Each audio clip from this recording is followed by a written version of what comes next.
Hello everyone, and welcome to Act 1 of Bonds Thicker Than Blood. This act contains chapters 1 to 23. This is also the music version, where songs will accompany the reading.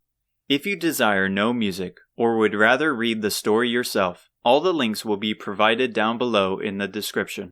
The video is fully subtitled and the main characters are color-coded as you can see on screen.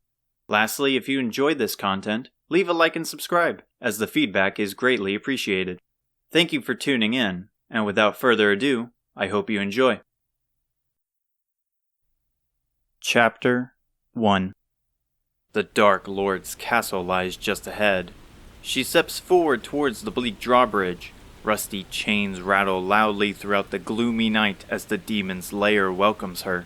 The bridge crashes as it makes its path, ripping across the silent night sky, and at its end is complete darkness. The young woman, donning the legendary equipment worn by heroes of old, takes hold of the hilt of her sword and raises it.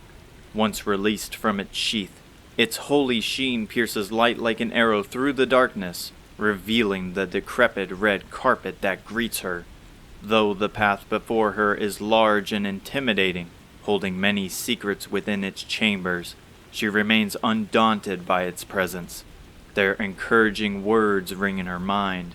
She knows the end of a terrible era is near, with a war cry that echoes throughout the land, announcing to the Dark Lord of his coming demise. She charges forward into the castle depths, stomping through the castle entrance, running with a blistering speed like a great saber cat.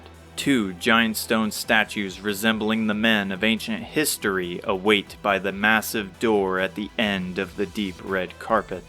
As she approaches, their eyes alight with yellow flames and step forward to the small woman, attempting to impede her advance. However, their response to her approach leaves her with a devious grin as she maintains her momentum and slashes through the closest one, as if it were made of paper. It falls to the ground into two perfectly cut pieces and disappears in a white light, leaving nothing of its existence.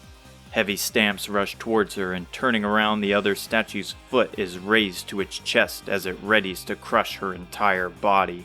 She raises her bright shield as a pitiful defense, but the statue halts, struggling to follow through, moving her shield. Standing before her is a bulky young man wearing a green karate gi with armored plating on the shoulders and knees, holding the statue's foot in place with his large bulging forearms. His shout grows as he withholds the statue's weight, and with a mighty push, he topples the sentient creature. Its body echoes throughout the castle as it falls, and with another shout to challenge the last, he flies high into the air like a firework and brings both his knees to the statue's face, completely shattering it. With the monster becoming absorbed by the light, several more take its place as they emerge from the darkness. He lifts himself from the ground, brushing his long braided ponytail away from his face before snapping around and driving his foot into the door, sending it flying off its hinges. "Go. I will meet with you later," he orders, and she continues her assault through the castle, delving deeper into the heart of darkness. The next door is close by and in reach until crashing from the ceiling drops a fat green dragon, landing and barricading in front of the heavy door like a boulder. The bloated beast is immobile, only turning its head to face her.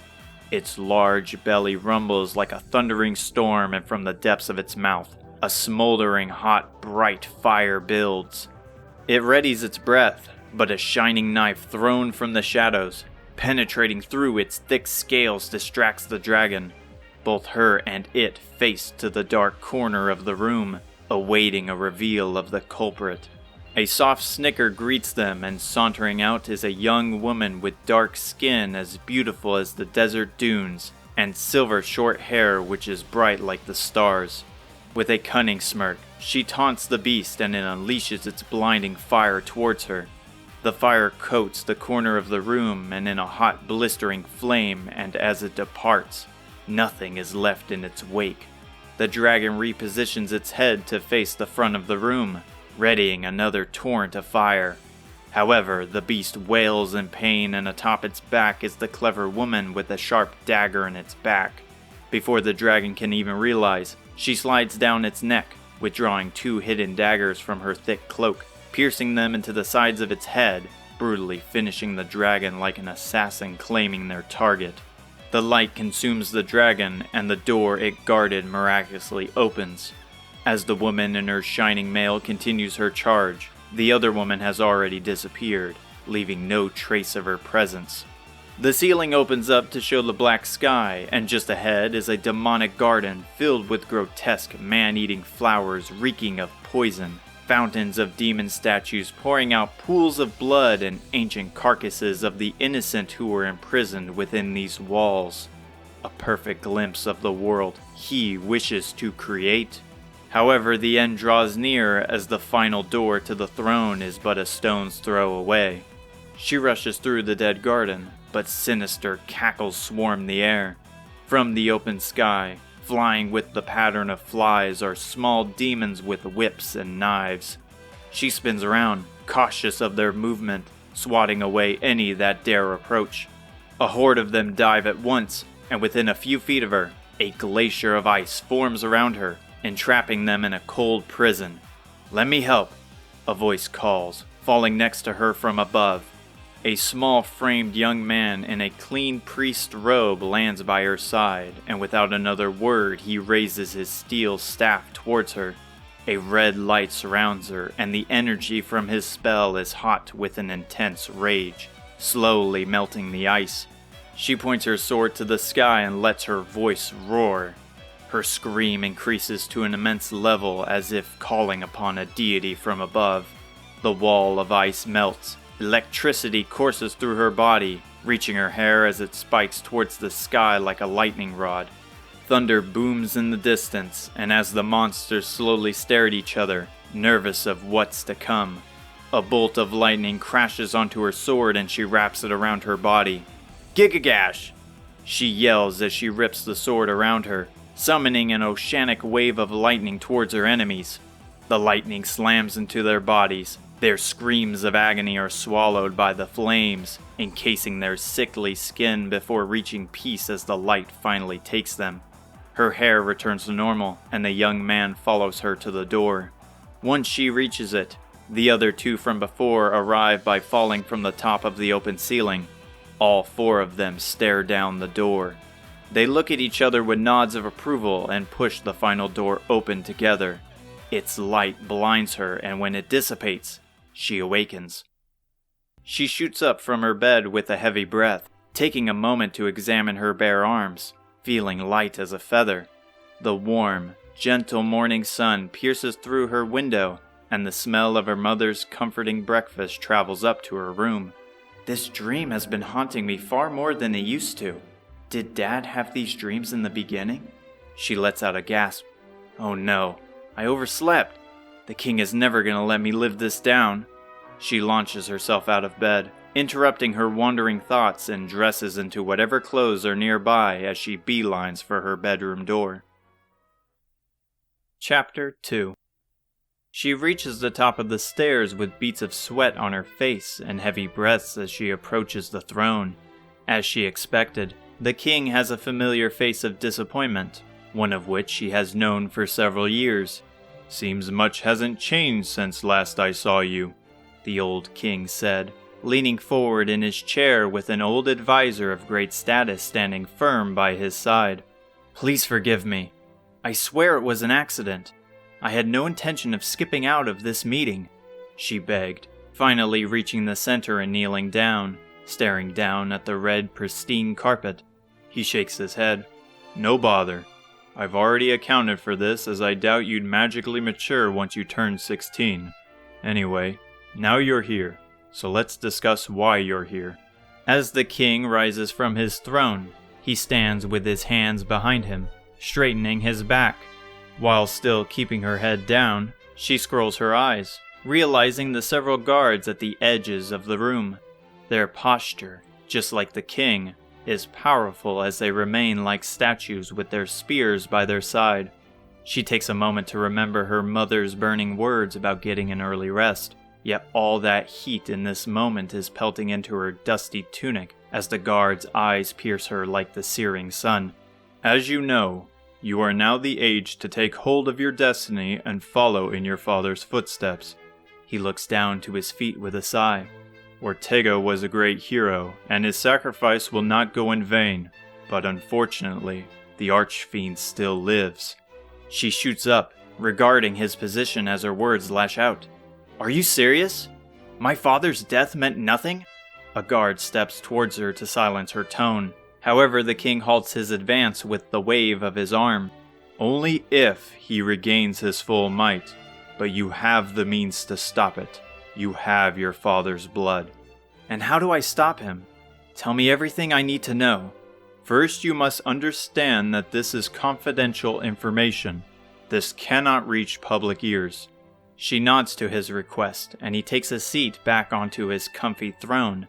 The Archfiend is named Baramos, and his lair resides hidden at the base of the volcano on the western continent, a land holding monsters of unholy power that now have scattered across the world. The land has been sealed off for centuries by Baramos, and no one has found a way to enter, not until Queen Pimiko of Japan discovered a path decades ago. Unfortunately, I cannot tell you much more as it's their country's secret. Your mission now is to leave this island, our last safe haven, and find the Queen on the mainland. She will provide you with more crucial information. He snaps his fingers, and a guard from the back of the audience chamber darts in with a small wooden chest. He hands over the box to her and returns to his post. This is all I can aid you with now. Forgive me, and please be safe on your journey. Hotaru, daughter of Ortega. At the end of the castle drawbridge, a young martial artist awaits. Now he decides to show up, Hotaru thought, recognizing her brother by his unique appearance compared to the people of Alihan. The young man has a long ponytail with a midnight black color similar to hers, and no other hair on his face. It's hard to tell from the distance she stands from, still at the front gate of the castle, but as she steps on the loud planks, he appears to be covered in grime. Hey, Hotaru, he shouted, waving his arm like a madman. And he is supposed to be the older one? Hotaru thought to herself, slightly frustrated by his simplistic joy as she finally reaches him. What's got you so worked up, Isamu? Oh, nothing. I just wanted to see what my little sis was up to. His smile is overly cheery as if to taunt her as he circles her. You knew I was supposed to be up, she confronted, keeping her eyes on him. Potentially. And you just let this happen? It wasn't my intention. I was finishing up my daily workout routine. She scans his green gi to find stains of dirt and fresh mud, though from the wear and tear, it appears more like old rags a prisoner would wear. As a matter of fact, it also has a faint scent of dung. Our neighbor only has one horse. Her head tilts as she remembers playing within the stacks of hay with her friends late into the night. You couldn't have possibly been shoveling for that long. He shrugs. Our neighbor had one horse. Today the place looks like it's been struck by a tornado. I think I get your point, she interrupted, groaning at the disgusting thought. Despite the horror story, his goofy smile still remains. So what did the king say? She responds by plugging her nose with her fingers. I will tell you after you wash up, but first, where are Aziza and Fadir? I thought they would be here with you. He points across the sparkling moat to a small chapel with a bed of colorful flowers surrounding it. Fadir is there, and... honestly, I don't know where Aziza is. Then how about you go wash up and find her, and I will get Fadir. Hotaru orders as she leaves him at the bridge. You got it, sis, he obnoxiously blurted, following up by taking a sniff of his gi and recoiling from the nasty smell. The wooden church doors creak open, letting in the warm light. The smell of candle wax fills the air, and the silence is peaceful as the only sounds to accompany it are the birds outside and Hotaru's footsteps as she steps in. At the front of the chapel, by a marble statue of a beautiful woman, is a single man kneeling down before it with his hands clasped together. Seeing him at peace has a slight grin spreading across her face. She steps past the clean pews, careful to not disrupt him. Halfway across, and a deep breath emits from him, a usual sign he is finished. Isamu told me you would be here, Fadir, but it would be more shocking for you to be anywhere else, Hotaru said to grab his attention. Though it appears he's deep in thought, or possibly asleep, he rises from his knees to face her. His complexion is pale like his priest's coat, and his long, flowing hair is a deep brown like chocolate. He looks at her with a gentle smile, his brown eyes revealing an innocence, and his quiet, shy voice echoing throughout the building. Forgive me for not being at the drawbridge. I simply wish to give a final prayer to our goddess before we set out. You have nothing to worry about. We are still getting prepared, but have you seen Aziza around? She said she wanted to gather a few things before we left. It seems that she has been planning on this for nearly a week. It wouldn't be Aziza if she wasn't. It's still hard to believe the day has finally come, Hotaru jests with Fadir laughing with her. Anyway, I will leave you be and look for her. Hold a moment. Fadir interrupts. Let me join you. He walks over to the podium to grab an oak staff leaning against it. Despite the staff's age, Hotaru knows the power it wields and unfortunately the damage it can deal when playing with it some years ago. He holds it close to his body, guarding it like a family keepsake. You can stay here until we leave. I know how much this chapel means to you. No, I insist, he said as he reached her side. It's true I'm going to miss this place. I practically see it as home, but I know the goddess will always be by my side, guiding my path forward. You sure have changed from when you first got here. You couldn't even attend sleepovers with the rest of us without worrying about the fall of night. Scared that ghosts would wander the town streets. And I see the teasing you share with Isamu is the same as I remember. Plus, I was a mere child. Things with time are bound to change. She snorts and shakes her head. Alright, but don't come running back home at the first sight of danger. We will need your healing magic to keep us in top shape. Out at the center of town square, where the small town is bustling with people, children are loudly playing in the bright grass. Adults are gathering and gossiping of the latest news, and along with the warm, cozy sun, fresh baked bread fills the air as vendors sell today's goods. I'm going to miss this town, Fadir said as they scope out all the beautiful and nostalgic sights. Hotaru soon joined in on the trip through memory lane. From the thick shrubs they would hide in during childish games, to the wide range of fields they would pretend different scenarios, and finally the various festivals they partook in. It grants her a warm feeling, yet a sorrow shadows her thoughts, as her father likely felt the same way. You know, it's not like we're being exiled. We can come back whenever we wish, a voice shouted from across the square. They both look ahead to see Isamu holding an opaque red bag over his shoulder, with a smaller silver-haired dark woman with a youthful face in a tattered cloak and thick leather boots by his side. Thankfully, that dirty gunk on his clothes is gone, and with his confident smile and without warning, he slams the bag onto the ground.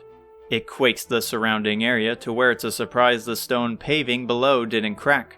He opens the bag, sifting through several items as if it was a lottery ball machine. I got weapons, armor, food, more food. Did you buy things we can all use? Hotaru questioned with a sigh. With a soft tone, the woman by his side answers for him. You needn't worry. I accompanied him on his shopping spree. Thank the goddess we have you, Aziza. Hotaru responded with a breath of relief. Isamu finally finishes listing off his bag of wonders and lifts it back over his shoulder. I think we're all set. So now can you tell the class what the king said? He finishes his comment by taking a quick glance at Aziza, and then another one with widened eyes. It's a bit of a tale that I will explain on the way, but in short, we need to reach the main continent. Any idea how to do that, sis? Hotaru reveals to the group the wooden box she got earlier. The king said this would help us. Then what are we waiting for? Open it! Isamu shouted, and Hotaru opened the box with ease. Everyone takes a peek inside, nearly butting heads. It's just a map, Aziza said, pulling it out and unrolling it. The neat paper is a simple map of the world with no points of interest or landmarks. There's not even towns marked onto it. Other than that, the box is completely empty. Hotaru drops the box to the floor. Thanks, King. I just knew you had my back. Tell me about it. Isamu followed up. Well, why don't we head over to Reeve? Fadir suggested. looking over Aziza's shoulder at the blank map. At the moment, our goal is to get to the main continent, so maybe they will know what to do. I agree, Aziza said, all while the two siblings are still sulking over the empty box. Why do I have a feeling this is going to be more difficult than I thought? Hotaru asked herself, tossing the useless box into a nearby trash bin. Chapter 3. Isamu cracks his knuckles as he stares down his first of many opponents, a slime. The small creature is light blue in the shape of a raindrop, and despite Isamu's intimidation, the slime couldn't care less as its face has a joyful smile across its entire body. Isamu winds up his arm like a propeller, shouting at the innocent thing, and with a lunge with lightning speed, he drives his fist into its gelatin body with the force of a horse's kick. His hand protrudes out from behind the slime with its slimy body around his arm like a glove.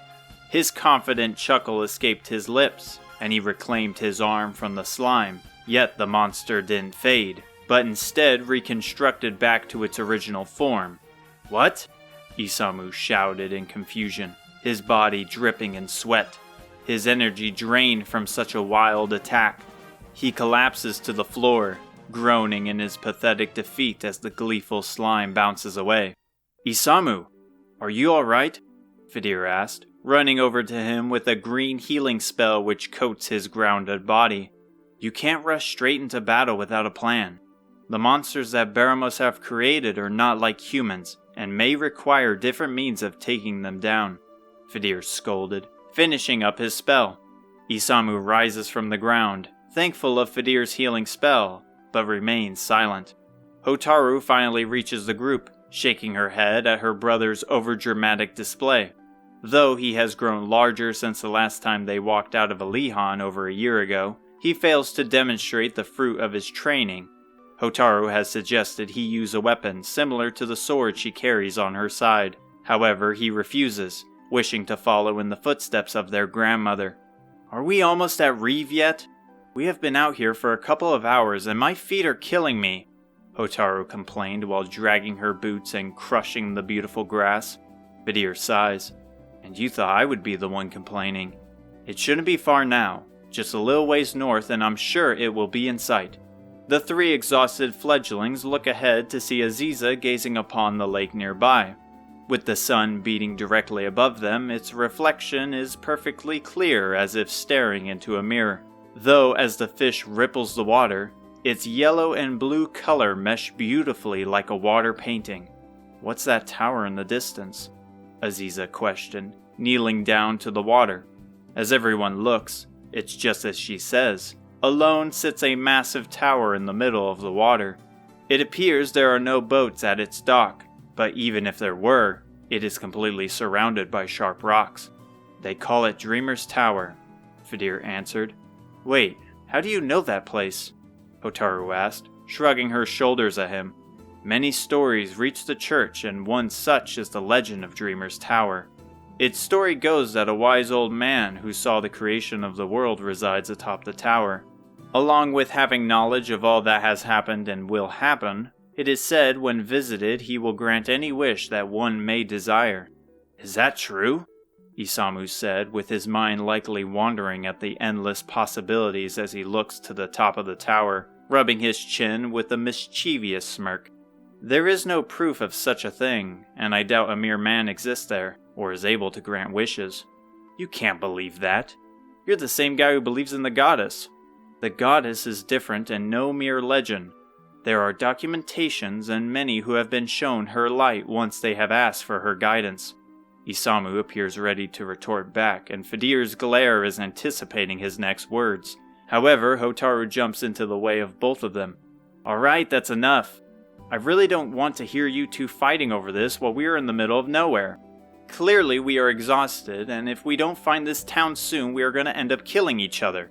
As the three argue, Hotaru occasionally catches a glance at Aziza, who stares off into the lake, likely taking in Fidir's story and pondering as she usually does. Hotaru knew that out of her friends, Aziza would take less convincing than the rest. She spends most of her free time listening to Fidir's stories of the geography of the world. She has expressed many times her interest in the legends, sometimes more than Fidir. It's only fitting she would hop aboard such a journey. Isn't that it over there? Isamu said, pointing out a small building that can be seen in the distance, and with a closer look, there also is a stone road leading to it. They all gaze as if trying to see beyond the tall grass. Isamu darts ahead like a bolt launched from a crossbow. "Wait for us!" Hotaru shouted while trying to keep his pace. The town of Reeve is smaller than their home of Alihan. There is no town square, outdoor food vendors, nor many people outside. Other than the few civilians who roam the quiet streets, the place could be mistaken for a ghost town. Stepping further in, and most of the houses are owned by families as they lock up for the nearing night, although they do eventually find a small store with a casually dressed man out in front, with the only indicator of this particular building being a store is a worn sign. They walk up to the man, who greets them with a warm smile.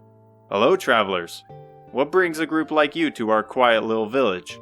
Hotaru takes the lead. "We were hoping to find a way onto the mainland. You wouldn't happen to know of the next boat that arrives on the island?" He clicks his tongue. "Unfortunately, you still have about 2 weeks until it arrives at the northern end of the island. But that's the least of your problems, as a trip to the main island costs about 10,000 gold each." "That's outrageous," Aziza blurted. "I've never even seen that much gold in my life." "Tell me about it. I got a kid on the way and wish to live within the defensive walls of Romeria, as monsters are starting to pop up all over the world. I don't know what's going on, but I thought once the Archfiend was gone, his lackeys would disappear with him. The king better have a good reason for this. You guys wouldn't happen to know anything, would you?" "Nope, I haven't heard a thing," Hotaru replied, keeping her body still, while the others are far better at hiding what the king has requested. "So that means there's no way off this island?" "Well, you could try talking to Roy up on that tower." "So it's true about the wise old man atop the tower? He's real?" Isamu interrupted as he pushed himself to the front of the counter. "I wouldn't call him wise, unless you mean how he still owes me for those books I lent him, but that's besides the point. He knows more about the island than anyone that I know, so it might be a fair shot for you." "How do we get there?" Hotaru asked. "There's a forest nearby that has a stairway to an underground passage that was placed years ago near an old jail." "A forest? We didn't see a forest." He shrugs. "How? It's just outside. Only an idiot could be completely oblivious to their surroundings." "I would like to think of myself as goal-oriented," Isamu defends before he receives a smack on the head from his sister, who is also goal-oriented. "Never mind that. Just make sure to be prepared, as monsters hide in the shadows and will attack without mercy." "Understand. Thank you for your help," Hotaru said. The shopkeeper walks further into his home, and Hotaru spins around to look at the others. She continues to frantically spin around until meeting her eyes with Isamu, confused as he is the only one standing by. "Where are the others?" He points to a nearby church that has seen better days. Fidir is there, and as for Aziza, she has been staring at that horse for several minutes. She turns to face where his finger is now pointing, and just like the lake, she is blankly staring into a small pasture where a brown horse is eating dry hay that is scattered across the ground. From the way they both look at each other, it's almost as if they are telepathically communicating. "If this is going to happen every time, we should at least say something," she thought, taking a calming breath. "Should we get them?" she asked. "Nah, let them be. It's been a hard day for all of us, and sometimes relaxing without thinking of our next step will do us all some good. On top of that, you and Aziza are new here. Take a moment to take in the sights and enjoy the adventure we have been granted." "You're right. Not like we can do anything until tomorrow anyways, as the sun is beginning to set." "Well, in that case, how about we spar for a moment? If we are bound to run into more monsters, it's best we stay in top shape." So much for taking in the sights. It surprises me how once in a great while he knows just what to say before returning back to his old ways. "You know, I'm nothing like Grandma. There isn't much my lackluster sword skills could teach you." "Sure, but you won't learn how to use that sword until you practice." She takes a deep breath as she glances at her copper sword. "I wonder if Dad struggled learning how to use his sword, though I couldn't picture him inefficient with any blade. Grandma probably drilled lessons non-stop knowing what had to happen. I should do the same knowing what Baramos is capable of. Alright, but go easy on me. And thanks for the help. He laughs. I'm only doing what a sibling should do. Chapter 4. There really is a forest outside of town, Hotaru said, looking at the nearby forest south of Reeve, pressing onward, marching in a line to not get lost as they entered through the forest. Along with each step crunching the twigs and leaves beneath them, the sounds of birds and loud insects echo in the air. Thankfully, no monsters appear in sight, but they remain cautious as the tall trees block sunlight, creating many shadows for whatever unknown creatures are waiting to pounce. Hotaru has known of monsters to roam the land from her father and grandmother, though most are docile around the small island they reside on. That alone has her mind at peace, yet the looming thoughts of her mind corrupt her bliss. That shopkeeper in Reeve mentioned wanting to live behind the fortified walls of Romeria. What has he seen to come to that conclusion? I sure hope you know where you're going, Isamu whispered, keeping their location hidden as he scans around the group. So you're saying there is a cell that keeps dangerous prisoners around this part? Fidir asked. That's what the shopkeeper said, Hotaru responded, glancing her head around like her brother and rubbing her small arms as she felt her skin tingle. Hey, what if one of the prisoners lives in these woods? Isamu pondered, with Hotaru snapping back as Fidir's face went white. Don't say things like that, you idiot!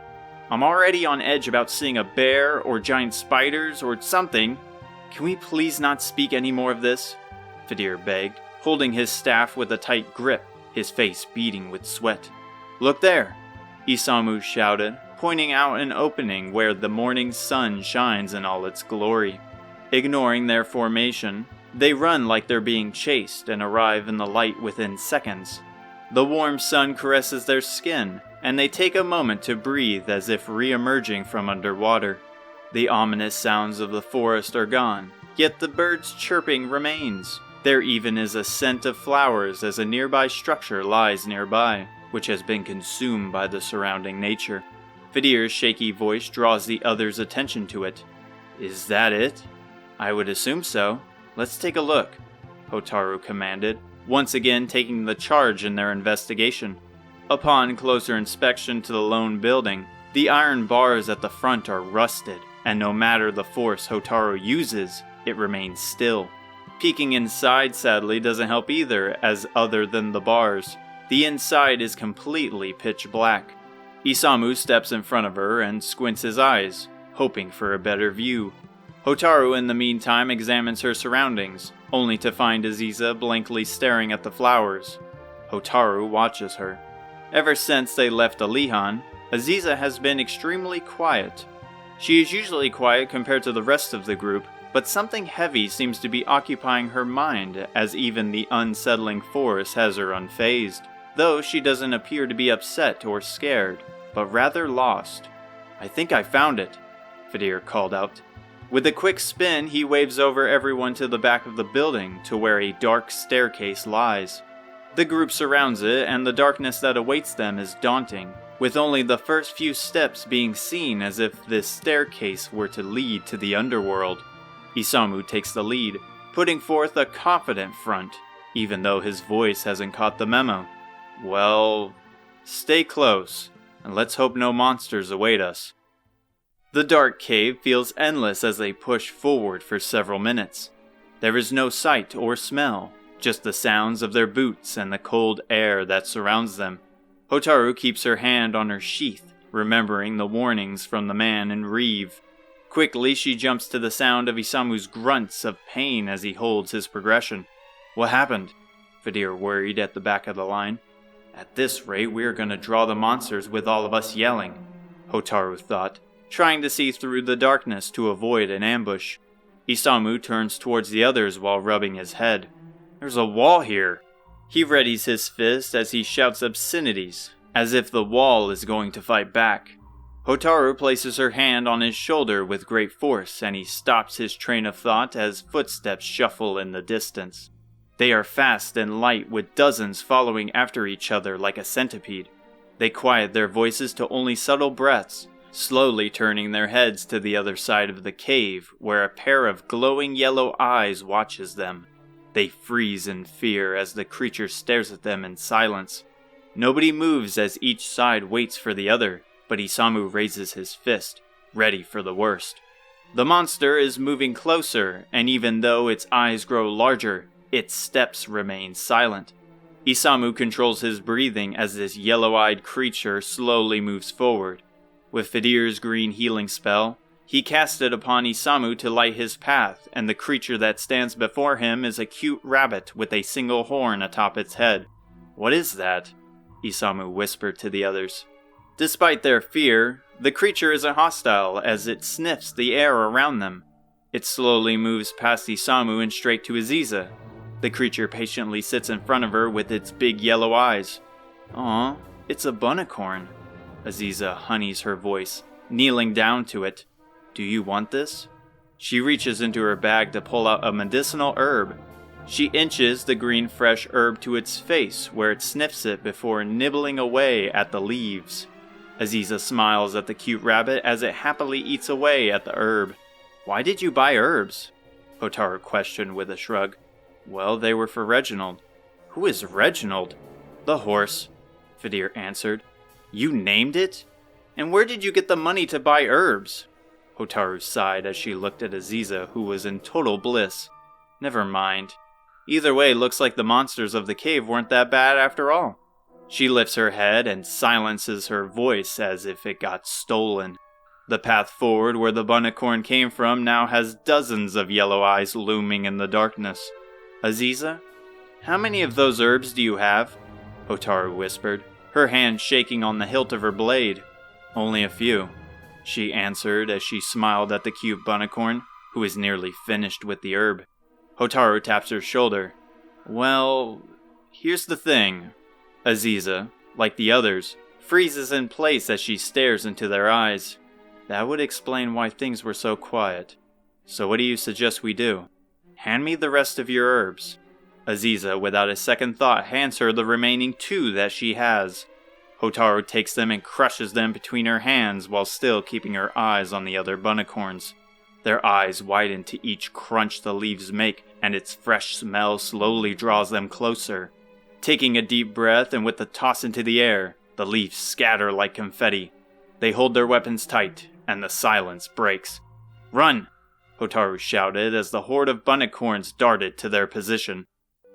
They reached the top of the staircase, battered and bruised, Isamu looking the worst as he has hundreds of dirty footprints on his clothes. Each of them spew heavy breaths that barely escape their lips as if they choked on smoke. "Please tell me we made it," Isamu cried as he lay on the ground, tightly holding his wounds. "Why were there so many of them? It was like an ocean wave." Fidir kneels down to him, tending to his wound. However, his staff no longer has a warm glow, signifying the lack of energy he carries, helplessly waving around the staff like a banner. "If this ain't it, then I'm going home," Hotaru whined as she glanced up at the massive tower. Scanning the premise, it has to be Dreamer's Tower, as off into the distance, the bridge at where they first saw it is visible. "Hey, it's you guys!" A voice from inside the tower called out. They all turned to face inside to find the shopkeeper from Reeve, waving at them with a smile. "How did you get here?" Hotaru shouted back. "I got an underground pathway from my house that I built that leads me straight here. I figured going through my stock of medicinal herbs just to convince Roy to return those books would lose me tons of profit." The middle-aged man's face is oblivious to the chaos which has happened moments ago, yet his words are taunting like a childhood bully. "Keep it together," she thought to herself as Fidir and Aziza are trying to draw her attention away like a performer in a bull ring. "Why wouldn't you offer us a safe passage if you knew we were coming here?" Hotaru whispers, clutching her fist and grinding her teeth. "As I said, I have a kid on the way. I can't have strangers waltzing into my home. Now that would be outrageous." "Outrageous? The nerve!" Her breathing grows heavy and her blood boils as her face heats up. Fidir lifts up from Isamu after attempting to heal his injuries and places a hand on her shoulder. "Please try to forgive him as the goddess would, and try to look at things from his perspective." His words fall on deaf ears as she glares at him like a rabid beast, ready to tear him apart. "Tell you what," the shopkeeper says, finally nervous about the frustrated girl's wrath. "It looks like you guys have been through a lot, especially your friend on the ground there. I got a pot of soup just about ready. Let's say we eat up and rest." "Please don't ruin this, Hotaru," Aziza begged, holding her shoulder with the other hand grasping her thin stomach. "We haven't eaten a proper meal since we left home." She has the least amount of wounds compared to everyone, but her precious satchel, which contained dozens of snacks, belonged to the bunnicorn now. "Then this better be the best damn soup I've ever had," Hotaru answered, and the shopkeeper lends a helping hand as they carry Isamu to a cozy room with several old cots. Fresh meats and vegetables fill the air, a pleasant smell that soothes the body. As they lay Isamu down, the others rest their weary bodies haphazardly along the corners of the warm room. Chapter 5. "Isamu, are you out here?" Hotaru called out from within the entrance of the tower. She rubs her neck and shoulders as last night's rest was abysmal. Already, she is one day into her quest, and the morning has her considering backing down from the king's proposal. "I'm just about finished," Isamu answered back, and soon he appeared from out of the corner, near the tower's opening. His body is covered in sweat, and he takes a moment to breathe after each sentence. However, unlike emerging from the staircase to the bunnicorn's lair, he has a joyous smile. Though her worries are a burden at times, she is not alone. She knows her brother would comfort her at the drop of a hat, yet she wishes at times to stand on her own, just as her father has when it came to her grandmother. "Are the others waiting on me?" he asked. "You guessed it, though it is always you who holds up the line." "Very funny. You're so sharp-witted, you know, because just yesterday you were practically crying to go back home." "I can't hide anything from him, but maybe that's a good thing." "I will give you that," she admitted, "but that soup really was good enough to set me straight." "I agree. Nothing like a hot meal after a long day." Fidir's voice calls out to them from farther in. "We're already here." The two of them walk in together and meet up with the others who are resting quietly in the shopkeeper's room. Thankfully, he left the cots behind as he wasn't here when they all awakened from their deep slumber. He did leave a note, however, where the pot once stood, which reads, "Since I treated you all to a nice meal, how about running up to Roy and getting my book back? Thanks in advance." "Alright, so up the tower we go," Isamu announced.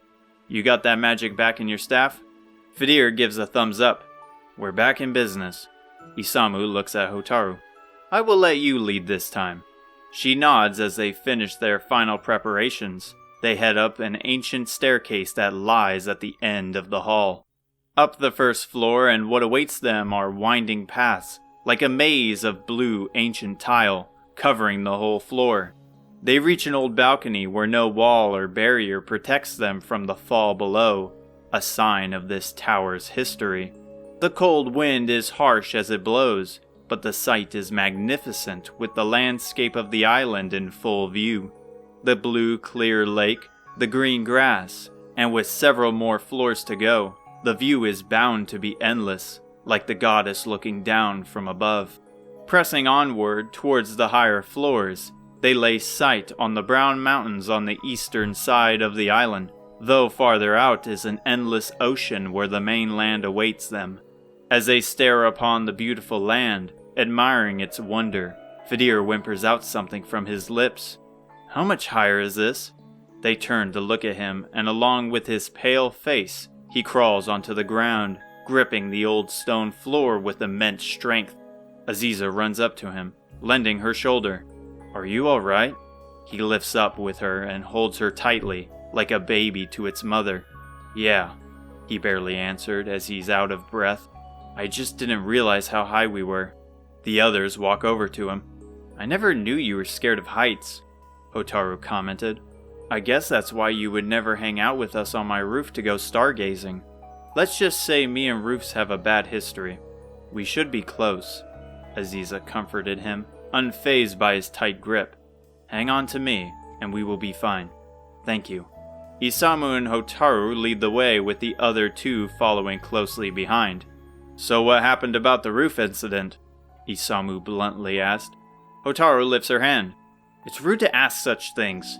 "No, it's alright," Fidir interjected, thankfully saving Isamu from another injury. "It happened around 5 years ago when I was cleaning the roof of the chapel one night. The ladder I used to get up fell to the ground and I was stuck up there all night until the morning when the priest arrived." Hotaru shouts, gritting her teeth, her blood pumping. "That's outrageous! How could anyone allow a child to do that? If we find him, I'm going to give him a piece of my mind." "Please don't. It was my decision to go up there without anyone. I just wanted to give back to the church that took me in." "Makes sense," Isamu said. "You always are cleaning the chapel back home, plus no doubt the one in Reeve as well. Is it obvious?" Fidir chuckled. Loud snoring interferes with their conversation as they approach another staircase. Unlike the others, this one has a red carpet that lazily reaches the bottom as it doesn't cover the entire stairs. They cautiously step up to the top. Each step the snoring increases in volume. At the top is a small room like before. However, it's filled with old stone bookcases and a modern proper bed. In the center is a wide decorated table with a lit scented candle of spring, and at the end of it is an old man in a blue robe, sleeping soundly. "Is that him?" Hotaru whispered. The old man shoots up from his seat. "What? Who's there?" He flicks his head around like a small bird and spots the group. "Who are you kids?" We were told a wise man lived atop this tower, and we need guidance on our journey." "I see." He hastily dusts off breadcrumbs from his robe, revealing stains of ancient time to where the smell it once carried has died. "Please step forward. You see, many people refer to me as a legend, but I am a simple dreamer." "So it's called Dreamer's Tower because you're always asleep in here?" Hotaru asked, with Isamu rolling his eyes. He laughs. "That's a funny way to look at it, but don't be fooled. I know why you're here." He lifts from his chair and steps over to his bookcase, searching for something. "I understand you wish to leave this island and start your journey towards a hero's path. I can get you started, but I don't have all the necessary means of getting you there." He finally grabs onto something before returning to his worn chair with a ripped cushion. Onto the table, he sets down a key and a white feather. "A magic portal lies to the east mountains of the island, which will teleport you to Romaria. However, that path has been sealed by stone during Baramos' invasion. The key will open the door to the portal, and the feather has only enough magic to fly you to the man who has the power to remove said stone." "How do you know all this?" Hotaru questions as she scans the old key and feather. "A dreamer like me can see things unknown to others, like the dream of your infiltration through evil and darkness. Or, I should rather say, vision." Hotaru flinches back. "You know about that dream? What is he talking about?" Isamu shouted. "The dream I had, where I stormed a castle." "You had it again?" Everyone looks at each other as chills enter their body. This reoccurring dream had first started on the day her father left Alihan several years ago. Its presence reappeared as the years went by. The four of them discussed its meaning, and once the king got word, he proposed the idea of Hotaru's journey once of age. Could he have known of it to be a vision? "What do you mean by vision?" she managed to say. "It's simply a reality upon thousands that could exist. That one being where you fail to stop him. They freeze like statues, unable to breathe to the shock. A dream where they easily claim victory over all that stood in their path. Then we will change it," Isamu said, taking the charge and standing stoic. "Grandma always said to never let demoralizing words dissuade you from your goals. We will end Baramos. You remind me of a young warrior back in the day with the same fire in his heart, and that is why I wish to aid you, just as I did him. Dad was here. Now take hold of your destinies and save the world." With the wave of a hand, a red door magically appears in the wall. It opens on its own, revealing the entirety of the island right before their eyes. The feather glows light blue while guiding Hotaru towards the ledge. Stay close. Have faith in its magic and it will guide you to the one you seek next. Oh goddess, help me, Fidir cried, hanging onto Hotaru with all his might. Isamu holds her shoulder, but Aziza is hesitant as she turns back towards him. I have this consistent nightmare of my parents meeting their end during Baramos' invasion. No one knows what happened to the soldiers who fought against them. Is this a vision too? Her voice softens as she cradles herself with her cold arms. Please, all I want to know is if they are still alive. He shakes his head. I'm sorry. I don't hold the answer to your question, for the past has already happened. She takes a deep breath to his answer. I should have expected that. She sniffles and wipes her eyes before grabbing hold of Hotaru. She looks to her sniffling friend, but doesn't have the time to think as a mysterious force pushes them. With a faithful leap, screaming as they fall, the feather enwraps them in a blue light, and they take off like a beautiful comet in the night. The old man watches as they fly high in the sky with a warm smile on his face. They disappear into the night, and he walks back over to his seat. Finally, they leave and the magical door disappears. He sits down, getting comfortable as he loudly yawns. His eyes widen as a thought reached him. Oh, goddess. I was supposed to give them that book that guy keeps complaining about. Oh well. He closes his eyes and loudly snores throughout the night. Chapter 6. They crashed like a meteor into the roof of a house, all piled together as they groan in pain. Hotaru's bones all feel broken, and it doesn't help that she has the others planted atop her, like a stack of cards. What in goddess's name? An old man screamed, running up the nearby stairs. He focused his eyes on the group, then up to the large hole in his ceiling. What happened to my roof? Who are you people? The old man atop Dreamer's Tower sent us, Hotaru muttered as she pushed the others off her, with what little strength she had as she rose. Her eyes readjust to find a cozy room, though the floor has broken and scattered pieces of brick and wood. It appears as a dusty storage room with dozens of boxes, but from downstairs a pleasant smell of boiling food travels to the top floor. Roy is the one who did this? All I want is to live my life in isolation, but the goddess knows with him around I can't even have a single day of peace.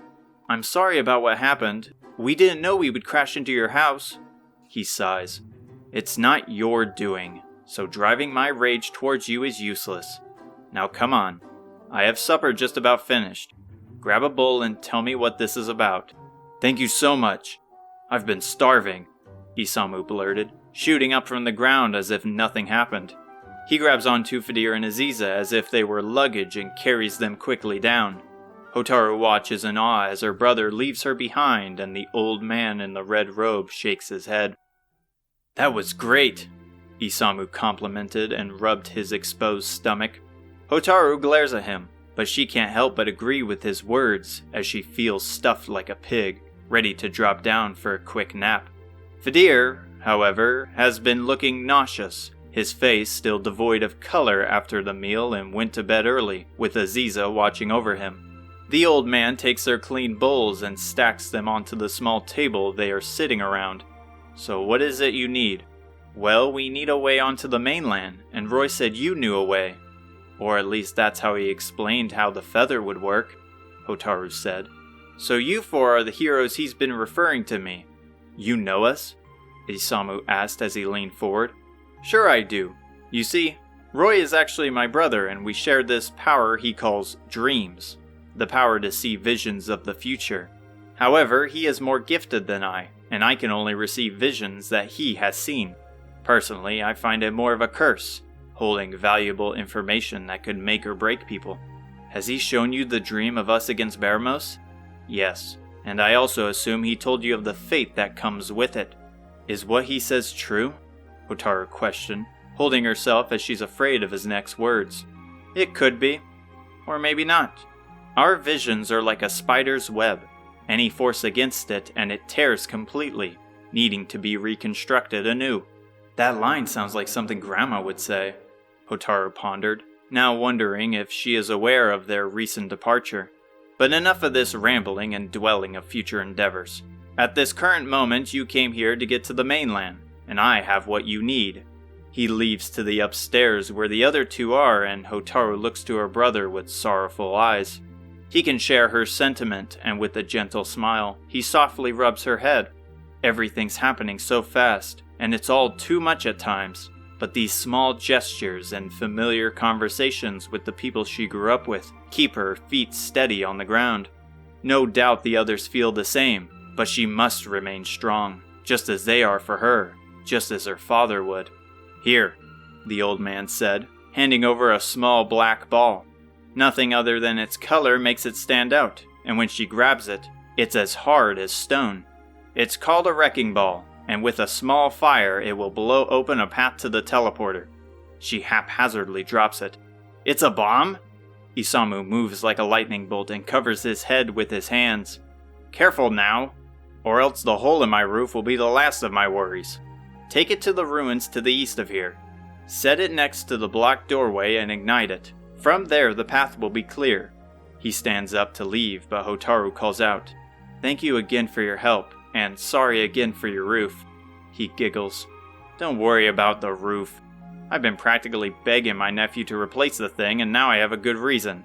You should probably rest up here until the morning, as it will be a long journey." "Hey, where's Aziza? I thought she was up here," Hotaru asked her brother as he lay in a large blanket on the floor. He calmly responds, keeping his eyes toward the hole, looking at the gleaming stars. "She went out. I thought she was watching Fidir. Does Fidir look like he needs watching?" She turns towards his bed to find him sleeping soundly. No longer does he look sick, finally at peace like a baby in a crib. "Did you really have to say it like that? Would you have liked me to say, 'I have my eyes on him'?" She smirks at his overdramatic optimism. Even after hearing the haunting words of the dreamer, he is still able to crack jokes. It makes it all the more easier for Hotaru to play along, remembering to focus on the present. "I think I would. After all, if anything were to happen, I know you could lift him with ease." He laughs. "When a source of nourishment is waiting, I tend to do things that shock even myself. Anyway, I'm gonna go look for her. See you around." She quietly steps down the stairs to pass the old man, who is scanning his eyes through an old tome, and exits out the creaky door. The moonlight shines down onto the nearby pasture, and just across it is the chapel of Reeve. A gentle, cool breeze caresses her skin as she peeks the area, and quickly finds Aziza feeding the horse with a warm smile. With silent steps to close in, trying not to scare either of them, Aziza notices her with ease. "What brings you out here?" she asked, her brown eyes narrowing as if Hotaru was approaching like a commanding officer. Hotaru stands by her side and gazes upon the brown horse and its beautiful black mane. The horse eats away at the herbs Aziza carefully hands. "I'm guessing this is Reginald." "Yeah. I never thought you cared about animals. I've grown to appreciate them." "How so?" "To tell the truth, this whole thing scares me. But even if the cities and people change, animals, such as Reginald," she pats the horse on the head, brushing its hair, "will always be the same, acting upon the instinct they were born with. If the whole journey scared you, why did you come along? You could have stayed home." She remains silent and Hotaru quiets her tone. "Is it because of your parents?" Aziza nods. "Do you think we will find them?" Hotaru always knew Aziza was hurt from the loss of her parents. Several years ago, she arrived in Alihan by herself with the belief her parents would soon follow, yet that day never came. Though she hasn't known her the longest of her friends, they quickly bonded as their fathers had known each other before. "I want to believe that," she finally muttered. "We both have families that fought in the invasion quite a few years ago, and some time after the king told me my dad was gone, but I can't simply grasp the reality, and for some reason, when Roy mentioned a warrior before, I had this feeling it was him. I thought the same thing. We might be following the exact trail he did. So you believe he is alive?" "I don't know, but either way I know what I must do. I understand your feelings of uncertainty, And it's because of all of you that I keep afloat. And along with him, we will search for your family too, even if all we gather is clarity. But for the moment, all I can do is thank you for tagging along. The Queen must know what happened to Dad. Grandma must know. She smiles softly, trying to hide her clean teeth away from her. Then she turns to her with a bigger smile and hands a colorful herb to Hotaru. Would you like to feed him? I would love to. Chapter 7. Isamu darts behind a large dark tree where the others are hiding, covering himself with the overgrown branches which reach the ground. His body is violently shaking as he's fully submerged like a scared kid in a blanket. Are they gone? Aziza whispers and he responds with a harsh hush. From behind the tree, a loud, abhorrent, buzzing sound closes in. The group peeks their head out, and before them is a horde of giant wasps. They are sunset orange with black bristled stripes and the size of a small child. Several swarm the area, and they sound like a brutal wind tearing through the air. Why did you have to kick that tree? Hotaru whispered, her anger building as she glared at her brother. I'm sorry, sis. I was hoping it would be a good workout. Well, you got what you wished, because now we're in the middle of nowhere after running for so long, and they're still here. Ease yourself, Vidir interrupted, surprisingly calm. The ruins shouldn't be far now. If we can escape unnoticed, we should be fine. And how do you propose we do that? He shrugs. Great, Hotaru thought. Wait, I have an idea, she immediately said, sparking a glimpse of hope for the others. What is it? Isamu questioned with a sign of hope on his face. She takes her hands and pushes him out from the tree. Hey, what are you doing? The aggressive buzzing grows and Isamu turns around. Dozens of orange wasps approach him with quick speed, their ink-black stingers, sharp like a sword, lunge forward. He screams and places his scrawny arms above his head to protect himself with what little resistance he has. Meanwhile, Hotaru raises a hand and it glows with a red aura. An intense heat surrounds her skin and it grows with every second. I see what you're doing. Let me help, Vidir adds as he raises his hand with hers. Just like hers, a red light engulfs it, and with a swift motion like a dance, they place their hands forward. Two balls of fire launch forward toward the army of wasps. As it travels, they combine into a large radiating orb, burning the grass below. It flies past Isamu and collides into the first row of wasps. They crash to the ground, squirming as the light in their disgusting eyes fades out. A wall of flames bursts from their combusting corpses and blocks the rest. Isamu reveals his eyes to the horror with his mouth agape. A worn, torn battlefield of destroyed nature lies before him. Along with the exploding wasp are the crackles of blazing fire which sound like bombs. Let's hurry, Hotaru shouts, grabbing her brother who is mesmerized by the destructive creation. The rugged hills come to an end and the peaceful open plains return. No monsters are in sight, and they nearly fall to the vibrant grass to catch their breath. Isamu pants as he talks. Where did you both learn to do that? I don't know, she said. I thought I would take out one and at least scare them off. That was your plan? Hoping they would be scared of a fireball? Well, it worked, didn't it? Vidir sighs as their voices grow louder and Aziza walks next to him. Even out of breath, they find a way to argue. I know that far too well. But it was surprising how only 2 fireballs created that. You know magic, right? Any reason for that? I couldn't tell you. Maybe something like the melding of magic?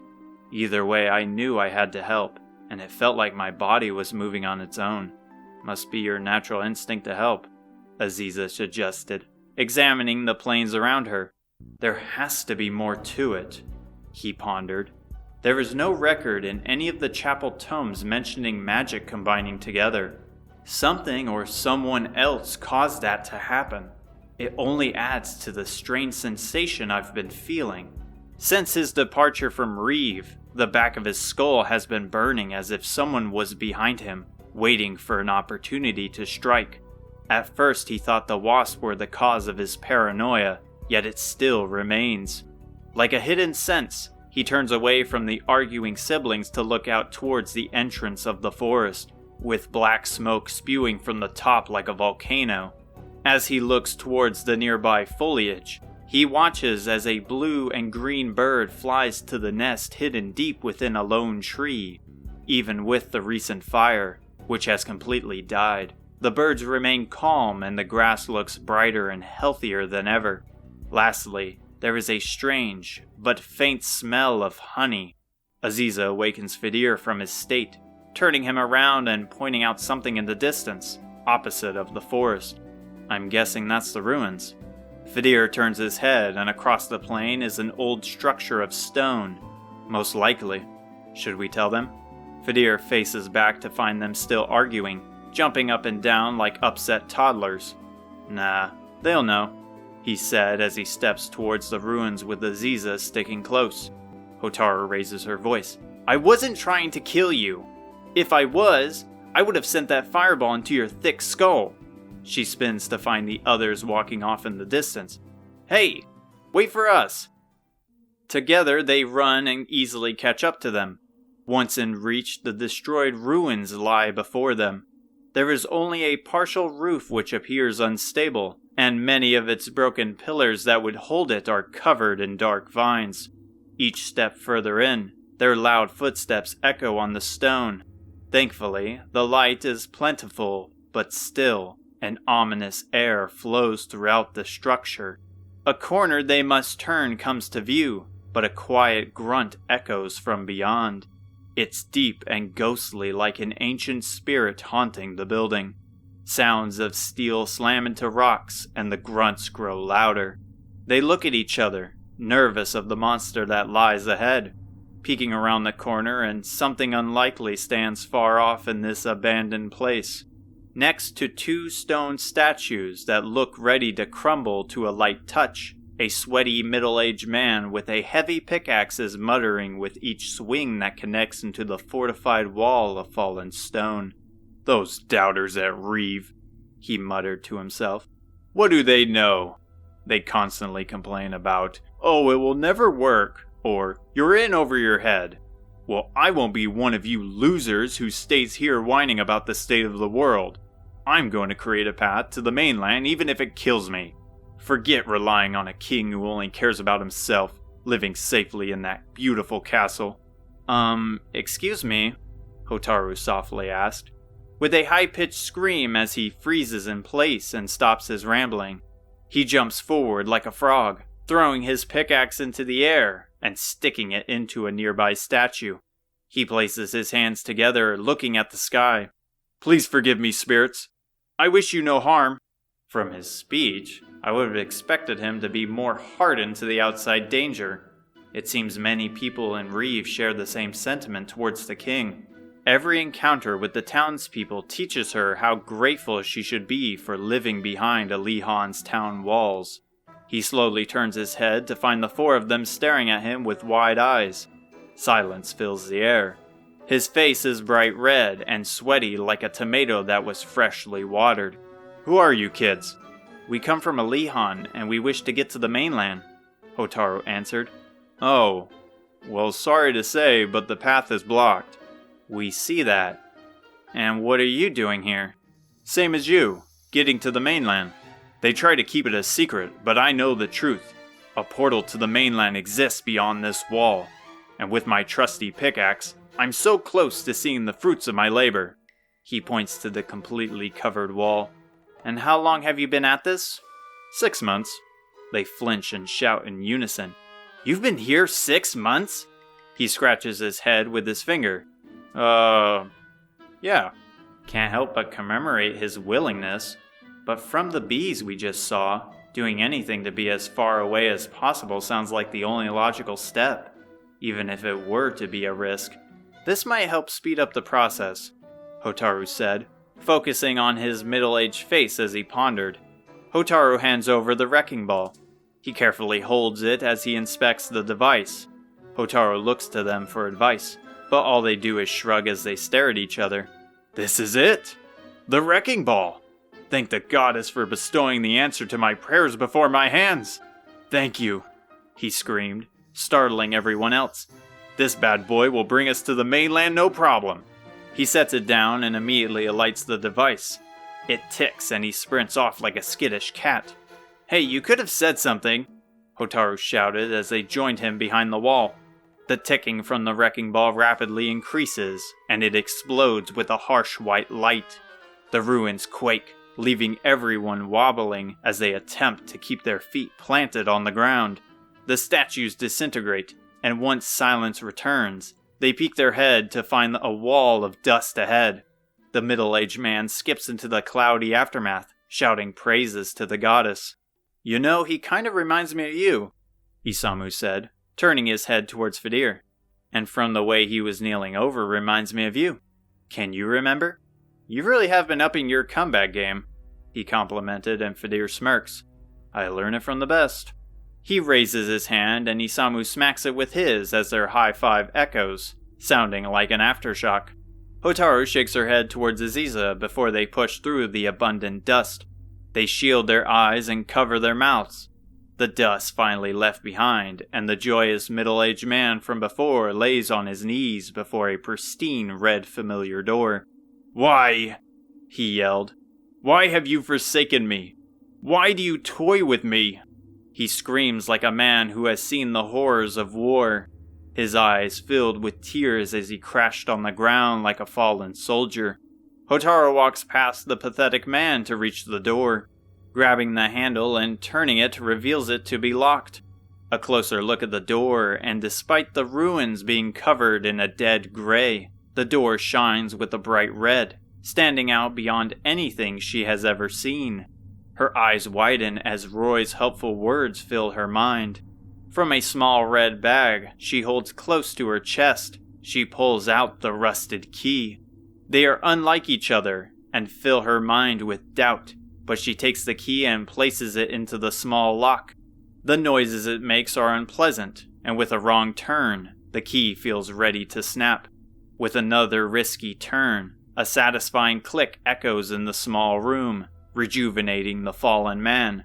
They all watch as the door slowly opens on its own to reveal a blue swirling circle on the floor. Its color is like the ocean, but it emits no sound, constantly spinning in a spiral. The small room otherwise is completely empty to where it's more akin to a cell. The middle-aged man screams again. Thank you, goddess. I will never doubt you again. You have my word. He pushes past Hotaru. Mainland, here I come. The moment he plants his body on the portal, his body spins and splits into thousands of colorful particles, disappearing without a trace of his being. What just happened? She frantically thought, hiding her fear and confusion from everyone. The others stepped forward, staring at the spiraling portal, nervous of its power. We will be okay, right? Fidir muttered, carrying a different moral when it comes to expressing fear. I mean, if he jumped in without a care, I would think it's safe, Aziza answered to the best of her ability. Hotaru looks at the group. Should we go in at the same time? Nonsense. Let me show you how it's done, Isamu interjected with a wide grin on his face. He sauntered over to the entrance, however his legs don't keep the illusion of fearlessness like his face does. With a deep inhale, he jumps straight to the center, and just as the middle-aged man, he disappears without a trace. Fidir stops in place with his mouth wide open, his color washed, and his quivering lips struggling to find words. Aziza takes his hand. We will go together. Hotaru grabs his other hand. When you get anxious, remember to count. He doesn't answer. However, he closes his eyes and his lips are moving without any sound. Carefully, they walk him to the portal. In unison, they step, and a beautiful blue light envelops her. She watches as her friends slowly disappear from their feet. Her sight and her head spins like a top, stomach twisting to the fast motion. She looks down to her hand that clutches her stomach, helplessly watching it fade. She can't feel the beating of her heart as it's gone, yet she is conscious. Turning her head, Fidir's face vanishes, and hers soon follow. Chapter 8. Hotaru holds her head as she totters, trying to keep herself in motion as her stomach churns. The others aren't faring any better either, as Isamu has lost most of the color in his face, while Aziza and Fidir shield their eyes from the blinding sunlight, relying on Hotaru to guide the way. Her head is banging like a drum, but along with it are faint shouts. She lifts her head and relief covers her like a comforting blanket. A city, she exhaled. Everyone else readjusts their attention to see massive decorated castle walls in the far distance. A grin spreads across each of their faces, and they pick up speed, nearly sprinting as if monsters were chasing them. The large gate is near, and past it are people chatting and selling goods. 2 guards are posted at each side of the gate with large spears in hand. However, they are welcoming and waving them over with a gentle smile on their face. The impregnable defense of this castle makes Alihan feel as if it was made from twigs. A strong enough wish could crumble it to the ground. However, if they are on the mainland and this is the kingdom's response to danger, then what lies beyond is unlike anything Hotaru has heard or seen before. With that in mind, it's easy to see why the people of Reeve are desperate. Greetings, travelers. Welcome to Romeria. He introduced with a presenting arm to the city like a grand showcase. Both guards are aged, yet remain strong in physique and posture.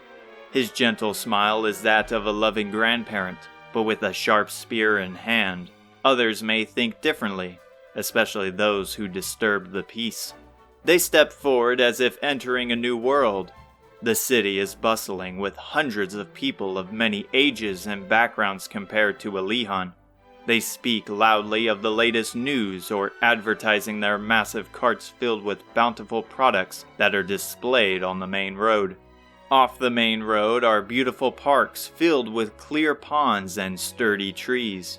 Children happily play in the freshly cut grass, while others relax in the peaceful shade. Up ahead are large commercial buildings and finally, the grand castle colored in bright red that sits at the back end of town, tall enough to observe the city's landscape.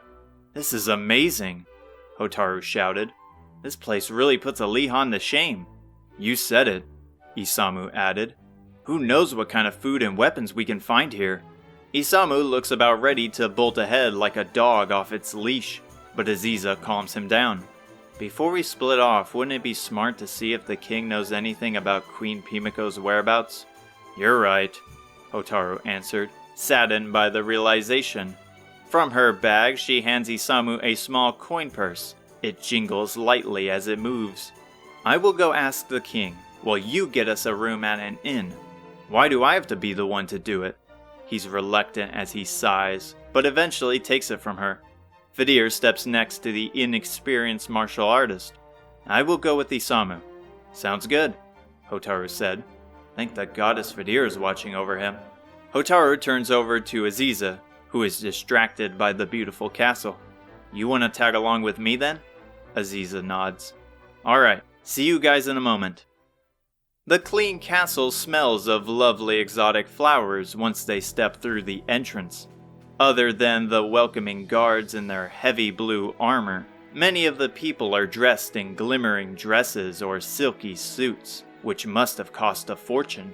Compared to them, Hotaru and Aziza look like vagrants that took a wrong turn, mindlessly gazing upon the lobby as experienced chefs in spotless white aprons come out with trays of covered food. As the two are left speechless by gentle music that now fills the room, a balding man in a green pristine coat greets them with a bow. "Pleased to make your acquaintance. I am the king's advisor. We are currently holding a banquet for the young princess's birthday. Am I wrong to assume you are guests?" His words are like silk, and his voice is proper, as if he has said this line many times. Even the advisor back at Alihan was more human, though Hotaru mostly appeared before him due to a complaint. Hotaru is scrambling for the words and tone to match his level of conversation, while Aziza stands there like one of the many nearby goddess statues, hoping to not draw his attention. "Pleased to meet you as well, good sir." Hotaru stumbles over her words as the conversation continues. We have no business with the princess. We were simply looking for the queen. The queen? Not only does he think I'm a peasant looking for scraps, but now he probably thinks I've lost my mind. Yes, Queen Pimiko, she blurted. She was supposed to be here? I'm sorry, but any personal affairs regarding His Majesty cannot be openly discussed. I'm guessing you're the travelers from Alihan she spoke of. A wide smile of relief fills her face. Her voice is distractingly loud with excitement. Yes, she is looking for us on the mainland and we want to know where she is. I'm afraid it's not that simple. Come, follow me. He walks with strong authority in his step towards the lobby. Hotaru and Aziza look at each other in confusion before following him deeper into the castle. The lobby has grand tables set near each other, holding delicious savory meats. The smell alone is strong enough to make a full stomach hungry. However, he walks past the tables and guests to a hidden hallway nearby. Guards patrol the area as they pace back and forth, their faces less pleasant than at the entrance. Finally, as the sounds and smells drown out, a stairway lies ahead. Unlike the bright, hopeful castle, this hole in the ground is pitch black and smells of waste. Unfazed by it, the advisor steps in with the other two closely behind. Chaotic cries for help echo deep within. Some are shockingly loud, while others are a suppressed whimper. Hotaru and Aziza hold their blades close as the sound grows, but still the advisor remains emotionless. Finally, the steps end, and a set of stain-covered cells containing dirty prisoners is revealed. At the closest cell is a young, dirty man with shaggy hair, with a scent of death on him. The advisor turns to Hotaru, his professional demeanor remaining strong, with the prisoner revealing a face of absolute horror. The queen has tasked you with recovering something valuable from the leader of some problematic ruffians. She brought in this fellow, who has aligned himself with said group. As she said, to prove your worth and readiness, find and recover the king's crown that was stolen by Robin Hood, and discover the truth. So where is this Robin Hood? The advisor takes from his coat a clean throwing knife and points it to the prisoner. Perhaps you should tell our young guest here of his whereabouts, because if I do, you may never see the light again. The advisor is calm in his threat, and even with the prisoner who appears to have lost everything, he trembles in fear at his words. He forces himself off the floor, and his voice is hard to hear. He's somewhere north of here, in a place we call Skyfall Tower. That's where his base is. She shakes with him as she is nervous of the advisor as well, the chilling air that surrounds him not aiding her in the slightest. Despite being friendly, with a knife in his hand, he seems more villainous than the prisoners in here. Okay, so find the crown and return it to the king. By the way, if it's the princess's birthday, shouldn't he be attending as well? His Majesty has other matters to attend to. So where is he then?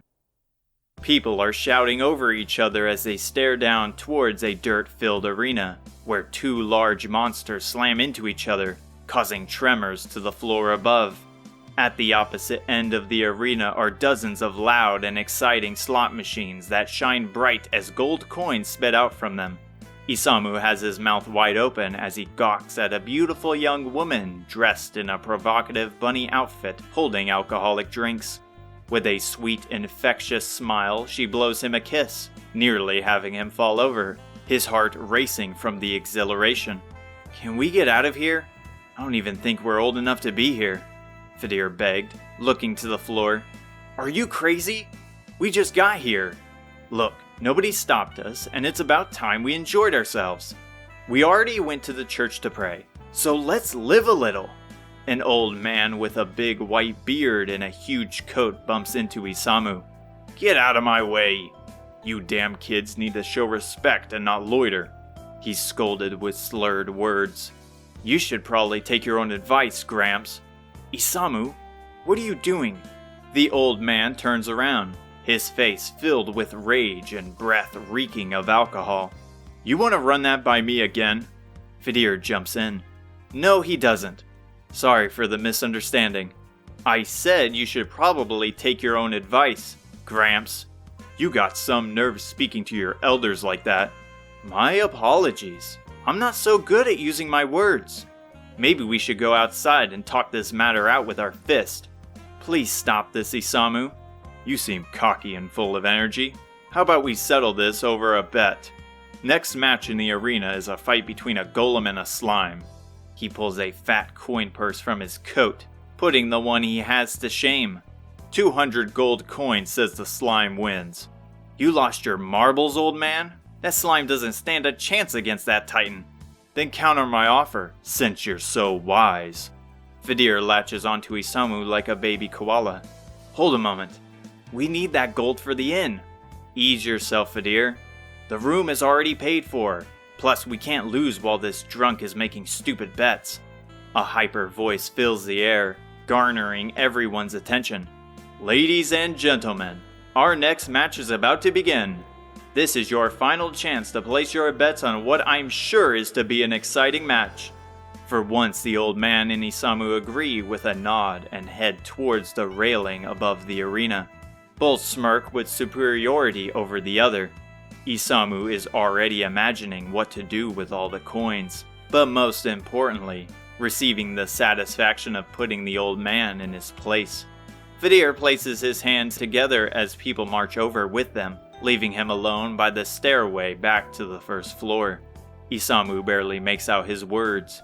Please forgive me, goddess, and protect us. The crowd of people swarm in, and the announcer echoes across the room. Welcome all to this fine match this evening. I know why you are all here, so let me not delay any more. A gate on the right side of the arena slowly raises open.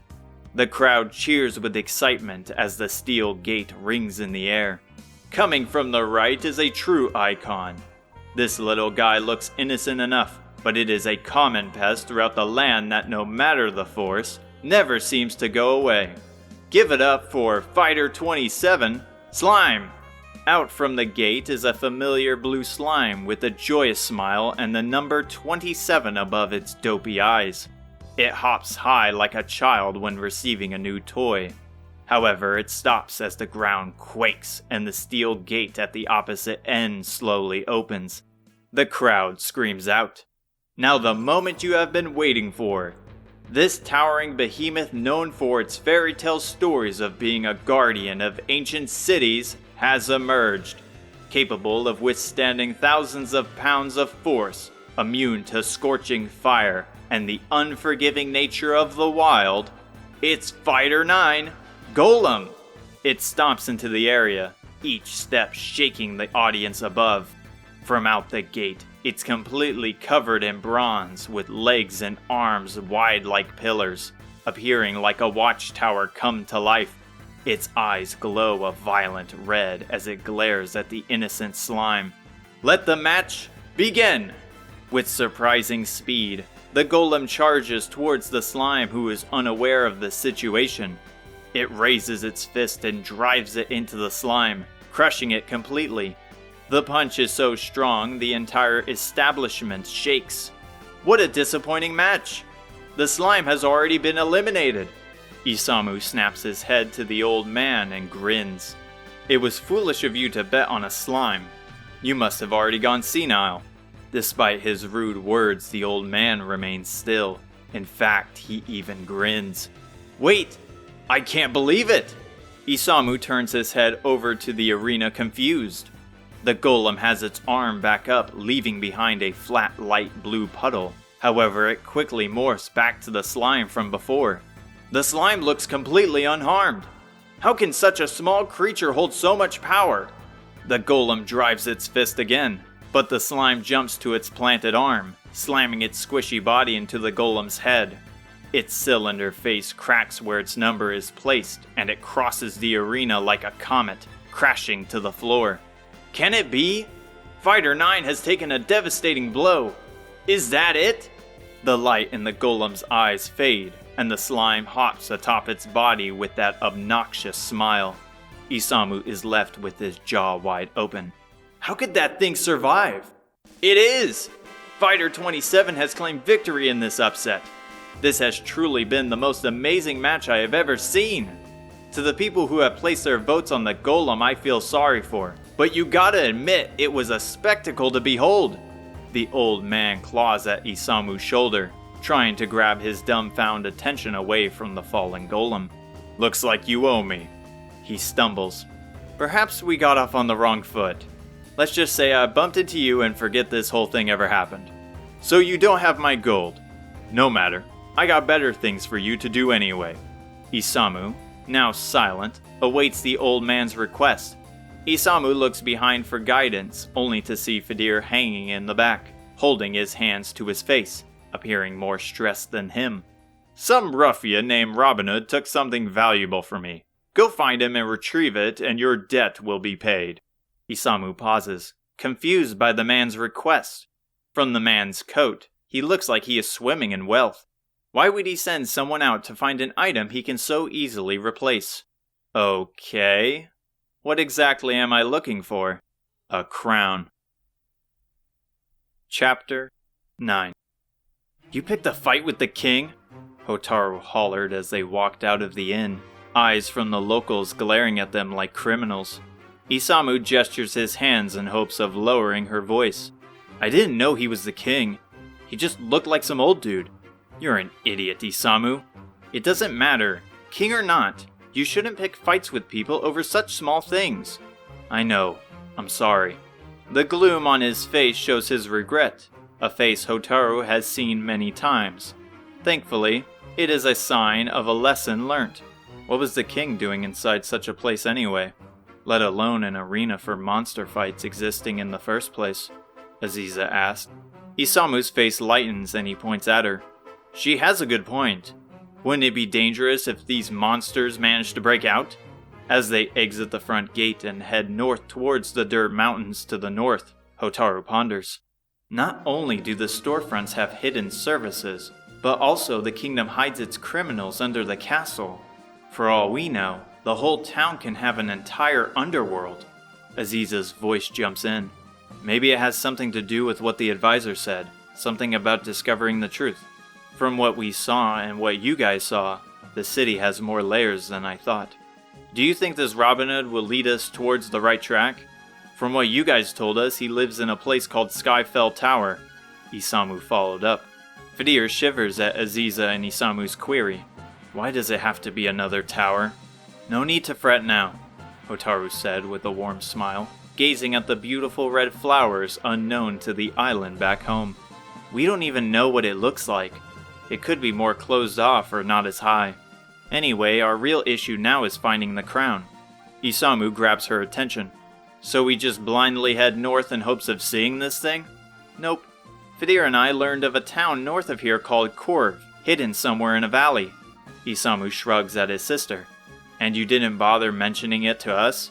You two were out having fun, and when you got back, my mind just kinda slipped. Wait, Isamu called like an intense warning. The group halts and draws their weapons, spinning their bodies, ready for an ambush. What is it? Korv is home to the wandering legendary martial artist, Isamu screeches with glee. They turn their heads, sheathing their weapons to stare at Isamu, who is punching the air. Fidir catching his breath after his scare, and Aziza holding tightly her new snack pouch. Who? Hotaru questioned, squinting her eyes. He was one of the greatest fighters to ever be recorded in history. He wandered the land, fighting any and all monsters that stood in his way or disturbed the peace. They say his strength was unlike any living thing, even a god. Besides being able to run across the world in an hour, his greatest feat was knocking the head of a bear clean off its body. This is why we stopped. Those are just stories, Hotaru sighed. But I assure you it isn't, for when he died, his body was buried back at his hometown.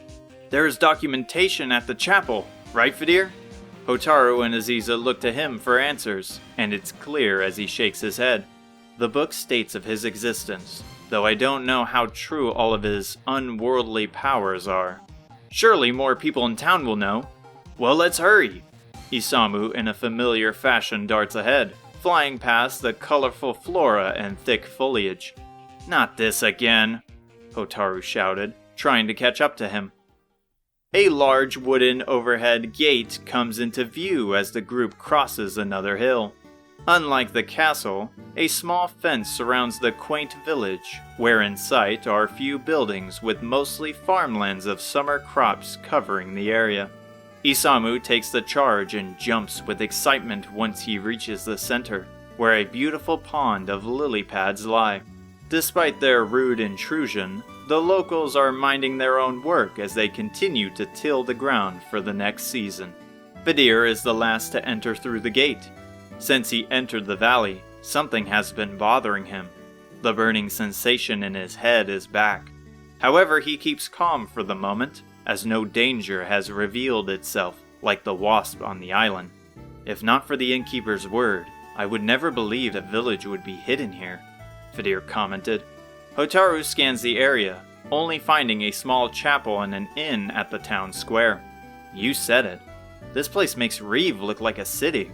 May I ask what brings you young travelers to our quiet little village? From the other side of the pond, an old man catering to flowers with a tall walking stick makes his way over. His smile is gentle, and his worn clothes have newly patched spots of a lighter color. His wrinkles are large and many, restricting much movement on his face. Despite his age, he appears to be fit and active, even with a trembling leg. We wanted to see the legendary martial artist, Isamu blurted, even though his voice is ear-rupturing and could lure monsters from the other side of the continent. The old man chuckles at his excitement. So you know of the legend and look to be a pupil in the same art. His finger is unsteady as he points north towards the chapel. Behind our chapel lies a graveyard. He would most likely be joyous to have a young lad such as yourself visit him. Sorry for our intrusion, but we were also hoping you would know where Skyfell Tower is, Hotaru softly asked the kind old gentleman.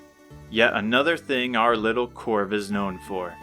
He jested with a laugh and changed the direction of his finger. It's just west of here. You have to pass over some steep hills, but after that, you can't miss it.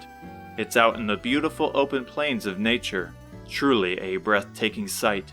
However, I would be cautious as some bandits have recently taken a liking to the place and made it their home. Do you know anything about them? Afraid not. They don't seem to venture very far outside of it, but I have told many curious archaeologists of its dangers and convinced them to wait until they clear out. Somebody help. From the overhead gate, a middle-aged man sprints into the village. He's covered in sweat. However, nothing came over the hill with him, nor is he injured. Elder, it's bad. The people are all laid out. The elder's smile disappears and his eyes narrow. As he steps, his shakiness is gone. The stern face he reveals as he walks is like an old warrior returning to the battlefield. His voice is deep and strong. Ease your breathing and explain slowly what you saw. I don't know how to describe it. Everyone in Nordvik is laid out all across town. They don't have any wounds or anything, but they won't get up. Nordvik, Fidir thought, shocked by the familiar name. That's where the father of the chapel found me. Perhaps a curse? The elder loudly pondered. If that's the case, we need a doctor, or a healer, or a priest. If the people of Nordvik provided me a home, I must aid them, even if the king's request gets delayed. Fidir steps up with the same look in his eyes as the elder. I don't have much experience as a healer, but I wish to help. Thank you so much, the man answered without a beat. Please hurry. I don't know if whatever monster did this made plans to come back. Please, I need to find my son. Fidir is hesitant as he looks to the others, afraid they will be reluctant of his selfish desire, but Hotaru gives him a confident smile. Don't worry about us. Isamu and I can handle a few bandits. She looks at Aziza. Can you accompany him? Of course. I was planning on going anyway. Aziza steps next to Fidir with a smirk and they nod at each other. With Fidir's past, Aziza is the only one to know why he might have suggested the aid. Out of the group, the two of them are the closest, bonding over their similar upbringing of arriving in the town of Alihan without a family. Both of them promise to aid each other once they set out on foot, hoping to at least find answers.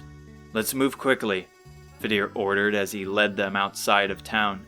Even as they disappear in the distance, the man's grateful thanks can still be heard clearly. Isamu slowly steps through the tall grass blowing in the calm wind, careful not to disrespect any of the nearby gravestones.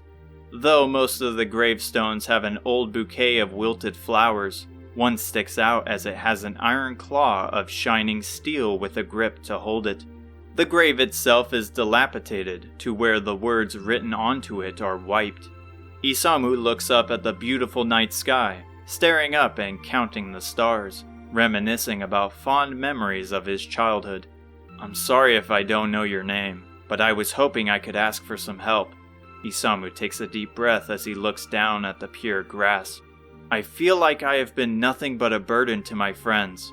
Back then they always looked to me for help, but now, it doesn't matter if it's fighting or whatever. I always find a way to get them in trouble. I tried to lead or lighten the mood, but it always goes sour. I guess what I'm asking is, how do I help the people I love?" "Have you tried asking them?" Isamu flinches in fear, falling back to see a skull pop out from the dirt. It stares at him, motionless. Has that always been there? He crawls over to the dirty skull, bringing his face close to it. "Was that you?" he asked, sticking his finger out to touch it. "What am I doing?" "You would be correct," the skull answered as its mouth miraculously moved. Isamu leaps back to his feet, white as a sheet. How is this possible? I must be dreaming, or maybe I got hit in the head. The skull laughs and its teeth click together. "I like where your head is, especially compared to mine. However, it's nothing like that." "So you're really the..." Isamu is furiously shaking, his eyes watery and wishing to run back home. But he stays, trying to put a powerful front of courage, driven by curiosity. "The one and only, though I'm sure someone must have taken my spot by now." "So how are you talking?" "Baramosa's curse. Can't get a wink of sleep with that guy still wandering around. Anyway, back to answering your question. Everyone messes up, including me. The amount of times I've put the people I cared about in danger would be enough to write 4 whole tomes. But you always came out on top. Things worked out. You have stories of the amazing feats you accomplished and the people who you inspired by your heroism, including me. You're a legend." "Listen, kid, they are just that. Stories. Up until my final moments, I was no different than the people before and after me, including you." Isamu takes a moment to register his words, his fear slowly fading. "So I can be like you?" "Absolutely you can. Though I wouldn't recommend it, as you have to keep what makes you special. That's why your friends love you in the first place. Besides, you're still in your youth. Making mistakes is the only way to mastery. The only difference between me and you, I have made more mistakes than you have attempted in life's challenges. Here, I got something for you. See the claw above my head?" Isamu looks at the iron claw. It shines like the stars and is sharper than a newly forged blade. "Take it. It's yours." "I have no use for it now." Isamu carefully removes the claw that sits on the stone, placing it in his hand, tightening his fist around the grip, and it feels like a part of his body within seconds of use. He stares at the razor claws to see portions of his reflection. "One of the earliest mistakes I made was tackling everything the same, from life to monsters. This claw, my first lesson. It taught me that a slime cannot be beaten with a punch no matter how hard you hit." Isamu chuckles at his words as he recalls his own experience. "Hold it close and keep learning from your errors. One day you will become a legend of your own." Isamu takes the claw and stashes safely in his gi. "Thank you for the words. I needed it. Oh, and one last thing." Isamu looks at the kind skull above the clean dirt, thankful for his guidance. "Can you bury me? Once I get out, it takes years before I go back in." "Yeah, no problem." Chapter 10. Just like Corv, an overhead gate awaits on the horizon, with the comforting sunset behind the town of Nordvik. At the gate, a young man has his face planted into the dirt, and upon getting closer, he's not the only one. Laying atop the dirt, grass, and stone are many of the town's people. Fidir rushes over to the first man to lift him up. His eyes are closed and his body is limp, yet he carries no wounds. Fidir carefully places his hand to his pulse. He is still alive, but he strangely seems to be asleep. Asleep? The worried man questioned. But if it's a curse like the elder said, I'm pretty sure the holy water should have worked. Holy water? Yeah, it's really popular around these parts. It remedies rashes, cuts, and bruises. You can even drink it to put an upset stomach at ease, and I also heard that its scent can repel monsters. Yet it didn't work here. Can I see it? Without question, the man hands over a half-empty vial. The liquid inside is a deep opaque blue, unlike the holy water back at home, which is more clear. Upon removing its cap, its smell is like sugar as he hovers his nose over it. Something about this scent is strange. It's familiar. How did the church get a hold of something like that? Aziza asked as she peeked at the strange liquid. Beats me. For a while, many people lost their faith in the church once the monsters started popping up again. So personally, I believe this to be one of them trade secrets to force non-believers into getting back on their side. Fidir gently sets the young man back down on the soft grass, aware of the complaints people have had to the returning monsters. There must be someone who is awake. I'm going to search the town further. Fidir pushes further into the strange town. Their search goes for minutes, then hours until the sun falls, coating the grass with an orange hue. The older man checks the nearby inn, while Fidir and Aziza examine the store at the back of town. The people that lay in the beautiful town square, young men, women, and children. It's unsettling to see the innocent smiles on their faces. The curse must have been instant for such a sight to exist, or it must have been casted without the user being present. What could have done this? Fidir pondered, staring at them with distraught. Fidir takes his eyes off a small child on the floor and peeks towards the thick foliage covered in captivating red flowers outside the border of town like a barrier. While at first, something about them is unsettling, the burning sensation in his head returns.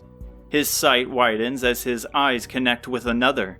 Through the thick leaves is a fair-skinned woman with shining green eyes like a predator in the night. However, she flinches and runs away from the village, her luscious green hair tailing behind her. Wait! Fidir shouted. Aziza arrives in no time flat, as if she was summoned like a spell. What happened? We gotta move. A woman just ran off. Lead the way. They push past the thick trees and the tall grass. They have been running straight ahead for some time, with only the moon being their guiding light. Despite being certain of her fleeing direction, the healthy soil is untouched. Fidir, we should head back.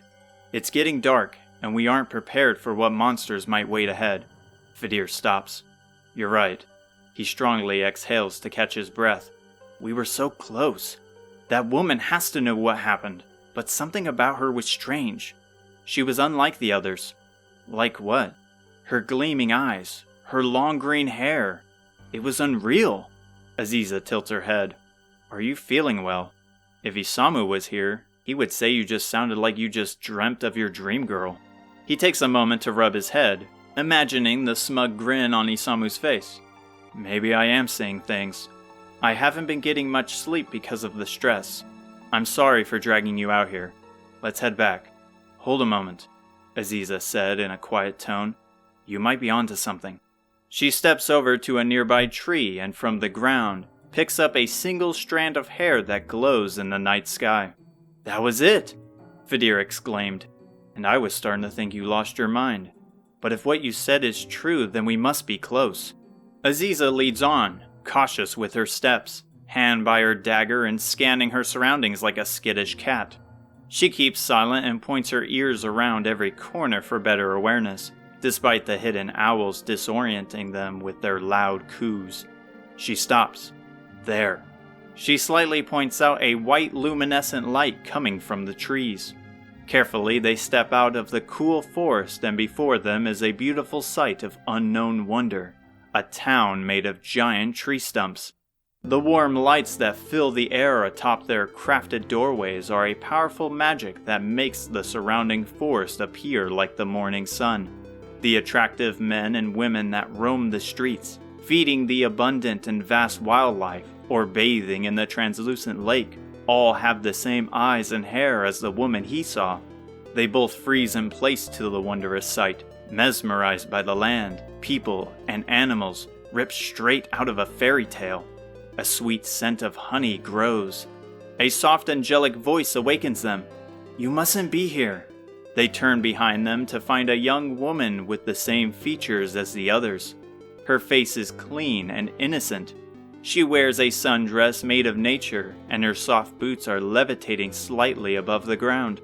She's beautiful. His heart races, his breath nervous. There is a warmth deep in his body and something akin to a voice yearning for love. Never had Fidir felt this way towards someone. It was the reaction a lone animal would have when finding a compatible partner to continue their bloodline. However, he stands firm, suppressing his animalistic calling. "You're the woman I saw. Please forgive me. It was never my intention to lure you out here. Once I heard of what happened to Aniseed, I just had to see if it were true." "Is Aniseed the one who casted the curse?" Aziza asked. Her voice increases to Aziza's query, yet she is still soft-spoken. "Aniseed would never. She may be a fairy, but deep down she's an angel. It's her mother, the queen. Aniseed found the man of her dreams in that village, but the queen denied their love. Aniseed took the dreamstone from the treasury and disappeared with her love in response. It was then that the queen casted her curse." "So the queen of this fairy village casted a curse upon the people of Norvik, because her daughter left with a human?" The floating fairy places her hand to her mouth. "Oh no, I said too much. Once the queen hears of this, I'm bound to be put to sleep as well." Fidir steps forward to calm the anxious fairy. "Please do not worry. We are not your enemy. We just want to restore the town. If there is any information about how to dispel the curse, we would most gladly be appreciative." Her face lights up behind her hands. "You are too kind. Only the queen can reverse it. However, if she catches you in the village, you will be killed on the spot before you can even begin reasoning." "Then maybe Aniseed might know," Aziza interjected. "Do you know where we can find her?" "She likes to unwind at Lover's Lake, in a cave south of here. But what?" She points at Fidir with blushing cheeks. "Men as of recently that were dressed like you have been visiting that cave very often. I don't know if Aniseed has encountered them, but if our scriptures are true, I fear the worst." "We will go and see if Aniseed is there. Thank you for your help," Fidir said, turning away from the village. Aziza quickly follows. "Excuse me, sir, but there is something I must tell you." He responds, "You were the one who summoned that blaze upon the wasp." She gasped, frightened by his words. "And you have been following us since then. I could sense it." "It was a foolish mistake to interfere with human affairs." "I can't be mad at you for hiding yourself. You saved us after all. But how did you find us?" She hesitates, staring deeply at his features. She peers at his brown long hair and matching eyes. "I could sense a potent magic, and I mistook you for someone else. But once I saw you..." Her cheeks lit up like a fire spell. "Never mind. Aniseed is in need of help. Please hurry." "Of course. We will bring them back safely." As he leaves, she whispers under her breath, "Perhaps in another life, we could be together." "This must be it," Fidir announced, staring deep into the darkness that lies ahead. A cold air is emitting out of it, yet no danger lurks nearby. Without another word, he steps inside, staff in hand with Aziza watching his back. At first, the cave appears to be the same as any other cave. However, there are winding paths that are blocked by tall fences of steel, leaving only a paved dirt road leading forward. The cave alights as modern sconces cover the carved walls. Thankfully, they haven't run into anybody nor heard any sounds deeper within. Whether it be fairy or human, the cave feels like it should be off limits to common citizens. The cave opens up, and along with the sides where the wall was are green safety railings, with bright lights mounted with certain intervals. Over the edge is a deep blue water, and at the end of the road is a circular outlook with the same guardrails, overlooking the vast underground lake. The cliff is a several-story drop, and hanging around the rails are wooden pails attached to thick rope. Despite the creepy and isolated echoes of the cave, the lake is well worth the travel as it spans out like the ocean at Dreamer's Tower. Lost in thought, Fidir paces around the premise, keeping his eyes on the familiar sweet-smelling water. He nearly trips after hitting a pile of neatly placed rocks. He looks down at the rocks he kicked, and from underneath them, a box of bronze shines through. He kneels down, taking away one rock at a time to reveal the small box in full. There is no lock, and as he cracks it open, a textured shining stone lies in the center. He takes it to further inspect its fossil-like design. "Do you think that's the Dreamstone?" Aziza asked from across the platform as she made her way towards him. "It could very well be. What's that writing on the back?" Fidir, confused by her words, flips over the stone, yet there are no letterings. He then sets aside the stone, staring at the small box. He flips it over to find small text written along the outer shell of the entire chest. Its words are not in pen, but etched into the box. However, unlike an old stone tablet made with a chisel, it looks like a slim finger drew the clear words recently. He leans his head to the top of the box, following its message all the way to the bottom. "Dear Mother, I hope you can forgive me, but if fairies and humans cannot be together in this world, then we have no choice but to go together to the next. All my love, Aniseed." His stomach sinks. His hand shakes as he drops the box. His vision blurs. The now sweet smell is vomit-inducing, making his stomach churn. "What's wrong?" Aziza rushes over to him, concerned for his health. His breathing is heavy, and his wondrous stare towards the healing water has changed. Aziza proceeds to read the box's message. "How many rest at the bottom?"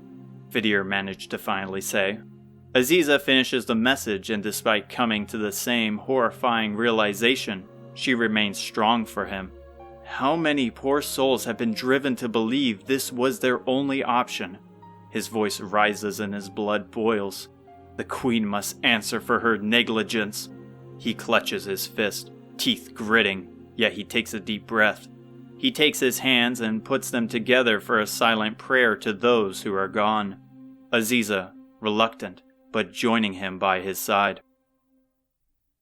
Chapter 11. The red armored crab, the size of a dining table, lunges with its metallic pincers at Hotaru. She dodges with ease as the monster is slow and predictable. She taunts the monster to continue its assault, and once it steps forward, a smirk covers her face. From behind, with a mighty cry, Isamu strikes the tough carapace of the monster with his iron claw, piercing through the hard shell like a hot knife through butter. Its creepy black eyes fade as it wails and it disappears in a white light. Isamu cheers. Yes!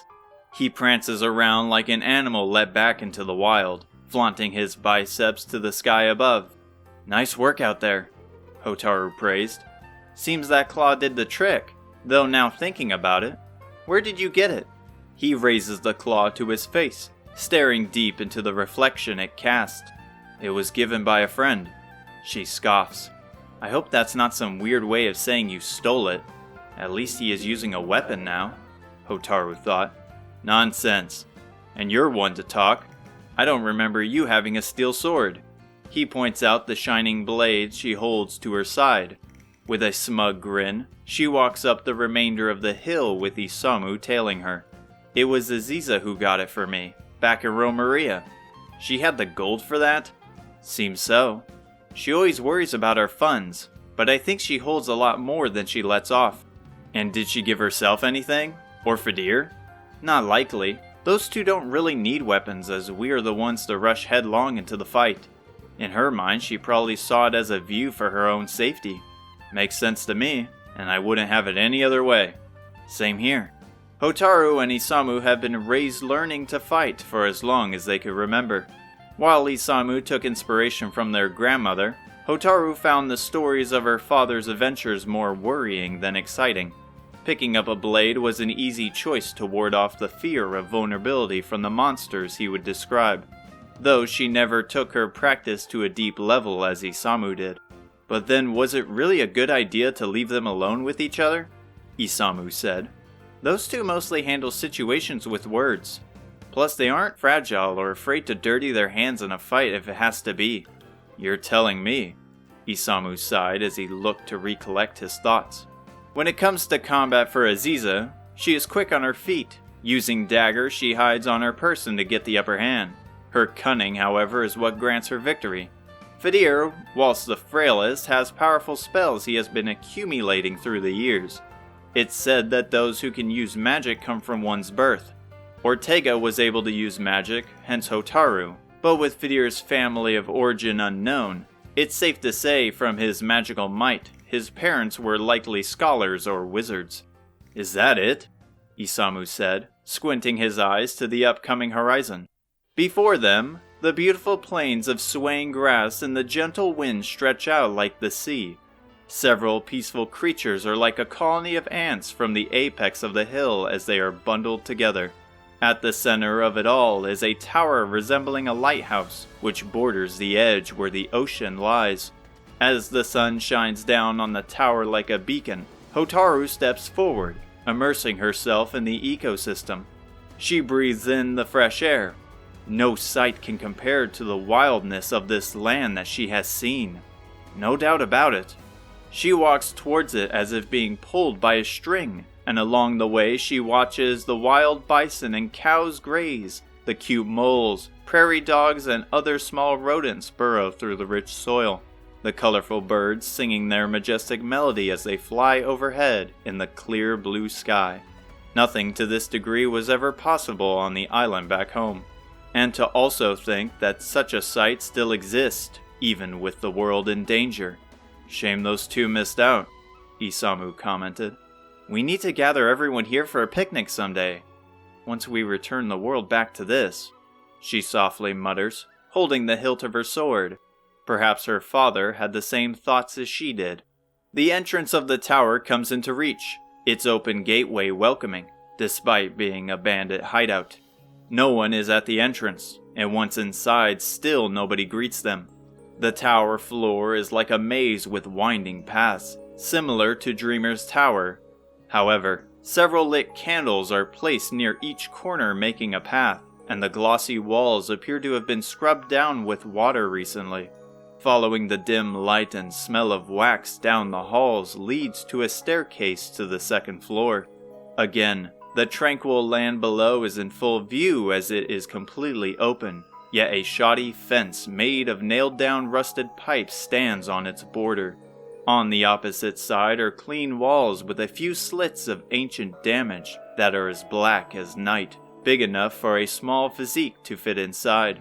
Continuing down the path where another way inside awaits, a pair of disgruntled voices echo throughout the floor.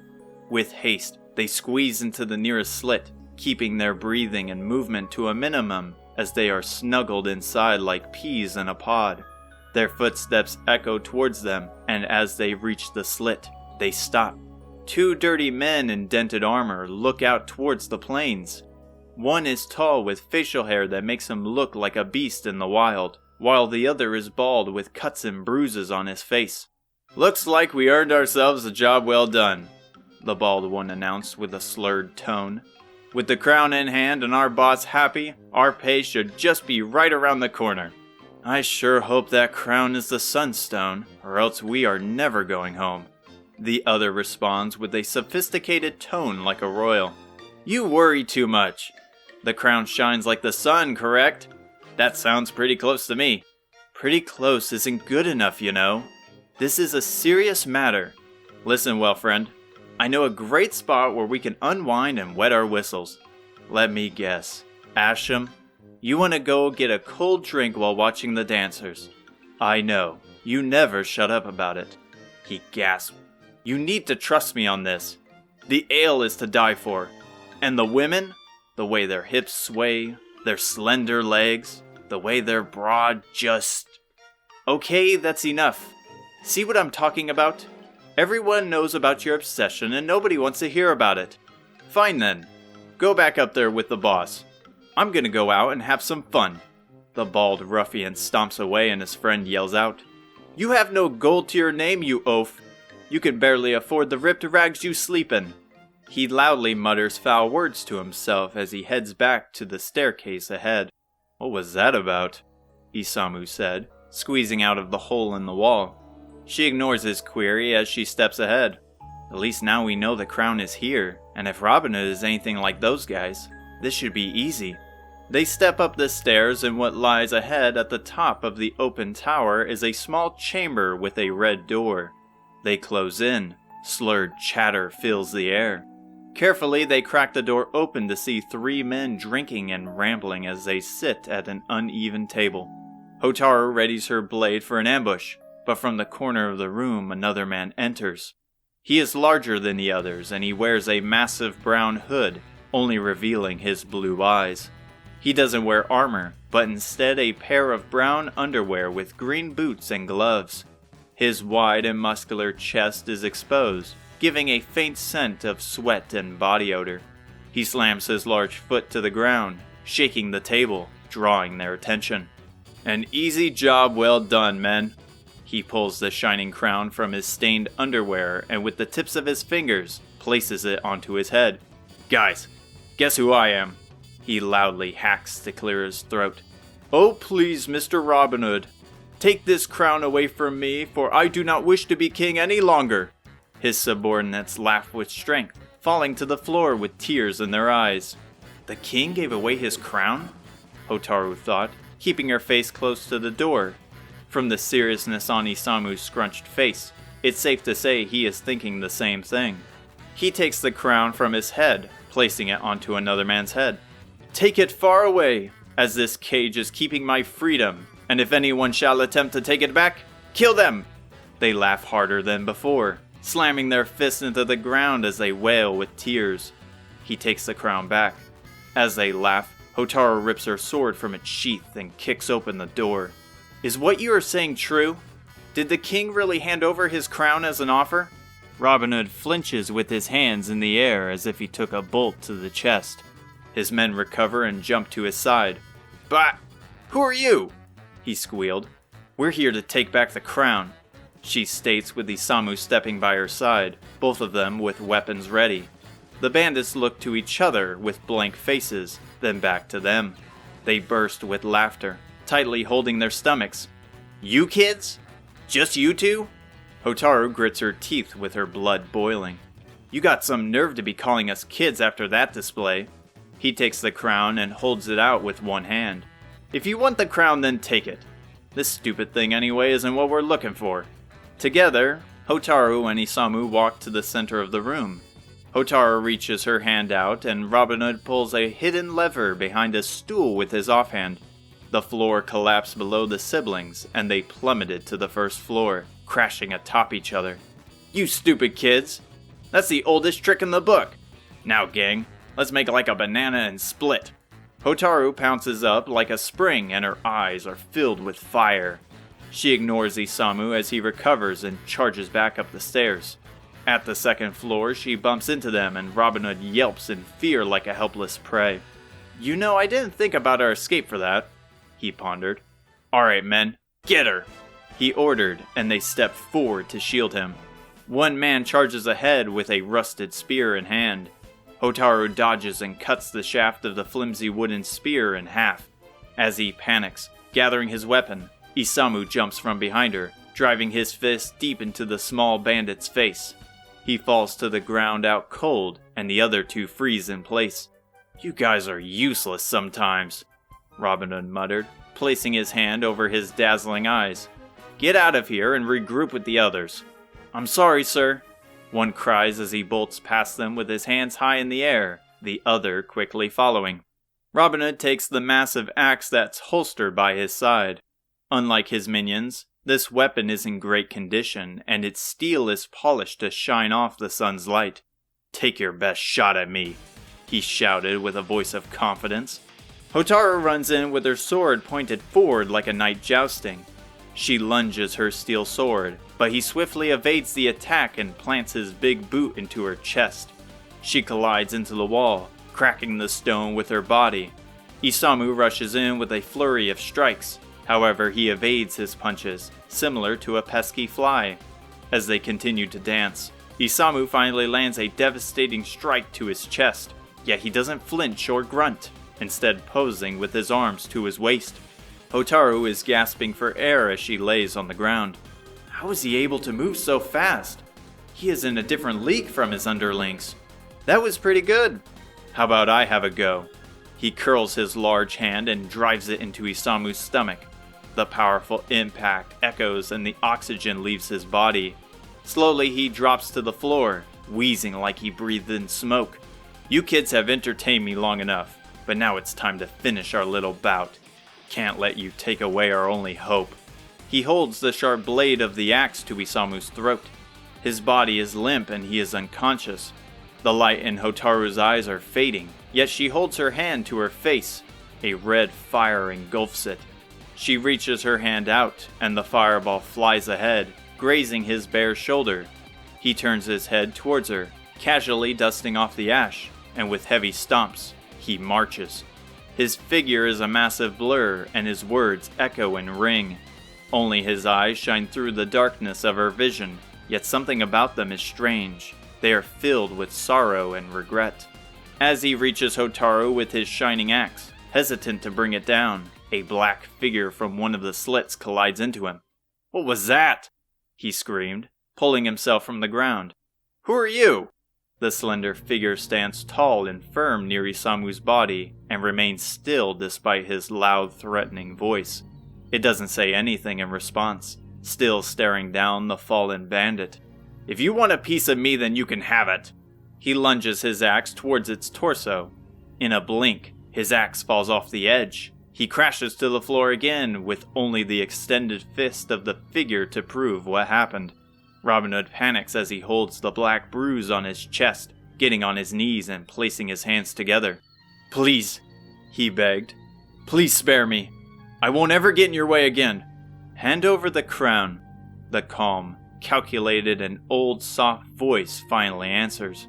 He takes the crown and places it in front of him. Here, it's all yours. The person reaches down to grab it, their hazel eyes scanning the crown carefully. Robin Hood still keeping his hands together, practically in tears, and hopes the crown is enough for his life. Go. Thank you so much. I promise you won't see me again. With haste, Robin Hood leaps from the second floor of the tower. Hotaru keeps her silence as the mysterious person turns to face her. In her weakened state, other than their hazel eyes, they are also covered in red, and the figure stops in place, directly in front of Hotaru. Chapter 12. Fidir marches into the fairy village with Aziza closely behind him. Though Aziza is peering her head, carefully eyeing her surroundings, Fidir keeps his mind and path focused on the biggest tree in the center of the village. The fairies who reside in the land clear out of his path, some hiding behind their homes. Their faces grow white as he closes into the center, yet they remain still and silent to avoid his wrath. Finally, they arrive at the wooden stairway leading up to the front of the tree's entrance.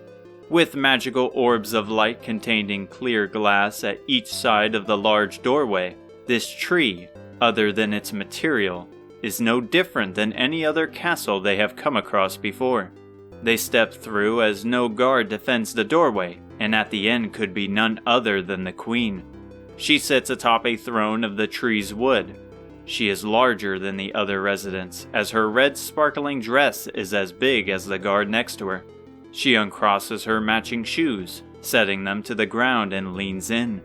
The smooth white skin on her face wrinkles, and she pushes her long green hair to the side. Her attitude is sour compared to her sweet honey scent. What a surprise to see a priest in my land! The guard in wooden armor next to her forms a shiny spear out of thin air and stomps over to him. I have unfortunate news about Aniseed. The guard stops at Fidir's words, and the queen rebuttals. You evil humans lie. Then maybe her words will suffice. He reveals the bronze box from his coat, dropping it to the floor. The queen and her guard freeze in place to the heavy sound of the chest. The guard slows his movement as he gets close, wary of what it contains. He lifts it, and a gasp leaves his lips. The Dreamstone's container! But it's empty! The queen looks ready to lunge from her seat, but the guard blurts, "It can't be! What is it?" The angry queen ordered. Her hands twitch as she grips the arms of her throne with immense strength. "Anasi's writing's on the box!" She exhales with frustration each time he continues to stammer over his words. "Just bring it to me." He runs over and kneels to the floor before handing the box, presenting it with both hands like an ancient relic. With one hand, which easily fits in her giant palm, she takes it, scanning its corners with the twist of her wrist. Once she reaches the back, she leans it closer, grabbing it with both hands, holding it still with the tips of her fingers. The more her eyes scroll, the lighter her skin becomes. That can't be true. She drops the box, her eyes filled with tears. Her hands shake as she holds her head. It was wrong of me, as a man of the goddess, to ignore the cries of a grieving mother, Fidir thought. Yet he could not sympathize with her. But I cannot overlook the negligence of her own people and kin. The people of the neighboring town have suffered as well. I know the truth, Fidir said, stepping towards the grieving queen. Aniseed found love, with a human in the town next door, and your warped perception denied her that. With the feeling she bore, the person who was supposed to be a guiding light in a world of uncertainty abandoned her. She rebelled in response and was driven to believe she would be forever outcasted. You must know the goddess's teachings, considering the allegiance you have formed with her. Not only because of her actions have you gone against the oath of family, you made an entire town suffer, and she carried that burden. You watch your mouth, the guard shouted, pointing his spear at Fidir, inches away from his throat. However, he did not flinch, nor stand down. He knew he was right, and if he were to fall, the goddess would welcome him with open arms. Enough! The queen yelled towards the furious guard. Bring to me the wakey dust. He takes a deep breath, leaving immediately towards a back room, having them wait in an awkward silence. As Fidir glares at the saddened queen, Aziza, with a similar look, glances over to Fidir.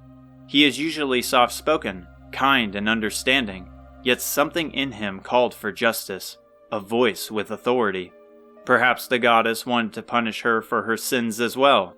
The guard returns with a similar box to the last and hands it to Fidir. The queen's tone has shifted as her words are slow to a crawl. That box contains the wakey dust. Open it in town and my curse will be lifted. It's what Aniseed would have wanted. Fidir takes the dreamstone from his coat and tosses it to the ground. I only pray now that Aniseed is up with the goddess, someone who will cherish her. He walks out, and Aziza follows closely. The path through the forest back to Norvik is silent and uneventful. Fidir ponders what will happen once they wake up. Will the truth of the curse be revealed? Will the hidden village of the fairies be exposed to the world? Both deserve peace. Are you okay? She softly asked. I will be fine. It's the people of Norvik that I worry about. They arrive. The town still remains in its permanent slumber. The man from before is nowhere in sight, and before they can question his location, Fidir opens the bronze box. It cracks open, and from a seal, a yellow sweet powder scatters across town. It blows in the gentle wind, flying high into the afternoon sky, each speck of dust floating like a firefly. One after another, loud yawns emerge from the sleeping citizens. They arise as if hibernation season is over. Most are confused by the predicament they find themselves in, while the children resume playing amongst themselves. Fidir takes a moment to smile at the people returning back to their normal selves before turning around. Shouldn't we explain what happened? Aziza questioned. I fear it would do more harm than good. Once they learn of the fairies, I worry for their safety, and it's not fair to let them live in fear because of their leader's mistake. As he leaves, Aziza looks to the people of Norvik, returning back to their daily lives. Their smiles as they talk are infectious, as she looks at them with glee. She catches up to Fidir, trailing through the hillside. You did a fine job. Unfortunately, it's not much of a happy ending. I wish we could have done more. I understand how you feel, but we can't save everyone. I know. I don't think I would have had the strength to stand up to a queen without those losses. You're talking about your parents. Yes. Aniseed reminds me a lot of my own past. But you never knew your parents. Do you really believe they abandoned you like Aniseed? Then what else can it be? I believe a parent has no excuse for leaving their child, and I found comfort that the goddess agrees. Even if it meant saving the world? Her face sorrows. Fidir looks at her, hesitant of his next words. I'm sorry. I didn't mean it like that. It's fine. I know in my heart they did it to protect me, and even if it wanes on me, without that, I wouldn't have met all of you. You're strong. Stronger than I could ever be. You needn't be so quick on such thoughts. You stood up to royalty knowing the consequences of your beliefs. Most people in that position would have ended with one side in blood. Whether through the teachings or personal growth, you have become a person strong enough to forge a path ahead. Thank you for the words. He chuckled. I guess that is the resolution we needed before setting out from our little home. Seems so. Couldn't imagine even getting off the island a couple of years ago. He laughs. If you told me we had to reach the top of a tower, I would have gladly stayed. She snickers. You probably still wouldn't have unless we pushed you. More like carried, he whispered. They cross over the upcoming southern hill, and Aziza draws her dagger from her waist with rapid speed, startling Fidir from his thoughts. Isn't that Hotaru and Isamu? Fidir looks down at Korv's entrance to find a woman carrying them in each arm. They run down the hill, and Fidir shouts, pulling out his staff. Hotaru! The slender woman in a red kimono turns to face them. Her face, while aged, is stoic. She has her long gray hair in a ponytail. Her outfit is flowing, yet lightweight, and has gold accents with red martial artist shoes to match it. In her toned arms, Hotaru and Isamu are covered in cuts and bruises. They are unresponsive as Fidir calls out their name. They look into her hazel eyes, fearful of her strength. Fidir holds steadfast, keeping his staff as a barrier between them. He asks, Who are you? Chapter 13. Isamu rises up from the ground and stares down his opponent, the old woman in red. He is covered in sweat and panting heavily. His arms are unsteady as he holds his fighting stance. Her, however, is the opposite, standing firm and hands to her side. She glares at him like how a hawk watches its prey attempt a feeble escape. He tries to match her, but fear consumes him. He knows he must gather the upper hand, no matter what it means. While their stances resemble a proper fight in a duel, it was to the death. It was what his grandma taught him. Your opponent will show no mercy. This was no time to be holding back. He curls his fist and bolts at her. He drives his arm to her chest, but she sidesteps out of his path and doesn't retaliate. He swings again and again, with her dodging each strike, as if he was moving in slow motion, toying with him. With a wide spin kick as his magnum opus, she grabs his leg and flips him to the floor. Despite the pain from his old wounds, he shoots up and throws his whole body at her in a fit of rage, and with a smirk, she crouches down, grabs his torso as he flies over, flipping him again. I'm impressed by the strength and resilience you have gained since the last time I saw you, she said calmly, her smile not malicious, but proud. However, your movement is predictable, and it allows me to control where I want you to go. Anger may drive you to fight at your best, but throwing away all other senses is a quick way to an early grave. He whimpers with the soreness of his wounds that quickly catches up. At this rate, I'm never coming out on top. Queen Pimiko! They both turn, Isamu more slowly, to face the inn of Korv to see Hotaru run over with excitement. The old woman softly smiles and her eyes squint. Her face changes from an old warrior to a sweet old lady. Please, my dear Hotaru, you needn't call me that. To the world I may be a queen, but to you I am Grandma. My apologies, Grandma. Now come give me a hug. I was so worried when I saw you on your face at that tower. Hotaru, filled with excitement, remains calm as she gets wrapped in Pimiko's warm, nostalgic kimono. Pimiko places several kisses on her head as Hotaru tries to pull away. Despite the age and the woman Hotaru has become, she still treats her like the same little child. "Grandma never seems to change," she thought, embarrassed by the unrelenting affection, but grateful. In the time Hotaru has known Pimiko, she has not only kept the same nature with the way she acts, but fights. From stories of her mother, Pimiko has trained in martial arts for decades, still continuing to do so, and her age has yet to slow her down. While Ortega took up the sword, Isamu has adopted her art, training with Pimiko whenever the chance arises. "Grandma," she whines, trying to pull away. Was it really a good idea to train with Isamu? He is still covered in his bindings. She looks over to Isamu to see a white binding around his stomach, with a huge black bruise peeking out from the top. Even though he holds it, he grins through the pain. "I had to test my strength, and I was so close this time." "Eager as always, my dear. I expected an injury such as that wouldn't keep you down for long. Even if our training ended rather quickly, you have improved tremendously. Keep at your training, and you will surpass me in no time." As Isamu prances around with a limp while holding his chest, Pimiko turns to Hotaru, gazing at her with pleasant eyes. "Now, are the others awake, my dear?" "Yes, they should still be inside." "Excellent. I have important news to share, but first you all must be famished. You kids rest up, and I will cook us up a Japan special." Isamu is drooling from the mouth like a toddler. "I can't wait. Thanks, Grandma."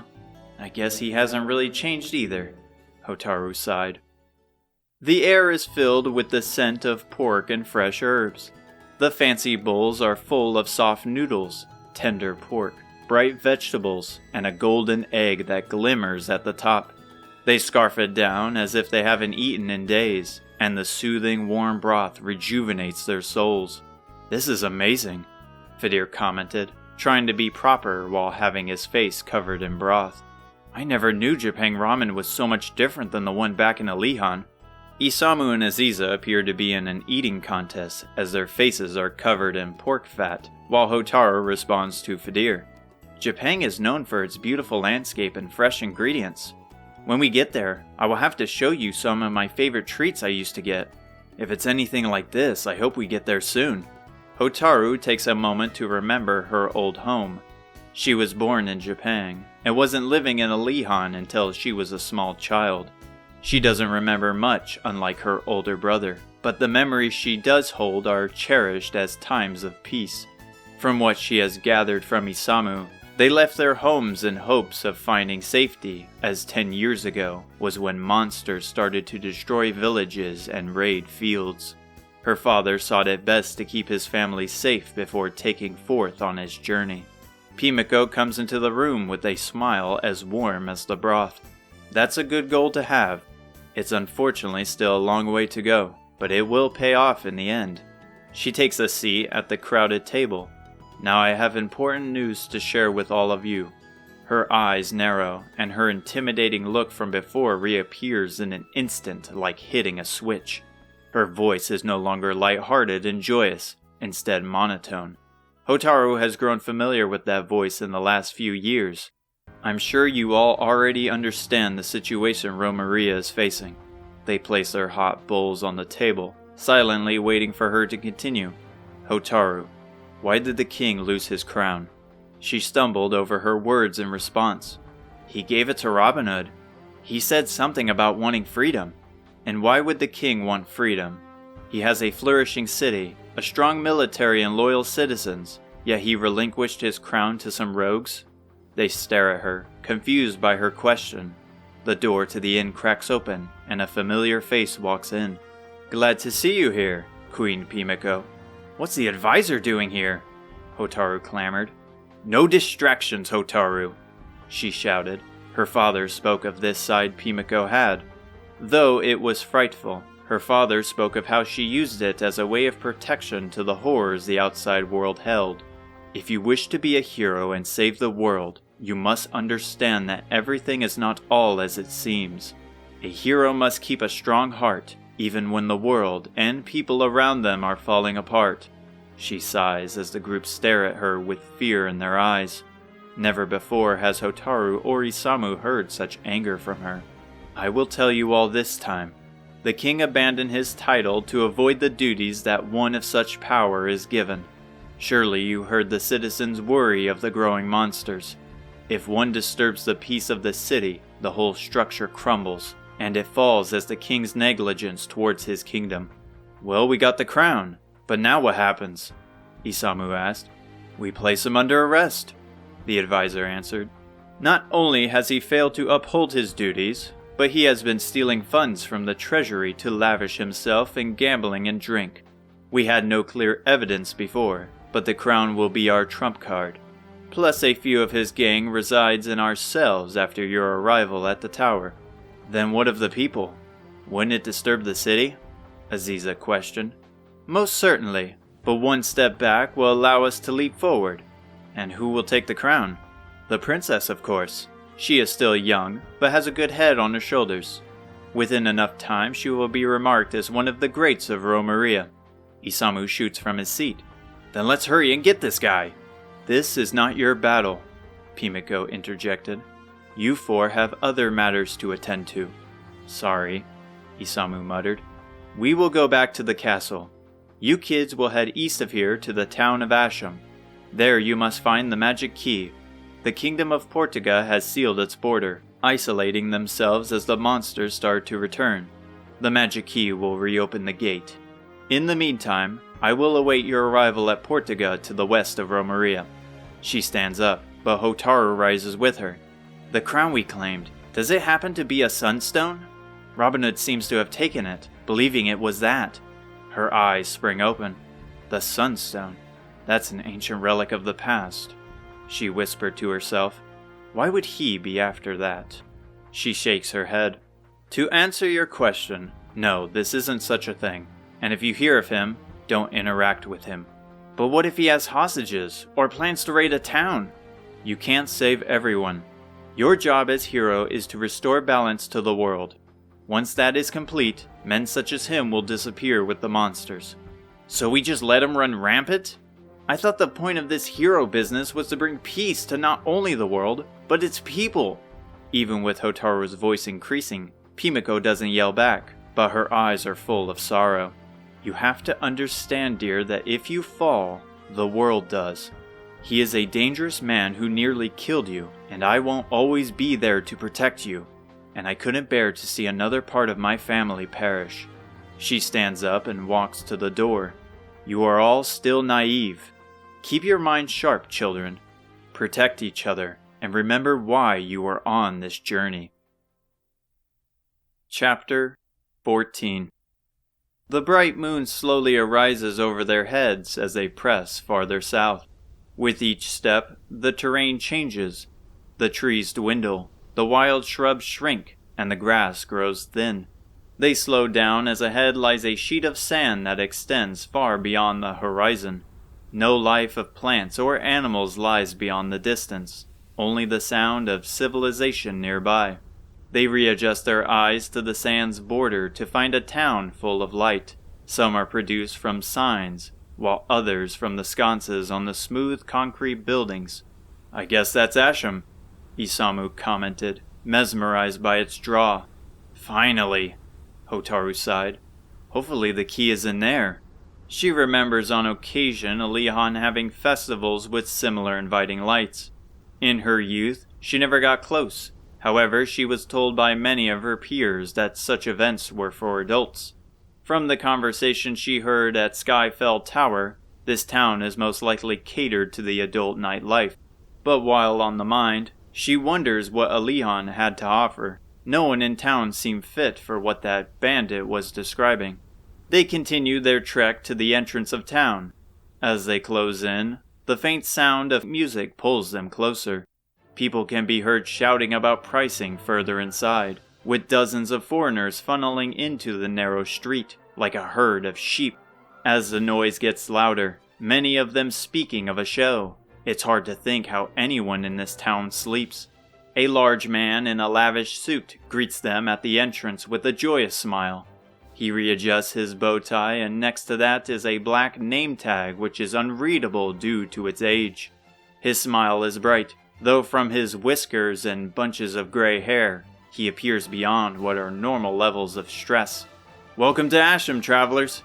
What brings you here on this lovely evening? I sure hope our famous theater has caught your attention from wherever you hail from.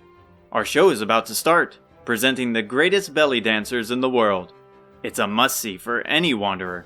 I think we're good, Hotaru answered, Isamu's jaw retracting back to its original position. You wouldn't happen to know where to find a magic key, would you? He flinches. Magic key? Sometimes I call the key to my house that. For once the silence returned, but only briefly. Never mind, we will look around ourselves. Hold a moment, he desperately cried. I know that our beloved Lena has gone missing, and we have been searching everywhere for her. But our new dancer is top-notch, and our security has been improved so that nothing of the past happens again. They blankly stare at him as if he was speaking an unknown language before finally moving forward. I hope for his sake he can get some rest, Hotaru thought. Hope to see you guys at the show, he spouts with confidence, back on his feet. Hotaru and the others make their way to the lobby of town, passing through the cluttered hallway. Along the way are many vendors with displays full of expensive jewels, exquisite fabrics, high-end weapons and armor. With each step, the store owners shout as they pass by, yelling out their low prices or high quality. Some even spray perfumes or wave them over for a sample of fresh produce. They bump shoulder to shoulder with people standing at the stalls of vendors. Each inconvenience has them profusely apologizing, though many of the people are drunk, shouting slurred obscenities at their error. The large amount of people have them sweating, even in the dead of night. The crowded and hot hallway, fitting of a torture device, finally opens up to a large fountain of clear water with gold coins at the bottom surrounded by paved stone. Unlike every town before, every large attraction is in a corner. Starting at the bottom right from which they came is the hallway of vendors, and circling around like a clock is the theater the man spoke of.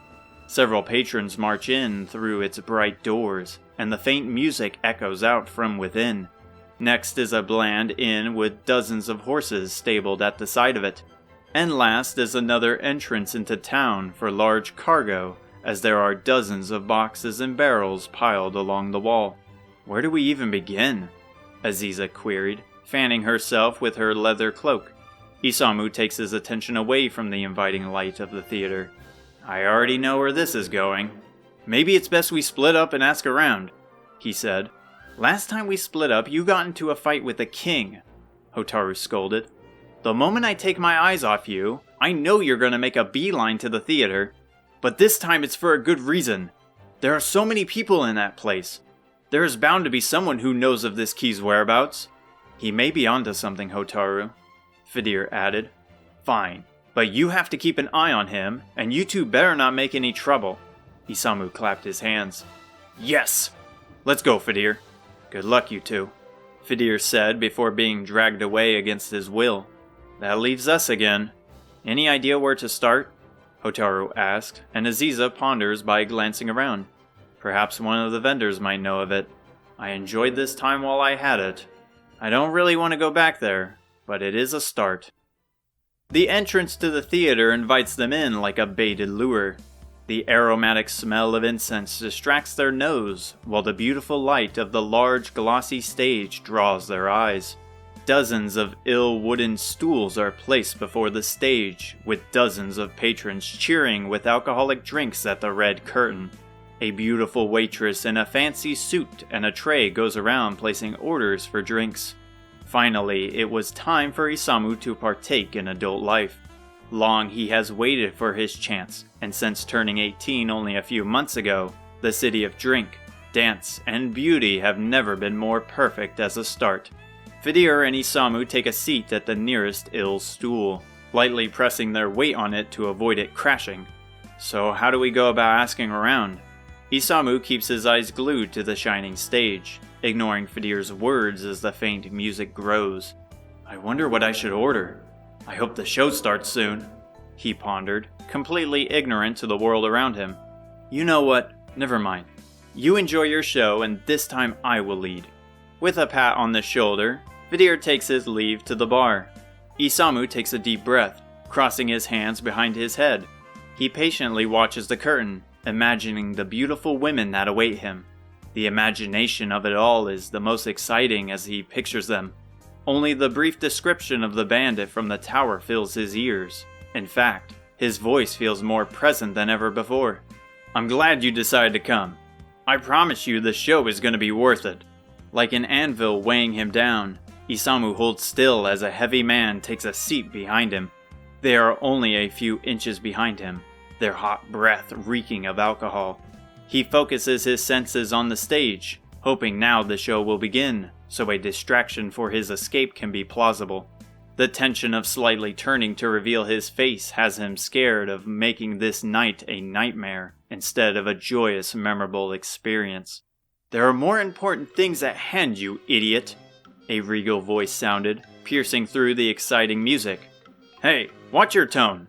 I've been kicked out of here before and it's not easy to get back in. Just take a seat and explain to me again what happened. A seat nearby squeaks, their voices louder than before even though they whisper. From how direct their talk is, it's like Isamu has become a part of the conversation. It's about the boss and the crown. Let me guess, it wasn't the crown. You know, just because it was shiny doesn't mean it was the sunstone. You're the one who said... Isamu hears and feels a deep exhale from behind that trickles down his back like a mist. The high-strung bandit returns to a murmur. Never mind that. More importantly, the crown has been recovered. We were attacked by these kids, and they were unlike anyone we have faced before. I'm guessing that's why you have that massive bump on your forehead. Yes, but more importantly, the boss lost as well. Only some of us managed to return to our cave, but when he arrived, he had large bruises as black as night, and he didn't want them mentioned. I'm guessing they really put a number on him. That sucks. I'm honestly glad I wasn't there. But what does this have to do with me? The boss has a new lead on the Sunstone. Supposedly a man in Baharada knows of its location. The lights around the audience dims and the tame music stops. Finally, Isamu thanked in his head, with his mind racing for an escape plan. Both chairs behind him squeak again and their hot breaths weaken. Lay back, old chum. The show's about to start. We can talk more later. A giant spotlight shines on the stage and the drums, flute, and stringed instruments ease in. The red curtain opens slowly and the audience gasps. 3 women step up the stage, one up front, while 2 are slightly behind by her side. The music ramps up and they dance. The golden tan woman up front leads while the other 2 follow. Their glittering pink hair sparkles and flows as they sway their slender hips. Along with the music, their silver jewelry on their wrists and ankles jingle gently in the air. The dancers behind are slightly covered in a purple veil, while the stunning woman up front is dressed in alluring smoke-like makeup that enhances her topaz eyes, adorning a glimmering headdress like a peacock's feather. The only other colors are her purple lustful bra and flowing orange loincloth, which barely covers her white and pure undergarments. Her thin, smooth belly sways like ripples in water, drawing their eyes like a hypnotic spell. Her seductive smile, intoxicating. Her beautiful allure and movement has the audience captivated.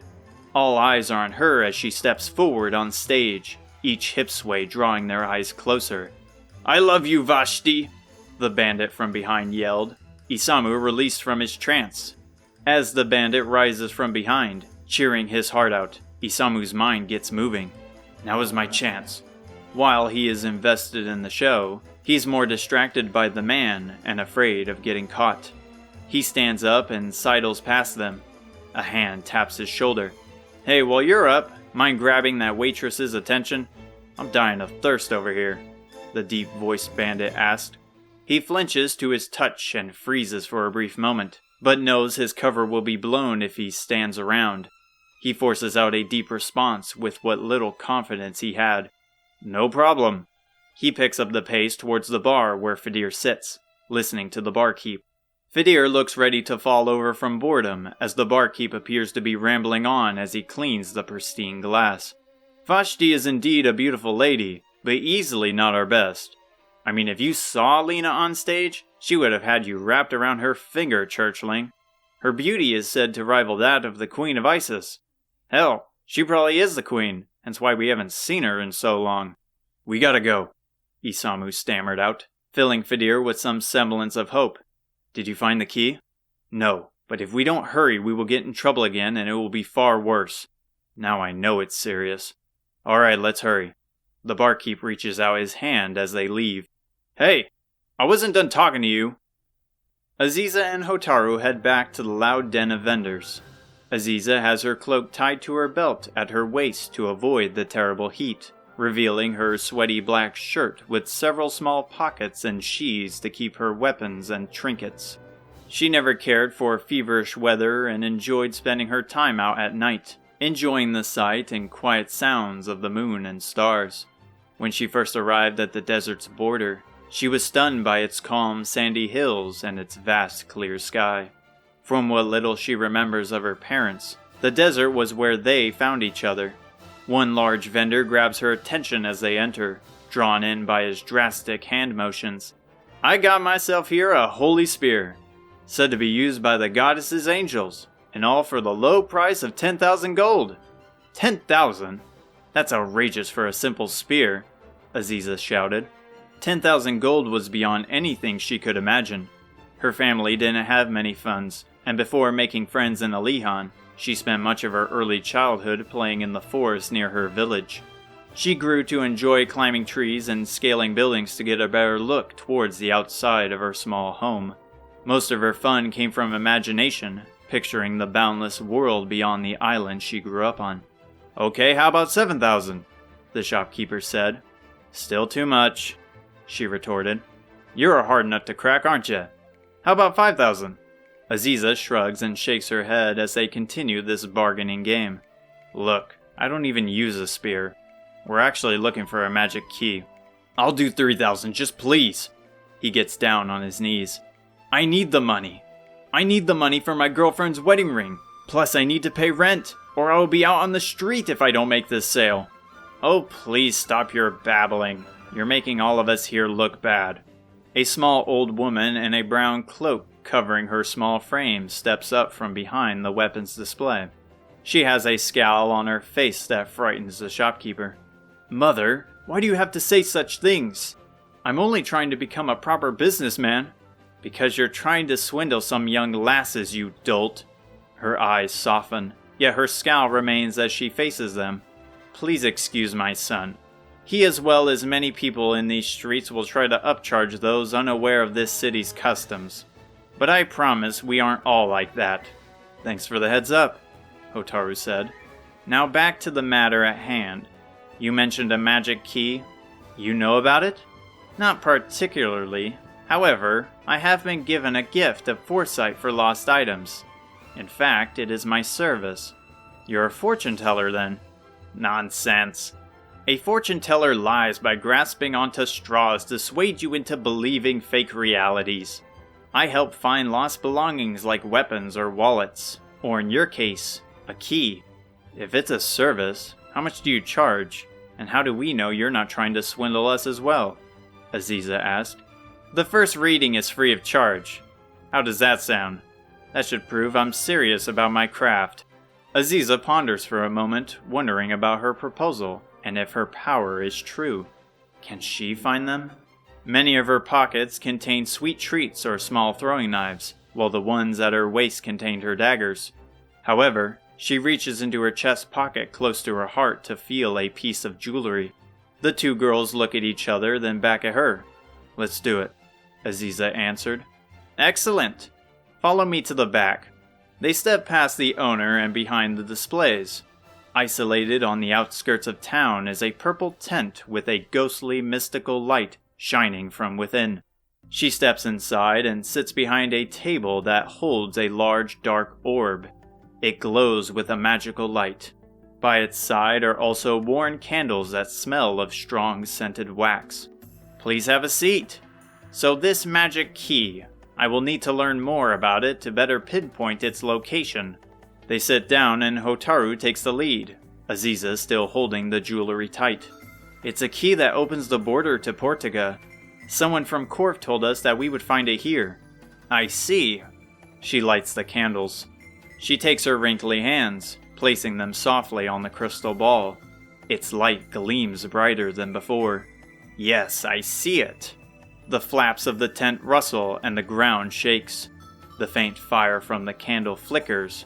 The sand feels as if they are shifting, yet outside the tent opening is undisturbed land. In a great pyramid, at the altar, it lies. A great pyramid? Is there one in Asham? She removes her hand from the orb. Its lights dim, and balance returns. No. The only known pyramid sits alone in the desert sands to the west. However, one cannot enter without permission from the Queen of Isis. And where's that? At an oasis at the center of the desert. A trip most people avoid, but the fire in your eyes tells me you're determined.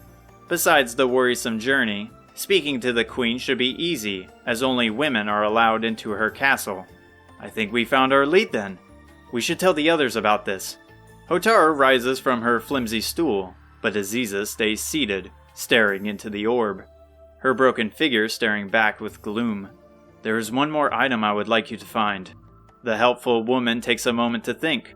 "Ask away." "There isn't anything that escapes my sight." From the pocket, Aziza pulls out a worn and cracked pendant. It has several dents that prevent it from ever opening again. She holds it close and smiles faintly. It was the final gift they gave her before they parted ways.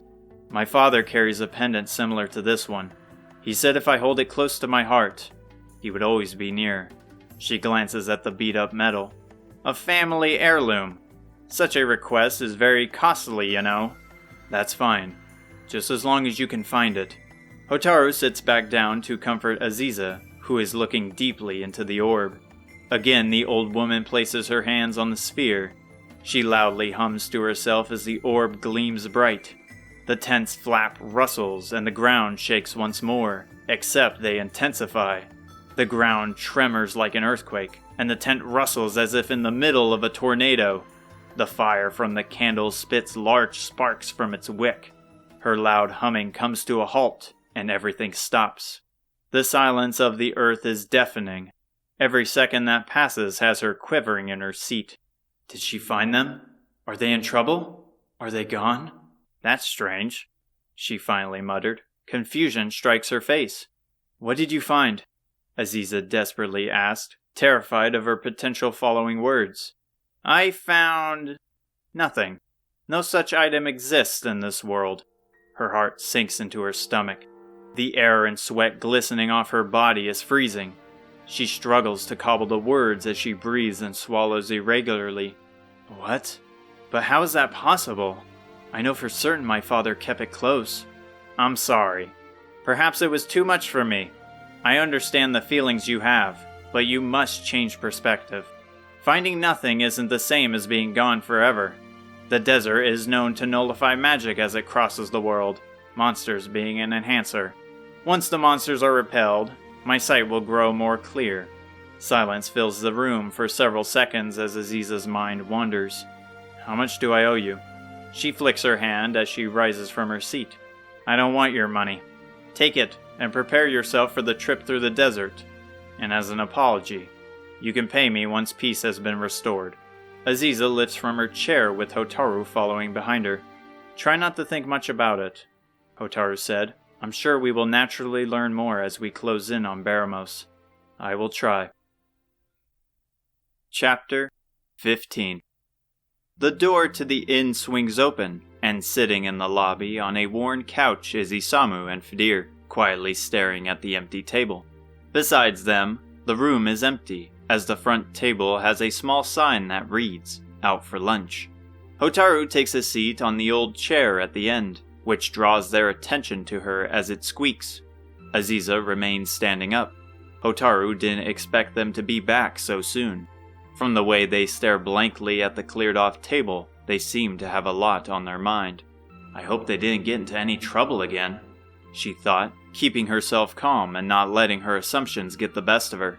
"Finally you're back," Isamu started. unclasping his hands and looking at her. "We were starting to think you got lost in town and we would have to find you." "I was thinking the same thing," Hotaru counters with a smirk. "What made you leave the theater so fast?" "The lights are still on." He leans in, his eyes narrow. "Robin Hood's bandits were there. It's worse than I thought." "You're serious?" "No doubt about it. I didn't see their faces, but they mentioned the Sunstone, and us taking the crown back from them. Also, they have a new base in a cave somewhere." "You didn't learn the location?" "They were right behind me. If I stayed there any longer, I was bound to be found out." "That was the trouble you were talking about?" Fidir added. "So this Robin Hood guy is dangerous then." Hotaru remembers the way he easily beat her down, the excruciating pain surging through her bones. He was more brutal than any monster she faced. The way his eyes lit up as he held his axe to Isamu's limp body. It was terrifying that a man could hold such malice. Every day she is thankful to Pimiko for saving them. "If it wasn't for Grandma, I don't think we would still be here," Isamu answered. Hotaru shoots from her chair, frustrated by her weakness. How was she ever going to kill the Archfiend if she was so easily trumped by one man? Her fear turns to rage. She has to prove she can stand the test, the punishment her father managed. A hero cannot have a faint heart. "Well, now there are 4 of us. If his goons are here, then this cave has to be nearby. They mentioned a town called Baharata, so I would assume it would be near there. But enough of this.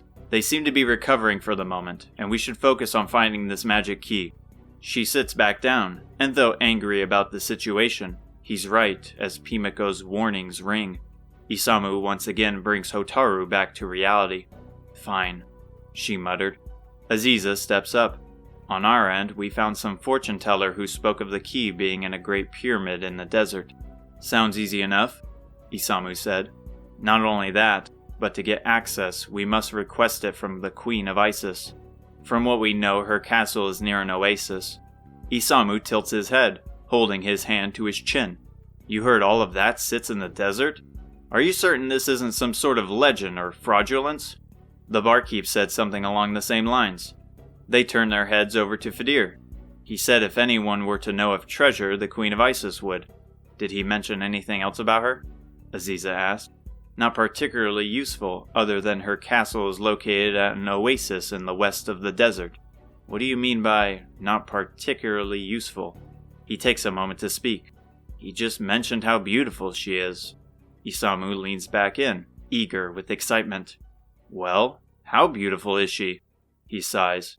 To quote his words, "Most men scour across the accursed desert, knowing they may never return again. However, the Lady of the Desert makes it all worth it. She is a gift to mankind, a living goddess from the heavens above. One look into her eyes will have you love-struck till the day you inevitably meet your end. Even the most sinister being would be infatuated by her spell." They pause, looking blankly at Fidir, who has arisen from his seat while speaking, holding out his hand like a stage play actor. He falls to the couch. "I was only doing what he did." "Quite the poet, but I'm interested." Isamu grins. "So when do we see this queen?" And back to normal they go. So much for your worry. Unfortunately for you boys, the castle only allows women entry, so you will have to wait behind until we get back. Isamu is left stunned at Hotaru's words and evil laughter. He waves his hand over his face. "Well, that's stupid," he pouted. Hotaru's overdramatic laughter turns to a giggle as she scans the empty lobby. Part of her should feel worried of waking anyone who rests inside the nearby rooms, but they are most likely out for the night, just like the receptionist. "Anyway, I think we have our next course of action. Let's rest up till the morning. We will gather some equipment for the road then." With Hotaru happy with their new lead, and Aziza following her to the counter where the innkeeper finally returned, Isamu and Fidir glare at each other. Isamu is full of disappointment, while Fidir is red in the face. "Well, are you coming or what?" Hotaru shouted back. They both look at each other once more, then back to her. "Yes," they muttered. The scorching heat from the sun shines down on them. The endless sand, like an ocean, is never-ending. With each hill they pass, another one lies in the distance. No life exists on the unforgiving desert floor. only the occasional hawk or vulture flying above scouring for food. With each step, the hot golden sand radiates its intense heat through their boots. Even with plenty of water to cool their bodies, they are drenched in sweat. Fidir has his coat over his shoulder, and Aziza continues to wear her cloak on her waist. Besides the sandy steps and heavy breaths, the only noise is Fidir muttering a prayer for safety. Aziza feels like she is walking through an endless sea belonging to the underworld. Nowhere in her home, nor Alihan, has it ever been so hot. She ponders how her parents even managed to cross this desert, especially her mother, who is pregnant at the time of their departure from this land, as her father has stated before Aziza left them on the boat to Alihan. "How much more of this do we have?" Isamu shouted, full of exhaustion and anger. "We have been traveling for hours. Surely this castle has to be near." "Don't yell. You will only burn your energy," Hotaru warns as she manages to form the sentence. "Are you sure we are going the right way and not going in circles?" Fidir said that it lies to the west, and it's safe to assume that we are nearing the evening. That means if we follow the direction of the sun, we are heading west. Is she right, Fidir?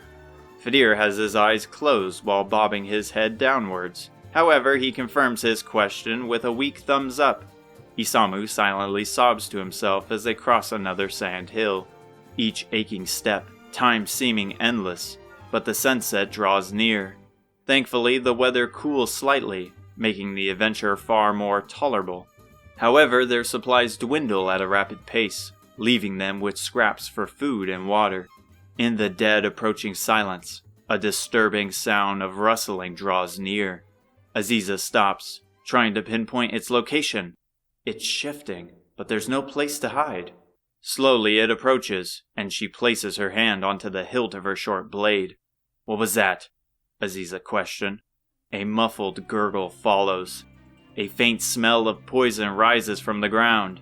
She stares down at her feet to see a pair of glowing yellow eyes peek from the sand. "From below!" she yelped, sliding her feet away from the rising monster.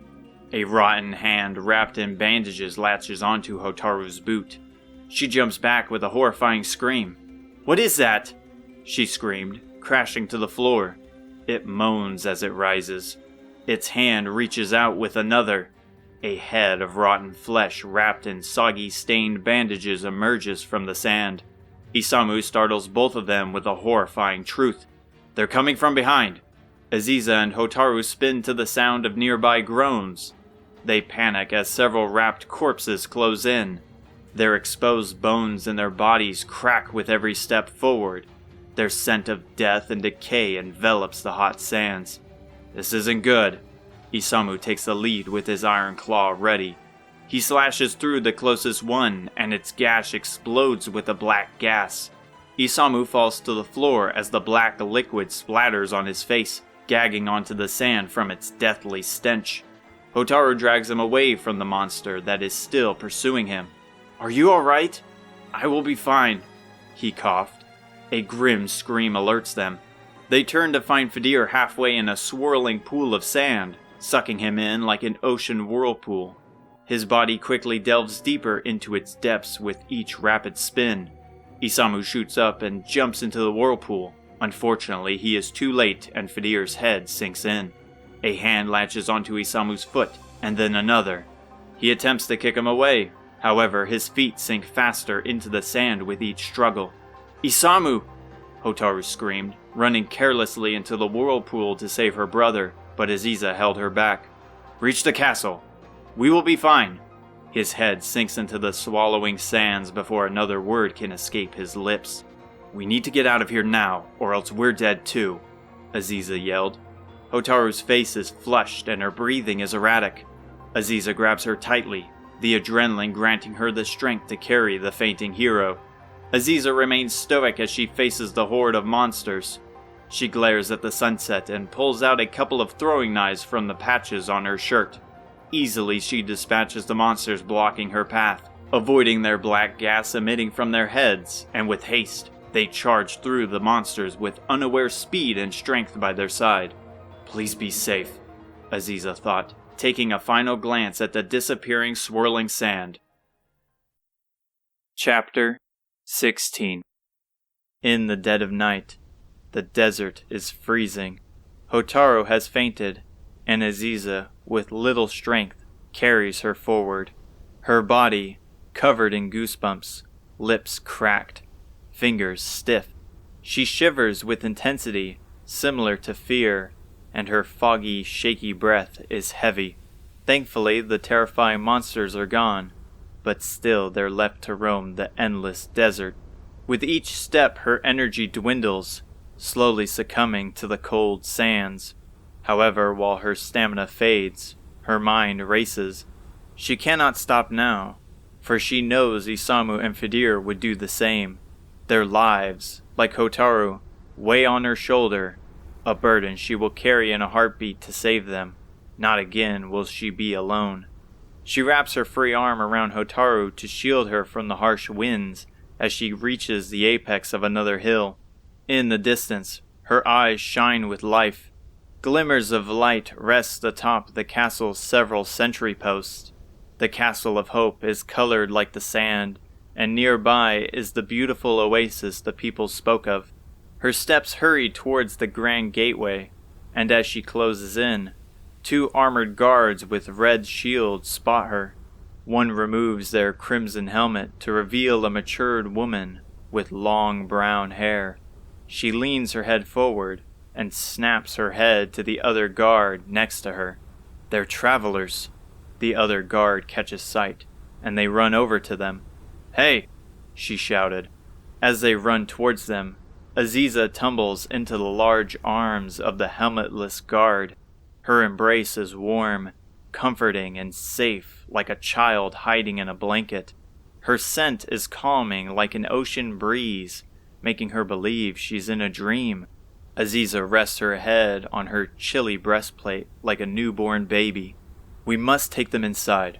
Hurry and bring reinforcements," the motherly woman ordered. The other guard is a younger woman, and salutes before running to the gate. "Yes, ma'am. Don't you worry now. You're safe. We will take care of you." Aziza's voice is dry and weak. "There's more of us. My friends. They're still out there. Please ease yourself. We need to make sure you're safe first." More guards arrive, and without a word, they take Hotaru through the open gate. As Aziza's guide follows, Aziza tightly grips the steel braces of her armor, afraid of letting go, a feeling which is too familiar. She gazes upon the castle grounds, the light from the sentries illuminating the path ahead.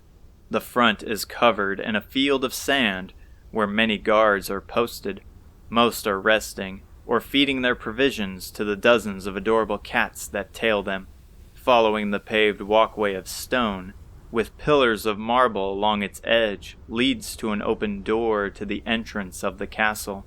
A pristine red carpet with golden streaks greets them, and what awaits her inside is like what the old fortune-teller told back at Asham. Only women of various ages and races roam the walkway. The many pathways, stairs, and doors make the castle more of an indoor city, a getaway paradise that the church would describe as the heavens. Even with the night upon them, the castle's people chat, dance, shop, and the biggest attraction by far is a hot spring in one of the corners. As dozens enter and exit the grand wooden doors with a welcoming sign, releasing glimpses of the soothing toasty steam near its entrance. The young guard from before brings a phial of clean, cool water and warm, soft bread.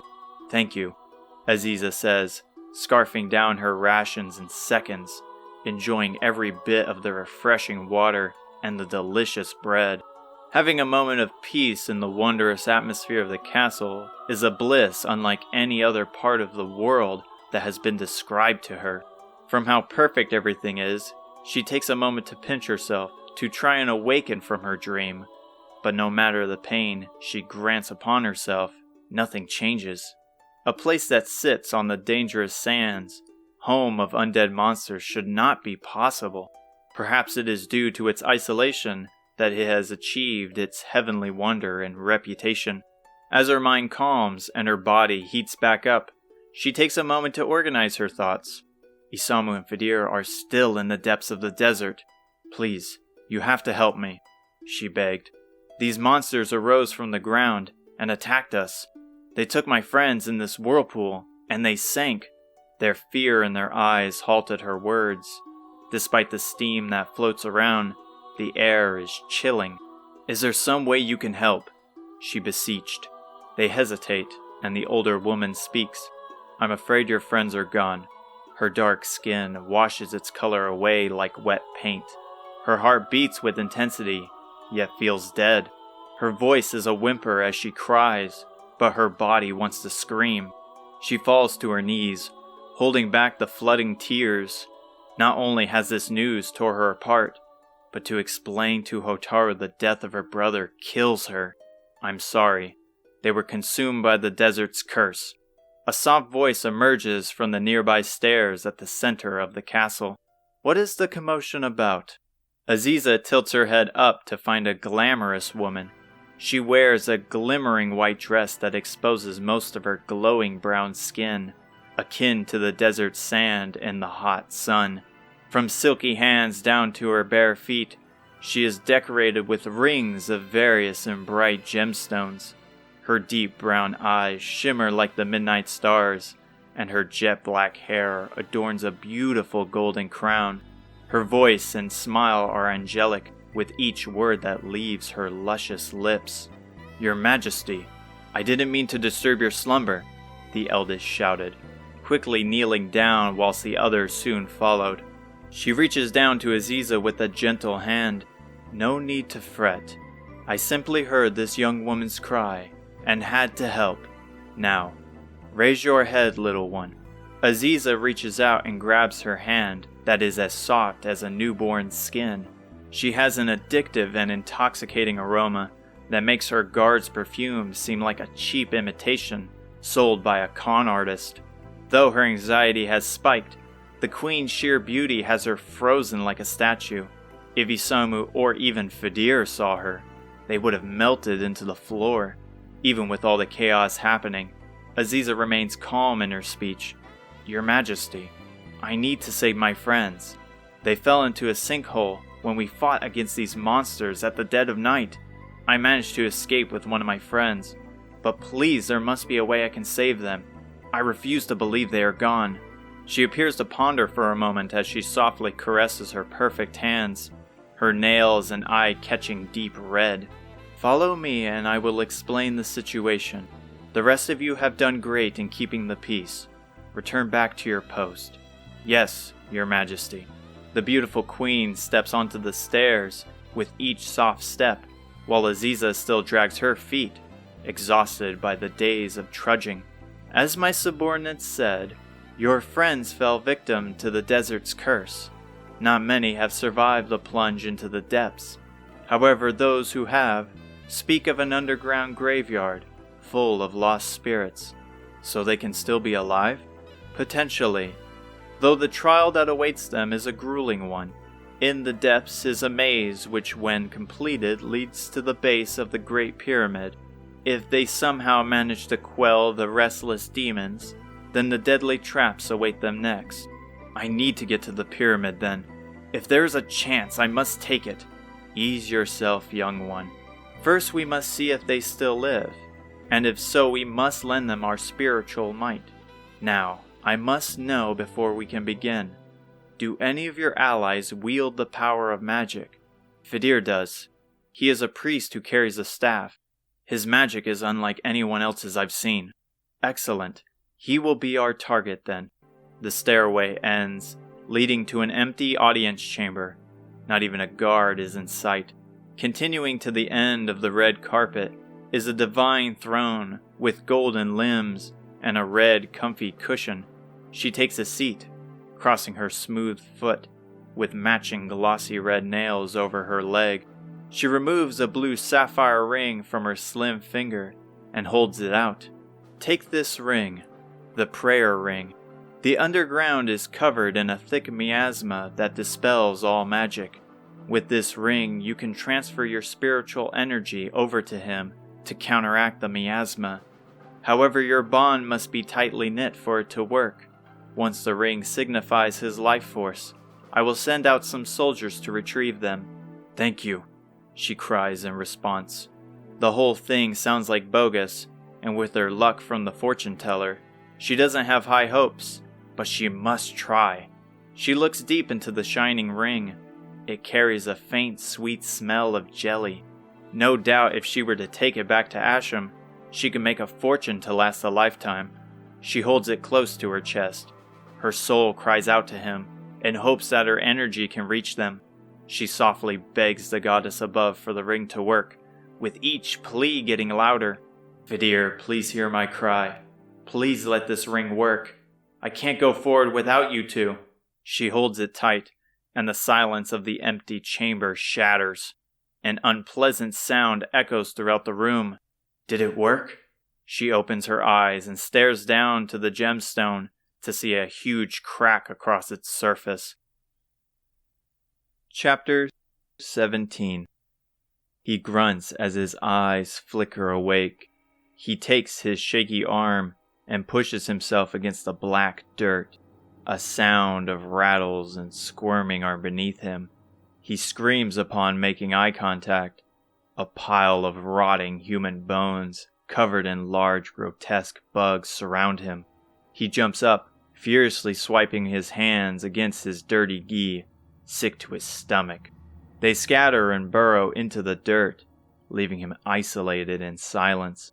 Cautious of his surroundings, he snaps his head around to find a graveyard of the fallen, some of the bones far older than others.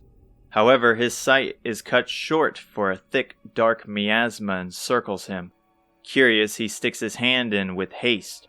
Just as fast, he removes it to find nothing else strange about it. He calls out, Vidir!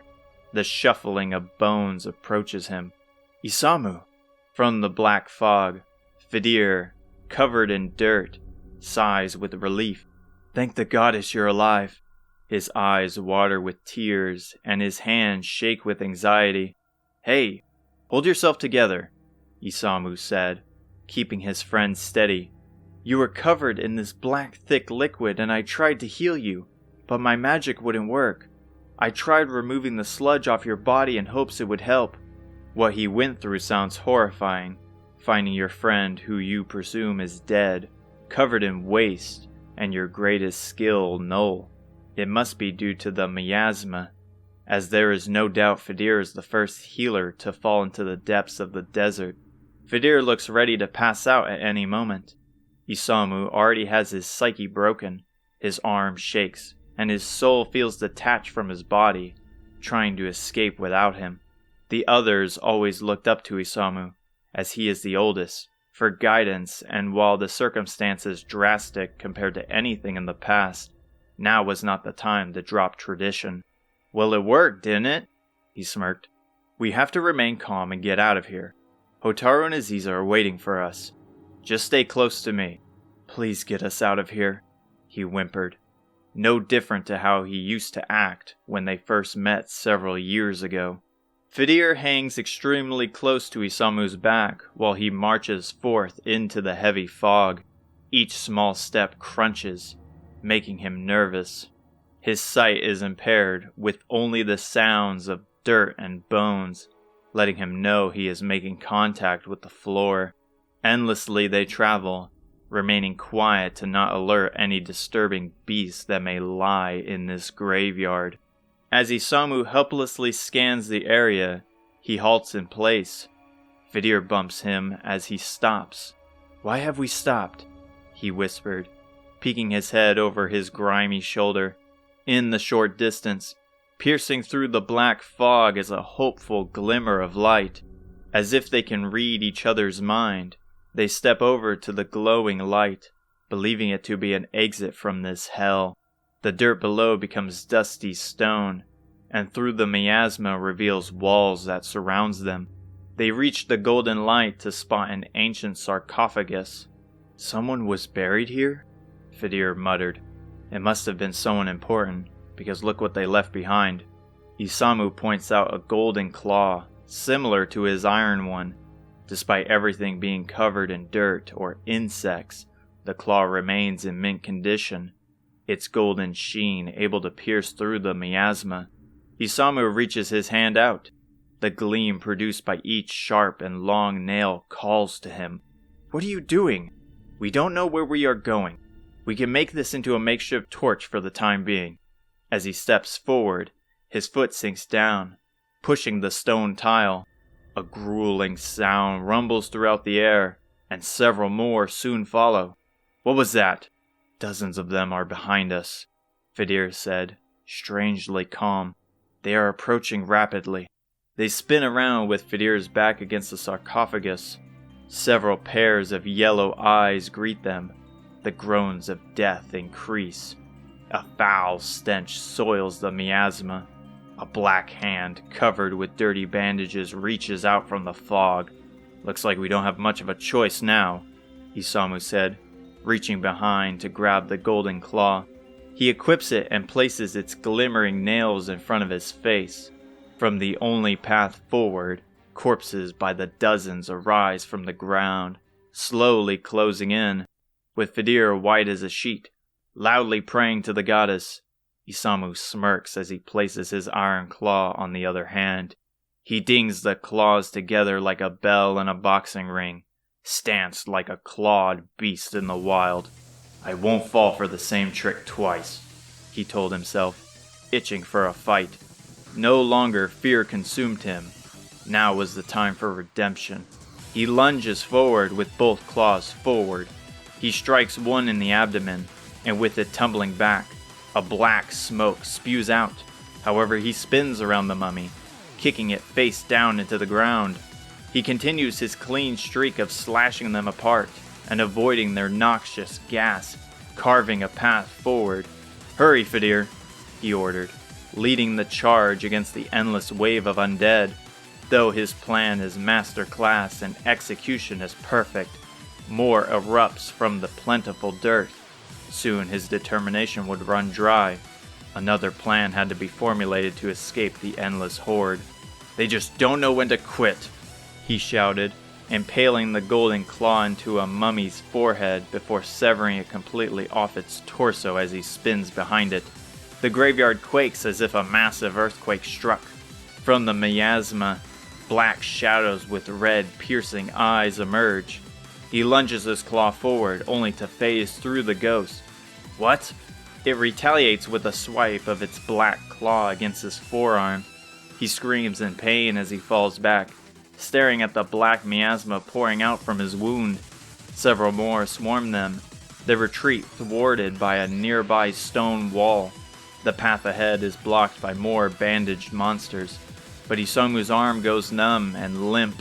He puts on a brave face for Fidir, but his ideas run thin as the infection runs up his arm and into his shoulder at a rapid pace. "I can't give up now. Not while Hotaru needs me."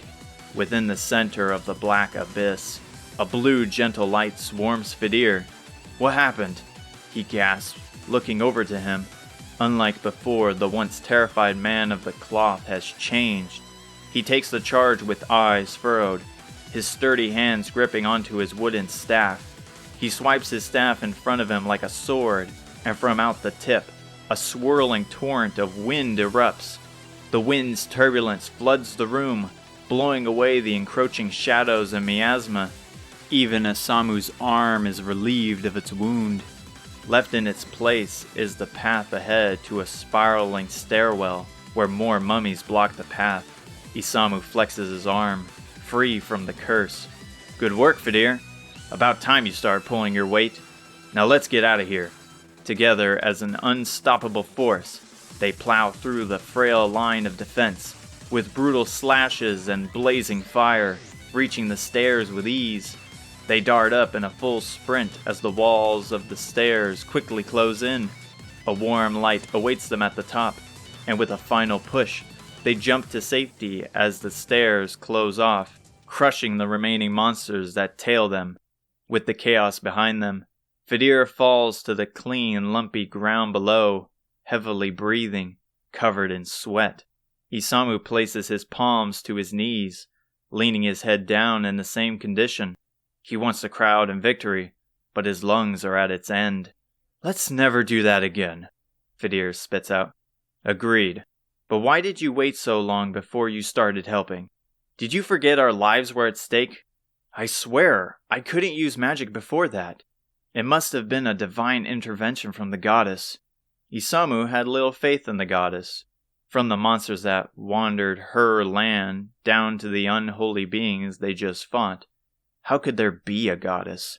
The only intervention from so-called faith was taken in action by the individual, is what Isamu grew to believe through years of his training. It always is the goddess with you. You need to start taking credit for your own achievements. We did that. No one else. You wouldn't get it. For now, I'm just glad we can rest easy. Isamu raises his head and pauses for a moment. I wouldn't be sure about that. And why's that? Fidir lifts his head to be caught in bewilderment as Isamu has. A massive room filled with bountiful treasures await them. The floor is covered in shimmering coins. The walls shine like the sun. Chests of solid gold are opened and filled with shining swords, armor, and gemstones. At the end of the room is a textured, decrepit mural with a tiny wall-mounted purple key, hung poorly, nearly dropping to the floor, with a thin, large ribbon attached together to a unique set of spikes in the shape of a dream catcher at its center. Fidir looks down to where he rested his head to find coins scattered along the entrance. This must be the Great Pyramid, Fidir said, lifting himself to his feet. If that's the case, then that must be our magic key, Isamu points out, taking a cautious step towards the wall-mounted key. That's strange, though, Fidir wondered. If the key was always there, then why is its mouth far larger? Hey, make sure not to grab anything else.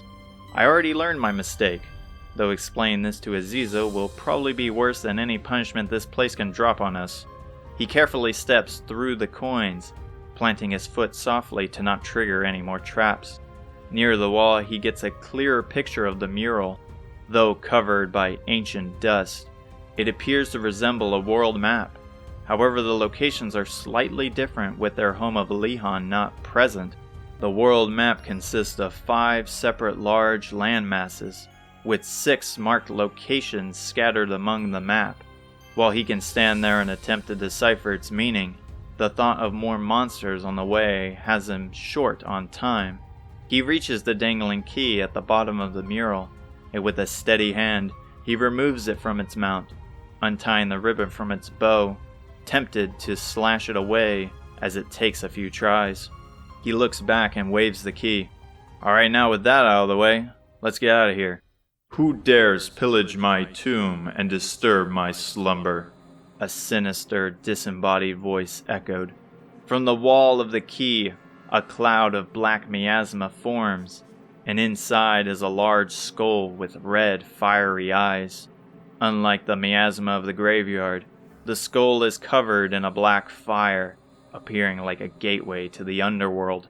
The mouth of the skull opens to reveal a golden flame as it speaks. Are you the one who has stolen my sacred treasure? Yes, I am, he responds, standing still with pride. We need this key to open the pathway to Portuga, and I will see to it that I succeed in my mission. Despite his proud voice, the back of his legs is shaking with fear. He nervously stares into the chaotic eyes of the enormous spirit. The stare down they have is an intense power of dominance as they both stand their ground. Why did I say that? He thought. He looks to the golden claw. Its immense power against monsters have him far more confident against danger. The mouth closes, and suddenly a surprisingly lightened voice emerges from the skull. Wow, you sure are honest, aren't you? Well, take it then, as long as you keep up that right attitude. Huh? You're serious? Isamu spews out with his guard completely dropping, occasionally looking back at Fidir, who was also just as starstruck. Sure, but are you certain that key is all you want? I got treasures that will have you set for a lifetime, as well as your kids, your grandkids. I mean, that key really isn't anything. You should have seen the last item. I'll tell you what, those pirates sure took my red orb without a second thought in exchange for that key. I was shaking in my boots from the way they exchanged the two. I was too scared to call off their offer. I would like to keep the claw, Isamu added, holding up his hand that's equipped with the golden claw. Now that is something more akin to what a thief would take. However, I have one condition before you can. In place of the key and claw, you must leave something in its place. Anything works as long as I deem it worthy. Anything you present that I deem unworthy, you die. The spirit laughs with glee, despite Isamu being indifferent to his threat. If pirates raided this place before and exchanged the key, then how would Grandma know it was here? Was Grandma a pirate? I swear she has more hidden about her than she lets on, and it doesn't help that she is cryptic with her words. All I can do is ask her when I get the chance. Isamu looks back to Fidir, who is frantically checking his pockets like a poor merchant getting robbed. Isamu ponders for a brief moment before an idea strikes him. He takes a moment to clear his throat and present his sail like a businessman. He raises his other hand. How about this iron claw? Sure, it isn't as shiny, but it once belonged to a martial artist of ancient times, a man who had the strength to knock the head of a bear clean off. The skull leans in, glaring at the claw. Sounds interesting. However, I got a better idea. I don't care where or who that claw belongs to, but the thought of the golden claw becoming an iron claw for the next raider sounds hilarious. I mean, the look on his face as he pleads for his rewards as he approaches death's door. Now that is something I have to see. We have a deal. Place the claw on the mount, and everything will once again be right in the world. Isamu places the claw onto the mount, shoving it between the maze-like ribbons, and though it's slanted and looks off, ready to fall at a slight disturbance, the spirit encourages him to leave it that way. Please forgive me for leaving your claw behind, he thought, as if the legendary martial artist would pop out of nowhere like this confusing spirit. Fidir steps up to Isamu and they stand shoulder to shoulder. Now, how do we get out? Oh, I know, the cheery voice answered. A snap echoes and the floor below them opens. They fall onto a slippery slide of gold coins, and the disembodied voice laughs hysterically. As the spirit's laugh increases, so does their speed. They scream in terror as they hold each other tightly, before a wall of light to the outside world blinds them. They're launched onto the warm sand in front of the pyramid, and the slide before them closes. The warm light from the morning sun, thankfully, isn't as scorching as they lay in the sand, exhausted, thirsty, but relieved. They take a moment to rest, snoozing onto the comforting sand like a heated blanket. But the silence of the desert is disturbed by hoofbeats closing in. As something stops in front of them, a soft step approaches them. Isamu lifts his head, and his heart sinks into his stomach. His jaw drops to the sand, and his pupils widen. Such beauty stands before him.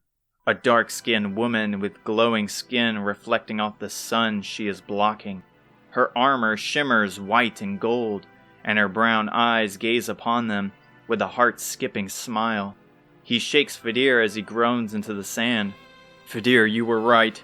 The heavens are real, and the goddess stands before us. He pauses his excitement for a moment. Someone by her side runs forward. And Aziza is here too? Isamu. Fidir, Aziza shouted with worry, managing to lift the two with ease, gripping them together like a bear trap. I was so worried about you guys. I'm so glad you're safe. They don't respond, holding still like statues, their eyes looking past her. The queen adorns a military outfit akin to her soldiers, yet her beauty still shines through, gallant and powerful like a knight in old legends, but proper and dazzling like a noble lady. Gracefully, she hops back onto her horse, and the two exhausted survivors are infatuated by her intoxicating smile of solace. I'm glad the ring worked, she said, her voice heavenly. Now let's hurry and take your friends back to shelter. Chapter 18. She awakens in a soft bed in a cozy warm room, similar to her house back home. She lifts her head from the bed, while her body stays snug in the heavy blanket, examining her surroundings. The room is decorated in vibrant rugs and paintings like an art museum. The calming atmosphere is peaceful and quiet. However, footsteps from behind the wooden door close in. It cracks open, and with a smile, Aziza speeds over to her with 2 fancy cups, brimming with a gentle smell of herbs that coat the room. "I'm glad to see you awake," she said, reaching behind the head of her bed to pull out a small table tray. She sets both cups onto it and insists Hotaru drink with a simple gesture. Hotaru leans up from the soft bed and sips the refreshing tea. It tastes so refined and warm, like Pimiko's homemade broth. "What happened? And how did I get here?" she questions calmly. "You passed out from stress and exhaustion. I had to carry you, but I thankfully found Isis, and the guards let you rest within the castle." Her eyes widen. Her breath shakes. "Those monsters. That was all real." She drops the cup onto the tray and it shatters. "Where is Isamu and Fadir?" She nearly jumps out of bed and throws the blanket to the floor. Her body is weak and her mind is fuzzy, yet her heart beats with vigor. "Please relax for a moment." She grabs onto Hotaru, staring her in the eyes. "They are fine. They managed to find their way out. They're still here." It takes her a moment to decipher her words. She falls back onto bed, Aziza's soothing words repeating like a rhythm. Without her noticing, her eyes filled with tears. "Oh, thank the goddess. I thought I would never see them again. When I saw Isamu drown into the sand, Aziza hugs Hotaru, enveloping her in her comforting arms. "I understand your pain and fear.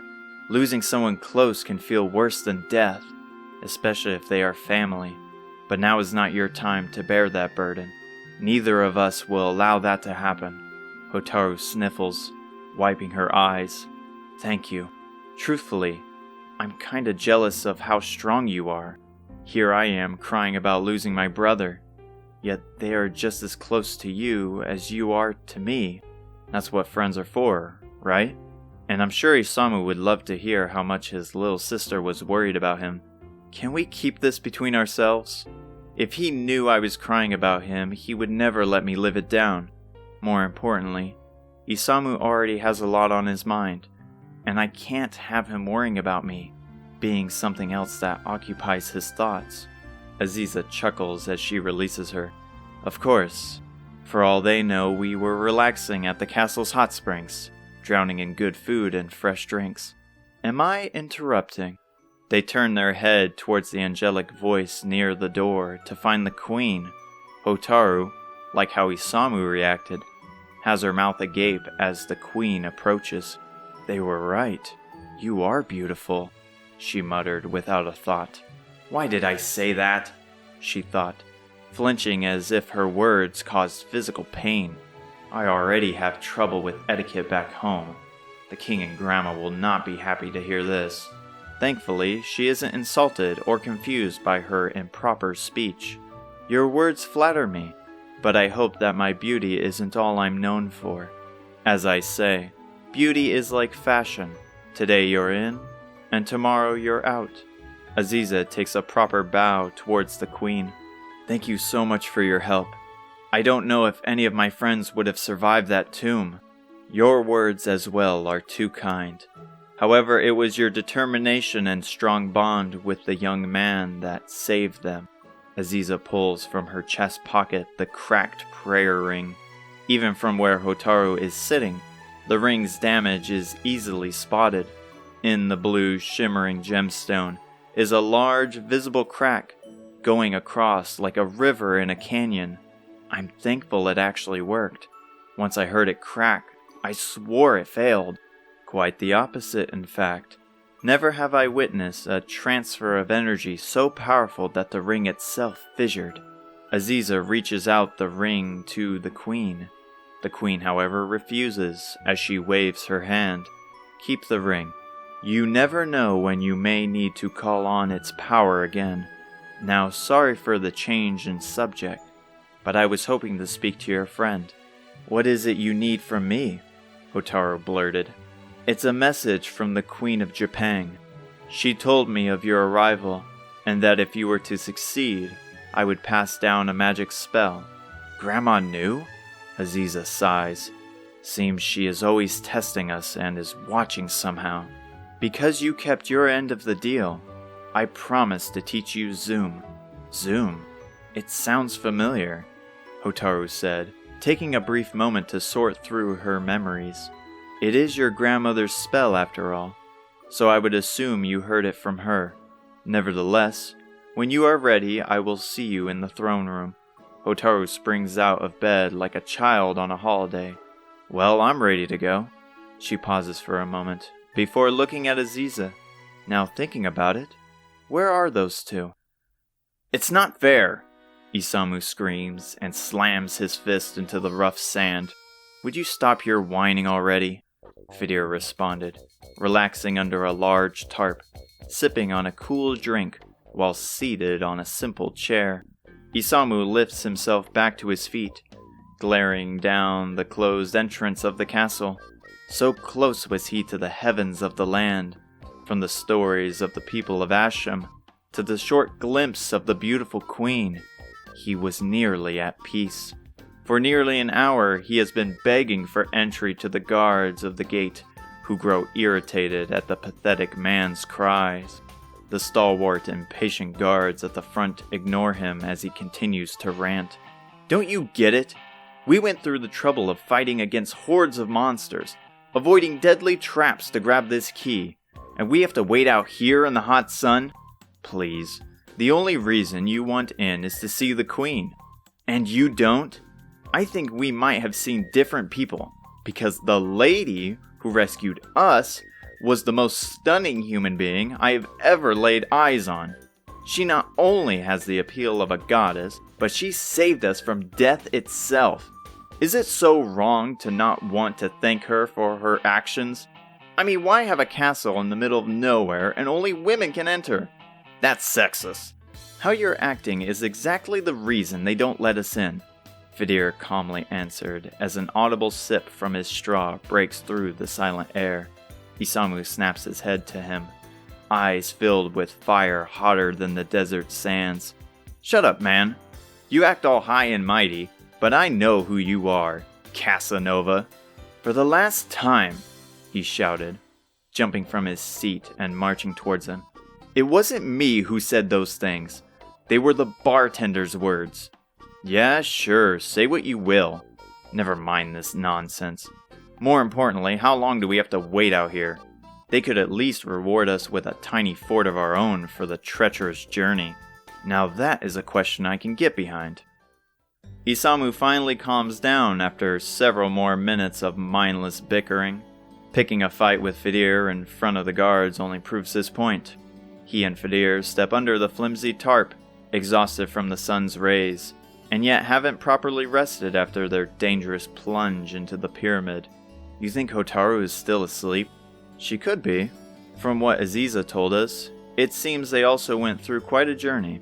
Insane to think that because of her, you were able to get your magic back. Isamu smirked. Looks like you were off about your divine intervention. Aziza 1, Goddess 0. Then perhaps it was the help of the goddess who just happened to find that claw. Or that Hotaru and Aziza found their way to the castle in the dead of night. Perhaps you leaping into the jaws of death to save me had something to do with her. I'm not buying that, Isamu scoffed, while Fidir grinned back at his snarky comments. Quickly, his face grows sincere. Either way, I'm grateful for it. I hope you two haven't been fighting this whole time. They turn their head over to find Hotaru and Aziza coming toward them from a single door near one of the sentries. Hotaru, despite the recent chaos, has a devious grin on her face. Aziza, on the other hand, is holding a steel staff with a cyan jewel atop it, remaining quiet as usual. Finally, Isamu sulked. What took you so long? We did a little catching up. But don't fret, the queen left us with some parting gifts. Isamu can smell a fresh scent off them, and their skin is practically glowing. Here we were on the verge of death, and those two were having a little get-together. I guess I shouldn't complain. Rather it be us than them, Isamu thought, relieved to see the two in no harm. Aziza hands Fidir the pristine staff. The queen wanted you to have this. Fidir takes it, gently waving it, and Isamu spreads his arms in confusion. Are you serious? I hope you told the queen my thanks, Fidir added. So that's it? The queen chose a favorite and left the rest of us to starve?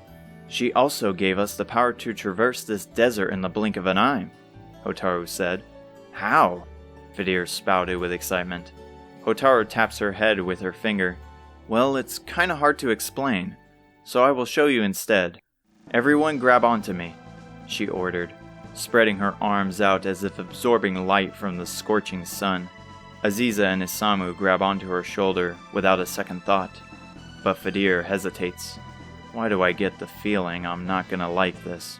Fidir eventually holds onto her hand, and a blue soft light forms around them. Slowly it grows opaque, and once fully concealed, they shoot into the air like a firework, blazing through the air like a falling comet.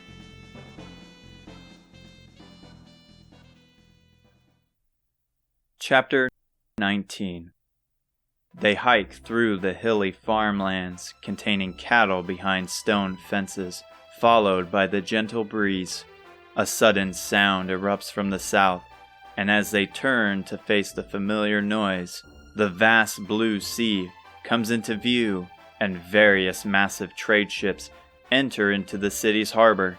While Hotaru and Isamu are sighing with relief after hours worth of traveling, Aziza glances at the cows as they return their stare to her. All the while, Fidir is on her shoulder like a wounded soldier as he shields his eyes. The flight through the new spell Zoom was a nauseating ride, unlike the Chimera Wing. They shot through the air, zigzagging across the land, finally landing in an open field with a crash where Romaria could be seen. The trip was hours ago, but everyone is still feeling its exhausting effects. Hotaru experienced the least amount of sickness, but she still recalls the speed at which she was going, passing over the same structures, back and forth like a dog retrieving a ball. Are you feeling any better? Aziza worried. His voice is slow, and he groans like a zombie. I will be fine. I'm just not used to flying around yet.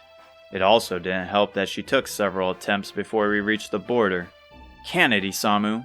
Hotaru shouted.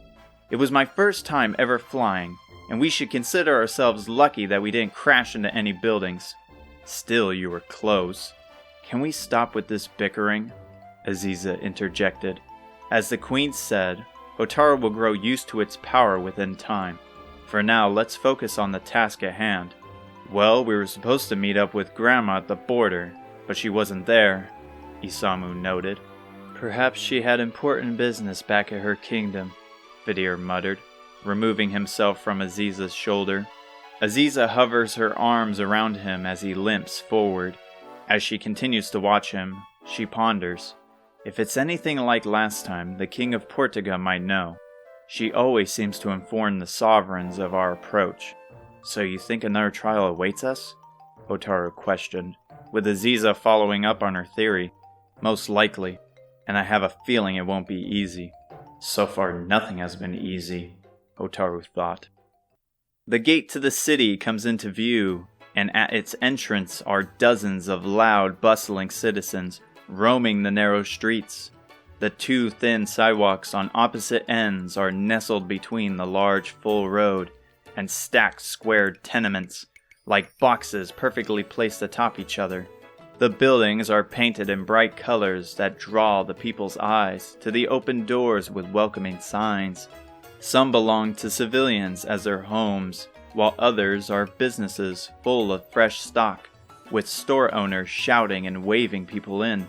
Finally, on the center of the street is the road for carriages full of supplies as they enter or exit from the nearby harbor district. This is not what I expected, Isamu commented. It's even better. You know of Portugal? Hotaru questioned. Of course I do. Back at Alihan, I helped the locals with packing and carrying their goods onto carriages that were to be packaged onto ships straight to here. Mind you, I never loaded or seen any of these ships, but they spoke of how Portugal was full of imported goods from all over the world. I bet they have food from Japan here. Do they really? Hotaru blurted with excitement. Finally, a city which catered to her. She did not care for the nightlife of Asham, and though she enjoyed Isis, nothing compares to a bustling city. Occasionally, a Leon had goods brought from places like Japan. Her mother always saved up some gold to purchase special ingredients which could only be grown in Japan's soil. It was a way to keep memory of her original home. Vidir perks up, full of life. I bet the cathedral here has tons of tomes about foreign religious artifacts and leaders. Shouldn't we be heading to the castle first? Aziza said, though some snacks from around the world do sound pleasing. The mood goes sour. Aziza was correct, and unfortunately they don't have much gold to begin with, and must compromise on what to get. You're right, Hotaru sighed. But after that we go shopping. I say after all the stress we went through, we deserve it. The castle presents itself like a grand opening to a once-in-a-lifetime show. Many people of status march past them, coming through with goods from all across the land. The guards in their vibrant shining blue armor remain still like statues that enhance the castle's regal design. They step in through the open doors, squeezing past the crowd. A beautiful decorated lobby with sophisticated music, full of people trading and discussing business, lies before them. From how everyone is dressed and presenting their stock, today appears to be an important day for the Kingdom of Portugal. Suddenly, a server in a clean suit with a bright red face and a shining tray rushes past them. He nearly knocks over an old wine bottle as he hits his waist on one of the tables further in. As they try to ignore his haste, a voice that squeals like a pig erupts from the depths of the lobby. No, no, no! This won't do! The eyes of every guest pans over to a large dining table. Their conversations stop, yet the music still plays. Sitting alone at one of the widest tables is a large, young, bear-like man in royal blue robes. He has his hands wrapped around sparkling silverware that he slams down with every sentence. He yells at the same waiter from before, whose hand shakes the metal tray, as if he were playing along with the unfazed musicians nearby. Most of the kings Hotaru has met so far have been stout in stature, but the man before them is a glutton. He has stains of food on his oversized bib, and food sprays out of his mouth when he speaks. She is disgusted by the man, but must speak with him. It was what Pimiko lightly requested as Aziza suggested. She, however, is hesitant to push forward as he keeps screaming like a spoiled child. You call this a meal for a king? Make it again this instant, he shouted, pointing to his plate. The food atop the golden plate is a beautiful sizzling steak with a delectable aroma and an egg with golden yolk like the sunset, as well as some fresh grown vegetables that make his spread shine. I'm sorry, Your Majesty. I will return shortly. As they gawk at the impatient king, an older gentleman dressed as a butler greets them. Greetings, travelers of Alihan. Queen Pimiko has debriefed us of your arrival. As you can see, we have a need for your assistance. Thank the goddess, she thought, thankful for the butler as if he was a messenger sent from the heavens. Hotaru suddenly stops, looking to the king, then back to the calm and stoic butler. As you can see, she replayed, her mind coming to a screeching halt like breaking a string from a violin. Wait, you're serious? We have to fetch the king a meal? Great observation, but not quite. He chuckles before taking a moment to gather his thoughts. While he may be as old as the gentleman back at Romaria, his smile is more genuine despite the chaos a short distance away. But also knowing the last, this isn't likely the worst she has seen. You see, we are currently holding a large gathering that happens once per year in Portugal, hence the crowded audience, he continued, his voice still clear despite the king's tantrum within hearing distance. However, as things were going smoothly, we ran out of the young king's favorite ingredient, black pepper. If this continues any longer, The reputation of Portuga's lifelong tradition will plummet, and we will have to win back our suppliers. So you're telling me Grandma has tasked us with bringing back black pepper? Wouldn't it be easier for you guys to get it? That's where the problem lies. We have sent our ships to the eastern land to acquire more. However, with the recent monsters, the route through the sea has become a death trap for any who dare sail it, leaving only a path through the mountain near Asham. The Queen suggested you would be best fit for the job since you recently learned Zoom. After our discussion, the Queen and I promised a valuable reward that awaits when you return. Already we fall from grace, Isamu commented. We trekked through a dangerous pyramid full of dangerous monsters, and now we are delivery men. After what we went through, I will gladly take an easy task, Vidir added. Alright, we will help you, Hotaru answered, agreeing with Vidir's sentiment. She has been through so much dread within the last few days, a change of scenery would be nice. He softly claps his hands together. Thank you so much. He pulls from his blue coat pocket a letter that is already rolled, as if he had this planned from the start. In a cave near Asham is a dwarf named Nordy. Present this missive to him and he will explain the rest. How much longer is this gonna take? I'm starving here, the king interrupted. As the servers panic behind him, as if the world is coming to an end, he places his hand across his chest. I suggest you please hurry. So much for shopping, Hotaru moaned with the others following suit. Chapter 20. I don't think I can take much more of this, Vidir whimpered, laying his body onto the soft grass. I'm sorry, Vidir. I promise to get better at using this spell. Did the Queen mention anything about how long? Because I'm starting to get sick of it as well, Isamu added. Hotaru's gentle worry sparks into a fire as she snaps at her brother. You have no right to complain. You try flying around the sky at blinding speeds to find one small town. If it wasn't for the desert, we would probably still be flying, so give me some credit. A rustle from the nearby forest emerges along with a familiar voice. You guys really need to keep your voices down. If I can hear it from so far away, then monsters can as well. Thank the goddess you're back, Aziza. Did you find the cave? Whilst Hotaru has been aiding Vidir and taking rude comments from her brother, Aziza went straight to work, looking for the cave Nordy lives in. Thankfully, the few people out in the morning streets of Asham knew of Nordy, as he enjoys a bit of nightlife once in a while. They stated he lives in a cave north of the town, somewhere along the mountain range. However, finding the mountain range was easy. Finding the cave is hard, but with Aziza's return, such a thought should be a distance bygone. It took some time, but I was successful in my search, though I didn't check inside to confirm if Nordy was there. Well, that's good enough for us. It's a start at least, Isamu said. And worse, it's probably another dwarf who can get us even closer. I doubt there is a city of them, Hotaru countered. Never has she seen one, but dwarves were said to be an ancient race of people who were around during the time of the goddess. Pimiko or her father never brought up seeing anything besides humans, making her skeptical about them.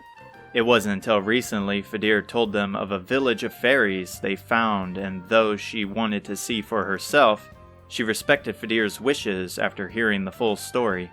And of course, the people of Asham have seen and vouched for Nordy as well. What about Vidir? Is he feeling any better? Aziza chimed. Isamu grabs him from the floor and carries him on his back. He will be fine, right?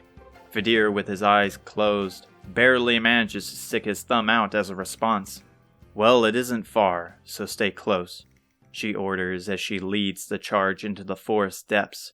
As they pass the thick trees with massive leaves, partially blocking the sun, they reach a deep slope. Its jagged and uneven ground makes it impossible to scale. It appears to climb above the cloudy sky. Aziza keeps her wits high as she remains on the flat forest, following up along its border, staring deeply at the flattened grass. Not before long, a small hole presents itself in the slope. Its size is more fitting for small animals like a raccoon. Isamu looks at the hole in confusion. You're certain that is the way? That looks more like an animal's nest. I thought the same as well. However, from what we know of Nordy, he is a dwarf, so a hole of this size isn't too far-fetched. Plus, I haven't found another opening that was facing east besides this one, and was deep in the base of the mountain. That makes sense, I guess, he pondered as he haphazardly stuck his arm in. But how do we get in? You two probably fit no problem. Maybe Nordy has another way in. Aziza and I will check it out then. You stay here with Fidir. Hotaru, with her small frame and haste, leads, squeezing through the small opening with Aziza closely following. Once they disappear, Isamu sighs. Looks like it's just us two again. Great, Fidir muttered, and Hotaru couldn't help but sigh at their banter. As they continue to inch through the darkness, it gets harder to crawl as the space around them tightens. Soon they crawl at a snail's pace with only their struggling grunts filling the air. The darkness blankets them and the anxiety in Hotaru's mind spikes at the claustrophobic situation. Her heart is beating in her head. Her warm breath cools the sides of her mouth. The air thins and it gets harder to breathe. She swears a distorted sound is echoing forward. Suddenly an unclear sound resounds from further in, as if it was responding. Slowly it grows clear, becoming human-like. It's a cheery voice that is singing a jolly tune. The lyrics are hard to tell as the deep voice sings with such loud vigor and passion. Despite being confused, they continue until Hotaru frees the top half of her body with a great push and slamming her head into the end of the tunnel. The singing stops and the merry expression deepens, with heavy footsteps closing in. Who goes there? I carry an array of weapons and I'm not afraid to use them. A door swings open from the left side, smacking Hotaru on the head. Her mind booms like thunder, using her limited space to soothe it with a hand rub. From the ajar steel door, an orange light reveals a burly shadow. What the? A pair of legs? We don't mean to disturb you, Hotaru grunted as she squirmed. We were just sent by the King of Portuga to ask you about black pepper. Portugas Rex sent you? That fat no-good-for-nothing oaf? Now I highly doubt that. I don't know the relationship you have with him, but we have a missive that he wants you to read. Hotaru reaches into her chest pocket and throws out the letter. Hotaru watches as a gloved, meaty hand reaches down to the letter. The hand returns behind the door, and with a suspicious snort, the letter rips. The heavy voice chuckles. Despite the obnoxious pain, she doesn't sense any danger from this person. Well, just as I assumed. This is the butler's handwriting, but since you came all this way, I will hear you out. He slams the door, rupturing Hotaru's poor eardrums. And we're only halfway through the day, she whined, her scrambled head feeling like a shaken snow globe. The door is unlocked, the man called. Hotaru holds her head with one hand as she gets out while using the other to help Aziza. Carefully, they crack open the heavy door and slide in between its slit. A gentle light from the pretty fireplace fills the warm room, and a scent of herbal tea is not far. Though the cozy room is open, there are two sections. One is like a kitchen with a small dining table with a stove, where a boiling tea kettle sits. Last is a bedroom with a child-sized bed with a bookshelf full of dusty books, as well as dozens of tools and weapons lying along the fancy carpet. The tea kettle rings, and as they look over, a short-statured man as tall as the stove, wearing miner's clothes with a long brown beard, removes it from the heat. Other than the pickaxe on his belt, on his back is a two-handed sword that is nearly as large as him. He pours the steaming tea into 3 cups on a tray and brings it over to the dining table. It's been a while since I had guests over, so please excuse me for the mess. They sit down, accepting his kind offer, and drink the aromatic tea. Is it fair to assume you are Nordy? Aziza asked, while Hotaru indulges in her drink in hopes it will soothe her pain. That's right, the one and only. So then you can help us with the black pepper then. Straight to business then, aren't we? Well, the answer to your question is partially. I don't have the stuff, but I know where you can get it. It wasn't the first time they asked me either. From what you said, you seem to have a close bond with the kingdom. Yet you called the king a fat oaf? That's right, and I ain't taking it back. You can tell him I said that personally. I used to be their #1 supplier of the stuff, but of course that was when the Queen led. She was kind and understanding, always treating people like close family. She could ask you to go to the depths of the underworld and it would be hard to say no. After she passed, and with that king in her place, I isolated myself from them. But guessing why you're here, something is stopping them from retrieving it any other way. The monsters have been returning to the land as well as the sea, so we were told to find you.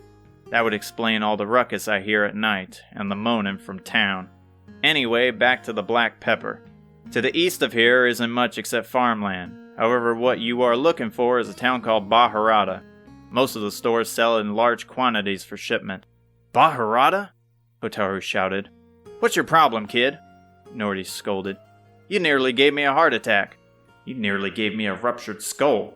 That's where Robin Hood has escaped to, Hotaru said, ignoring the thoughts from releasing. I remember Isamu mentioned that. You think they are planning to do something to the town?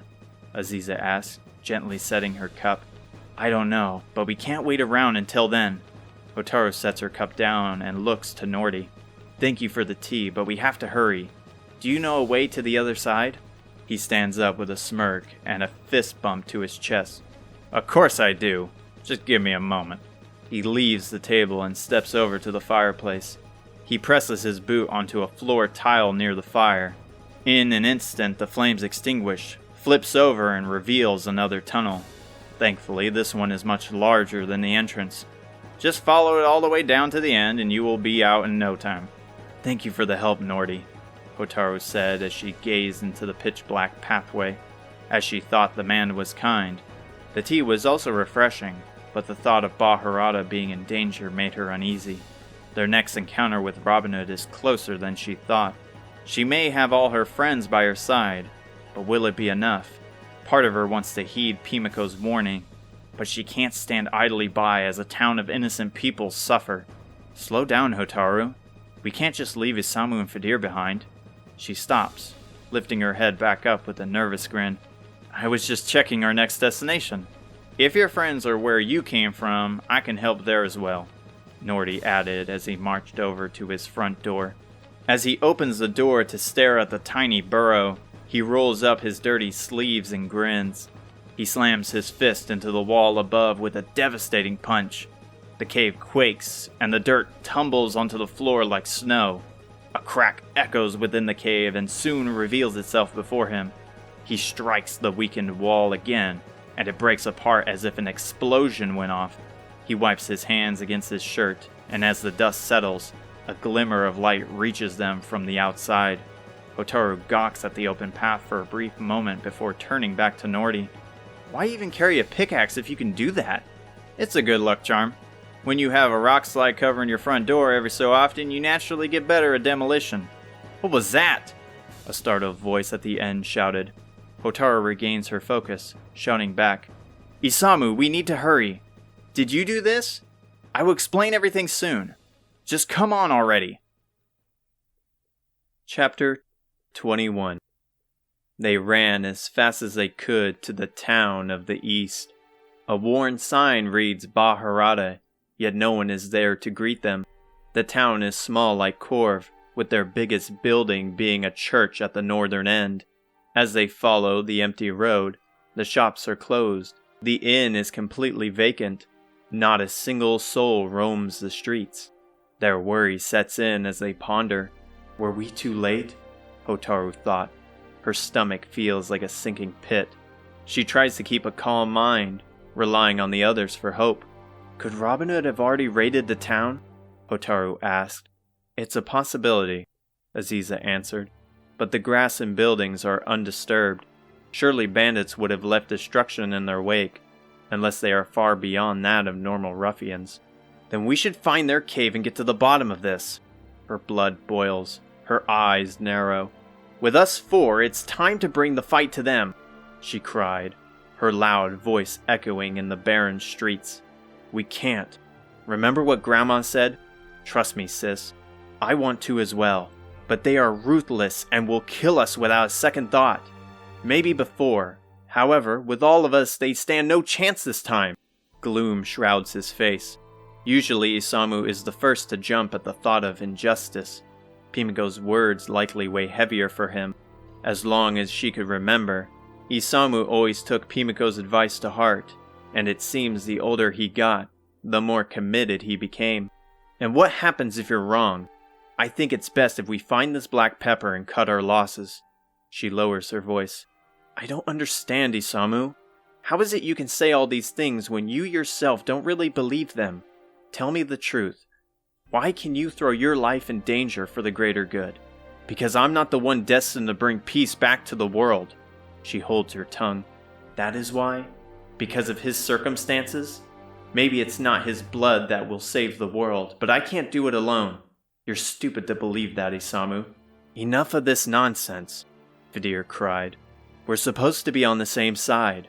No one is throwing their life away. It's the promise we made since we set out from Alihan, and I plan on keeping it that way. Fidir's right, Aziza added, trying to bring peace to them. As much as I want to protect everyone, you guys are more important. Let's go with Isamu's plan and grab the black pepper. Who is trying to steal my black pepper? A fledgling voice erupted. From the large church, a tan young man in a clean black suit rushes over to them. He has the face of a child, and the suit is too large for his tiny frame. On his face full of pimples and scars, he has a faint mustache growing in. Finally, he carries a strong scent of cologne that he has doused all over his body. He isn't scared, but more worried than anything, and is not concerned about the emptiness of town. Whoever you vandals are, you need to leave. It's my big day and I can't have it ruined. Oh, I hope this doesn't ruin our beloved wedding. In fact, if I manage to clear these ruffians on my own, my sweetheart Tanaya will most likely see me as the man of her dreams. I can already hear it now. My love, Gopal, the way you best these thieves makes me know I made the right choice. He has a goofy grin from ear to ear as he continues to spout obscene words. Like a distant memory, Hotaru's argument with Isamu is forgotten as his strange demeanor has her confused. Who are you? Hotaru asks with a questionable tone. Alright, that's the plan then. He turns back to them, and as he puffs out his chest for a brawl, he stops. His eyes wander until landing onto Fidir. Those vestments, that staff, that rosary. Are you by chance from Romaria? Fidir hesitates as the young man eyes him down like a fan meeting their idol. I've been there before. By the goddess, you arrived. I'm so sorry, father. I should have known better that you would show up with some scary-looking bodyguards by your side. Once I heard of the monsters blocking the sea routes, I thought for sure you would never make it. I prayed every day after my letter was sent. But here you are, though I didn't expect you to be so young. I think you have mistaken me. An elbow from Isamu smacks into Fidir's back, and he goes silent. This may be our ticket to the pepper. Play along, he whispered. Fidir repeats. I think you have mistaken me and the goddess, he claims as he deepens his voice. The others are shocked by his instantaneous transformation. Once I received your letter, the goddess and I were committed to attend your wedding, whether by boat or land. Excellent! Tanaya is going to be so happy to be bonded together by an actual priest.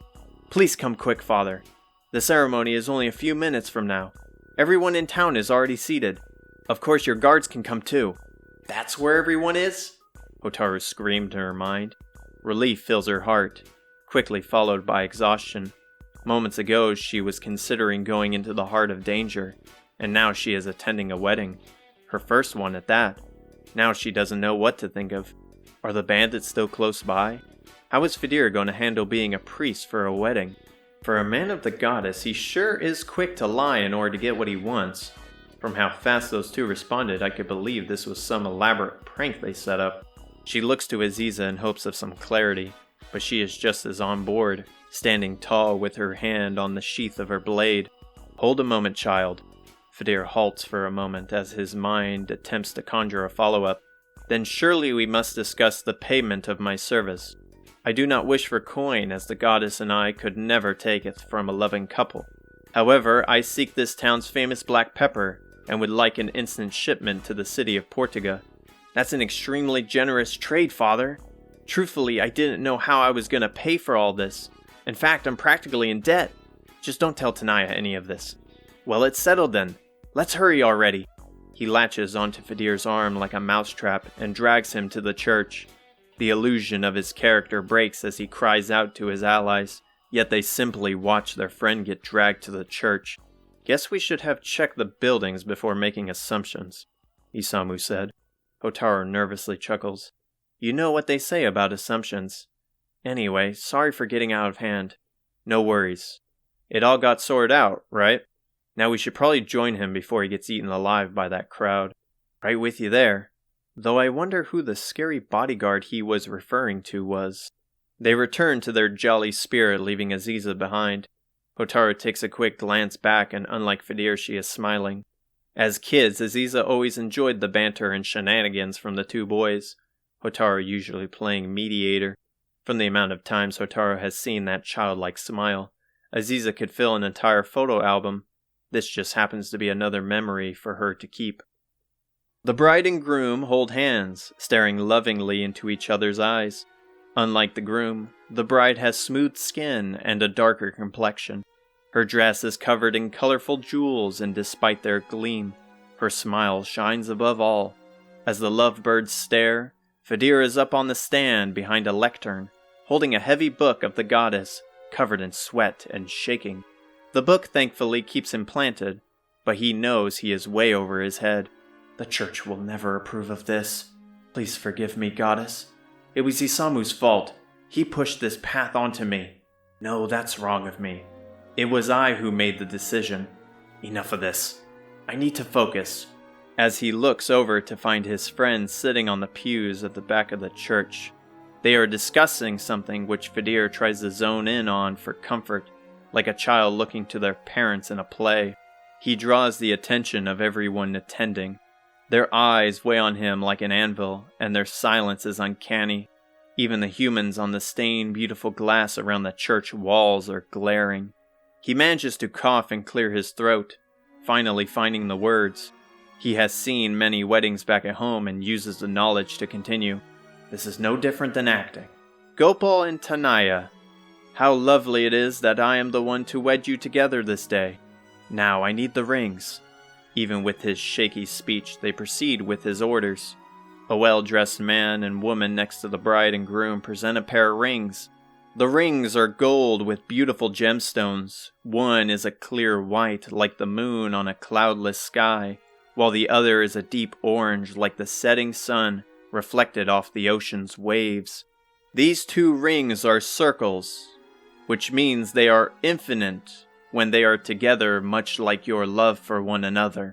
Is this really the best he can come up with? Hotaru asked. Maybe it really was the bartender, but he definitely had me fooled during the introduction. You guys know that he regularly attends plays for the children back at the church at Lehun, Aziza commented. This is the first time I'm hearing this. Why did he tell you this and not us? Isamu blurted, nearly overpowering Fidir's speech. Does Casanova ring a bell? That's just a joke. Alright, I'll drop it. But now I want to see him actually perform. How didn't they know I performed? I invite them any time we are about to have one. Some friends. I'm sure he would enjoy hearing that from his friends. You should ask him about it. I will, and maybe if there's room I could give him a hand. Yeah, right. You should probably leave the acting to the professionals, Hotaru added as she shook her head. Fidir coughed again, grabbing their distracting attention. Now, without further ado, before these two are bonded together, are there any objections to be had against these two? Loud shuffling from the outside closes in. A foul stench reaches the entrance. A fearsome war cry echoes and the door to the church flies open. I heard enough of this garbage. At the door, a group of bandits charge in, blocking the pews, while at the center is a large masked man. But from the description given by the others, it's safe to say who this is. Robin Hood casually steps towards the three of them, dirtying the beautiful rug with mud. He holds his massive axe in one hand whilst keeping his keen eyes on the scared participants. Listen well, everyone. All you have to do is comply and nobody gets hurt. He reaches the stage and glares at Fidir, pointing his finger that's the size of Fidir's face. You should really be ashamed of yourself. If you had to get a license for that, it should be revoked. No wonder why marriage is going out of style. That trash you were spouting no doubt leads to divorce. Even with his brutal criticism, Fidir holds strong. He remembers the result Hotaru and Isamu had when they encountered him. He has to think of a plan fast. He slowly reaches his hand behind the lectern to gather his steel staff. However, Gopal steps forward to the towering man. "You listen here. You either leave or I will kick you out myself." Robin Hood looks confused at the feisty man before grabbing Gopal off the ground by his leg and turning him upside down. "Shut it, kid." He pilfers his belongings, holding up the orange ring. "Finally." Isamu slams his fist into one of the unsuspecting bandits, sending him shooting to the wall. As the three of them step out, the remaining bandits focus their attention onto them. "Your time ends here, Robin Hood." Gopal pushes him as he's distracted by their call, and his hand drops the ring. As it fell to the carpeted ground, the gemstone shatters to pieces. "What? It's fake? This ain't no stone, it's glass," he shouted as he stared at what was left of the band. He drops Gopal and snaps around to the group. "Who said that?" His large eyes from his cutout mask glares at them. Like before, he is covered in a musk of sweat and his clothes are unchanged, including the stains. The only difference is the black bruise on his stomach. Hotaru grits her teeth with her sword ready at her side once their eyes lock. "Bah! It's you kids again!" he screamed. "But how? I checked the wedding reservations and there is no way you kids are locals here." "We dropped in to help," Hotaru answered with a hint of confidence. "That includes taking out any trash that disturbs the wedding." Acting tough for someone who nearly lost her head. "Says you. Once Grandma showed up, you were crying for your life." He flinches, nearly falling over. "That crazy bat is your grandma? Pack it up, boys, and let's make like a banana and split. The last thing I want is another whooping from her." "Not so fast. Tell us why you're searching for the Sunstone," Fidir ordered, his hands on the staff, conjuring a large fireball at its end. Robin Hood turns back to him, his bright blue eyes nervous. "How do you know about that? Don't tell me you're with them." He turns to his posse. They squirm as he stomps towards them. "Which one of you bozos said something? This was supposed to be a clean operation, and now we are surrounded on both sides." They remain silent, violently shaking as if braving a blizzard. He rubs his head and sighs. "You're all so useless." He takes a shoddy bomb from his underwear and holds it above his head. "Listen well, you kids. The Sunstone has no relevance to your quest, so stop sticking your nose in trouble or I will cut it off. Here's hoping I never have to see you again." He throws the bomb down and an explosion of black smoke fills the room. The crowd panics and escapes out through the front. Fidir and the others guide the civilians out safely, and as the smoke clears, the church is empty. Thankfully, no one was injured, but Robin Hood and his gang are nowhere in sight. Everyone is left in silence. So that was Robin Hood. Fidir can now finally understand why Isamu was frightful that night. From his stature and army, he could have easily taken them down. From the look in his eyes and his speech, he didn't seem to want to hurt anyone. Could it be because he was scared Pimiko was around the corner? Or does he not intend to wreak havoc, only disrupting peace to find this Sunstone? Fidir tunes back into the world to find the bride reuniting with her dreary groom. "Why did you stand up to him? You could have gotten wounded, or worse." "I'm sorry, Tanaya. I didn't want him to hurt you, and I was afraid he would ruin the wedding, which I guess he did." She smacks him with tears in her eyes. He holds his swollen cheek, shocked by the stinging pain. "I don't care if the wedding is ruined. I love you, and I couldn't bear to lose you over something replaceable like our wedding or the rings." Gopal takes his hand and caresses her smooth face. Even through the pain, he can't help but smile.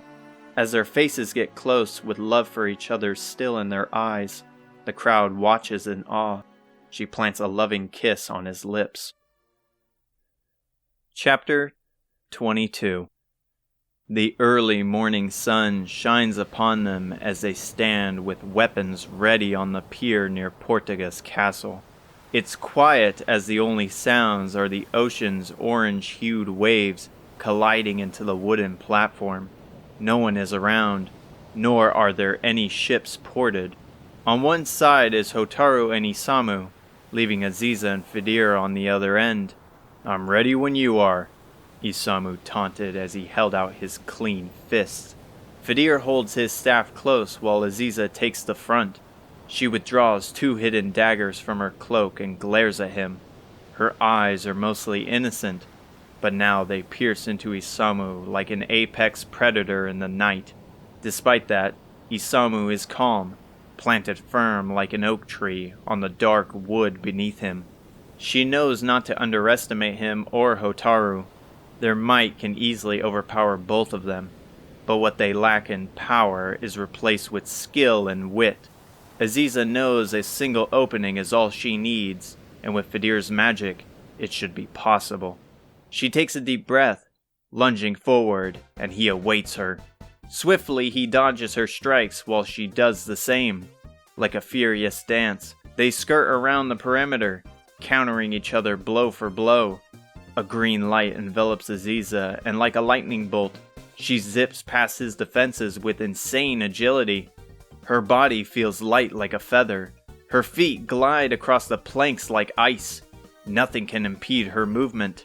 From behind, she boots the back of his leg, and follows up with a fearsome kick to the back. He crashes to the ground, and before she can continue, a fireball flies past her. Hotaru launches another spell with Aziza slashing through it with her blades, her daggers coated in a sizzling orange like steel in a forge. The fire in Hotaru's hand is bright. Her powerful magic hides her face like a mask. She has improved exponentially since their last spar several months prior.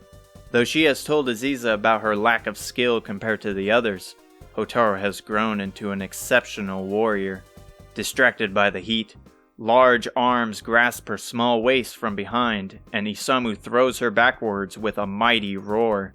She tumbles to the floor, dropping her hot daggers, leaving Fidir open for a brutal assault.